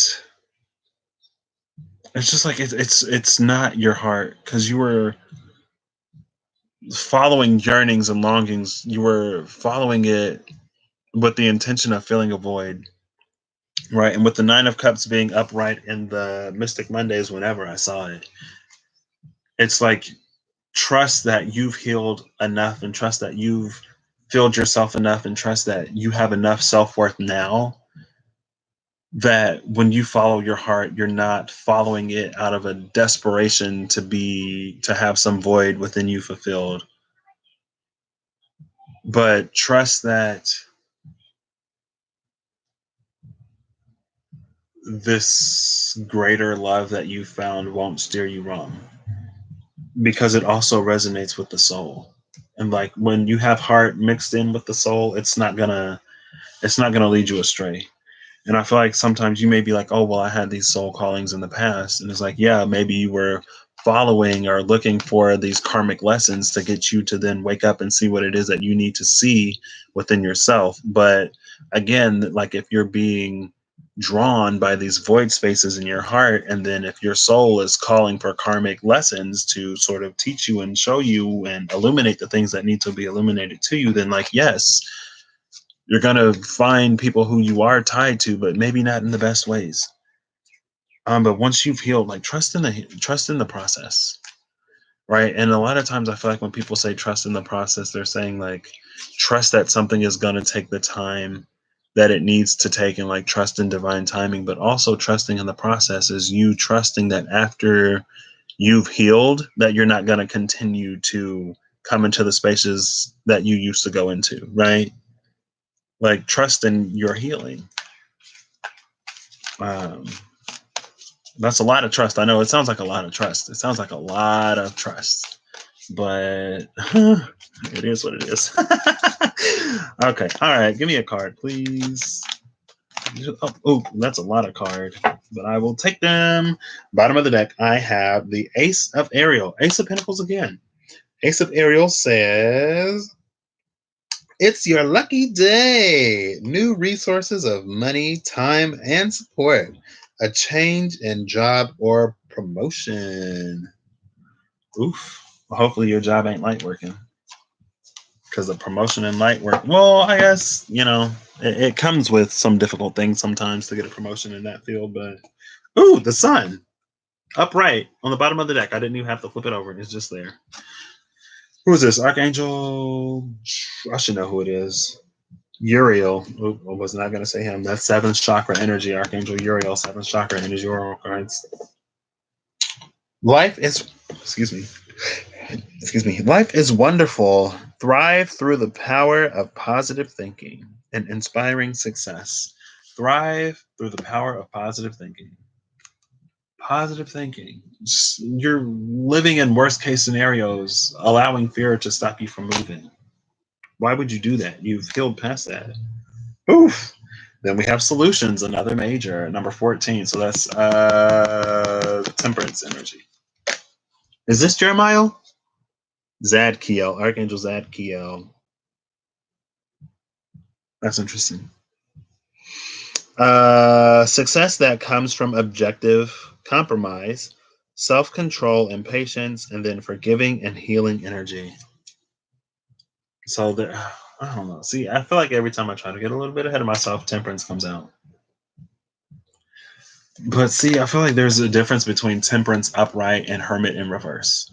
When you've hermited for too long, that like your eyes are so adjusted to the dark that you start to like recoil from the slightest bit of light, you've hermited too long. Like this is temperance upright. No, it's going to take time, but while it's taking time, you're healing. You're healing, and forgiving and healing when you're down there. Because if you're just down there not doing anything, you're just hermiting in reverse, and that's hermit in reverse leading to the moon and then the devil, right? And maybe not the moon in reverse, because at least with the wild unknown, they say that the moon is the energy of everything in the abyss, everything in the dark, and it's fine to venture there every now and then. But once you get too far there, it's like being wandering into the heart of a very, very dense and confusing forest in the middle of the night, and you're trying to find your way out. Right? It's like if you're there too long, you're gonna lose sight of what it was that you were sent down there for. It's like going to the store when you're hungry. You don't want to do that because then you're going to overload your cart. And then we have the 10 of Raphael, the 10 of Cups again. So we have the Sun, Temperance, and the 10 of Cups. Trust in the healing.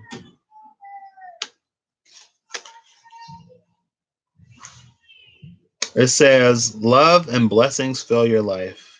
Harmonious relationships with family members and happily ever after. I love that. That energy is gorgeous. I feel like this is everything that awaits you once you go through all this foolishness. And I say foolishness because, I had the three fools out. That's why I said foolishness, not foolishness as it, it's like whatever. But sometimes you got to be a fool to get what you want. I actually learned that from the friend who I went on a retreat with. I used to always sort of like rag on him. I was like, how come like you always try to like work around something? Like if somebody tells you no, why can't you ever just accept the no? Or if somebody gives you a deadline, why can't you just abide by the deadline? Like why you got to be so difficult? But he was like, if you don't ask, how do you know? And people like they would always give in to him. I'm like, what? They actually did that? It sounded like such a hard deadline. And I'm the type of person I never want to be like not confrontational, but I never want to like put somebody out, right? And so a lot of times I won't speak. And hola. A lot of times I won't speak. But what I learned from him is to like if the Bible says you have not because you ask not, right? And what I learned from him was to like reach out and like worst case scenario, what the person is gonna say no. The answer is already no if you don't ask. And it's because I learned that lesson from him that I reached out to the people that I reached out to. Like last year, cue the whole story about, me getting back on campus when it was impossible. I actually learned that from him. Um, Even though I would like just be so over it. I was like, why do you always got to try to like work around something? Why can't you just accept what the answer is and plan accordingly? He's like, and then he'd say, because, whatever. But I mean, honestly, kind of sort of low key, he was doing it the right way. Tell me why. I asked him, I was like, do you know about the law of attraction one day? And he was like, yeah. I was like, what? Because this is when I was there a few months ago, like last month, well, 2 months ago, almost a month and a half ago ish. I was like, do you know about the law of attraction? He was like, yeah.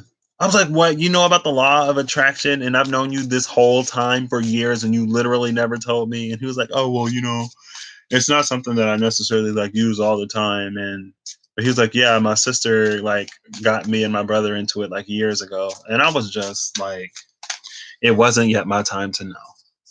I was still manifesting stuff that I didn't want because I had lessons to learn. So, hey. But I was like, really? You already knew? I thought we were friends. At the cut, let's see. I have the Eight of Wands and the Knight of Cups. Wow, somebody may be coming in quick. Quick realizations. And look, she's pointing to this Knight of Cups. Come on, Eight of Wands. The Eight of Wands sharpshooter. That's Artemis energy. And that was a unicorn, too. Final message. Okay, that was quick. Oh my gosh. Tell me why it's a freaking page. Oh, goodness. I'm going to have to get another message. Bottom of the deck is Ace of Cups in reverse. And then we have this, the Stronghold of the Grail. Page of Cups in reverse. And this Five of Wands is upright. So when it comes, maybe someone thinks that this Ace of Cups is in reverse. Maybe they're going to come in and they're going to put in the work to flip it upright. Or maybe they're just beating themselves up thinking that, they already lost the chance. I don't know. All right. What is the Page of Cups' message? What is her message? What news does she bring from the realm of spirit, I guess? There it is right there. It just flipped over. Okay. Let's see. It is funny. Bottom of the deck now is the Gardener. No, it's not the Gardener. The Journeyman, Eight of Pentacles, Eight of Orbs, and this is Sun and Virgo energy. The Gardener, or the Journeyman. The message that the Page of Cups brings is the Ten of Cups. Is the Ten of Wands. Why did I call this the Ten of Cups?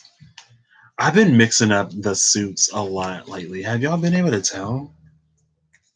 So first we had the Five of Wands and this Stronghold of the Grail in reverse. She's bringing a message from spirit, from your emotional body, from the realm of water, right? She's bringing a message, and the message that she brought is this Ten of Wands. I think with this Ten of Wands, maybe this is saying that someone is finally allowing the divine to take some of the burdens off of them, to like get some of that stuff off your back, right? It's like the camel's back is broken. The camel's back is sufficiently broken. And like the camel back gotta break before, we allow some healing in, cue the dark nights, right? But it's like, before we can heal this camel's back, first we have to remove all of the burdens from it. And so it's like they're doing this thing at the same time, right?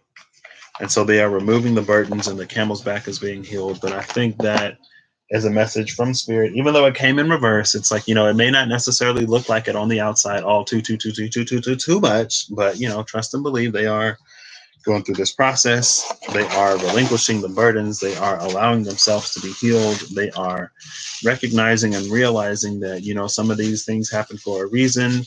They are done yelling at us and cursing us for putting them through these situations, because now they can actually see the healing and the growth that results. Right? Because that sometimes you're like, oh gosh, like why would y'all like let me go through this? Like y'all don't really care about me. Y'all don't really love me. Because if y'all love me, y'all would not have allowed my heart to break like this into all these pieces. And y'all wouldn't allow me to be struggling right now if y'all really love me. And they're just like, okay, well, whenever you're done, like if you really loved you, you wouldn't have put yourself in these situations. Let's talk about that.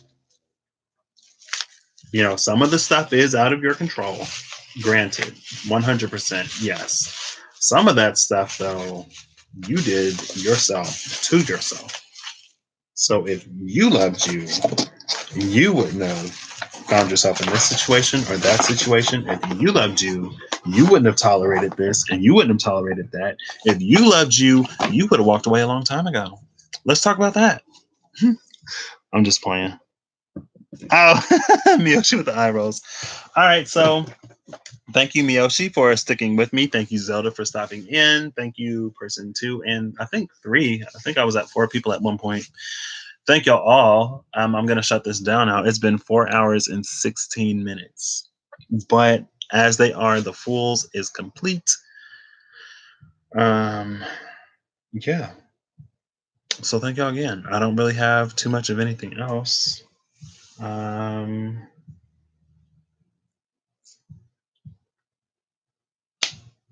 Yeah, I don't know. I guess I'll shut it down here. And I'll catch y'all later. I'm going to go eat and get a little bit of sunlight before, the sun sets. Oh, hearts. Thank you, Miyoshi. Love you. Bye-bye. What is that? Oh.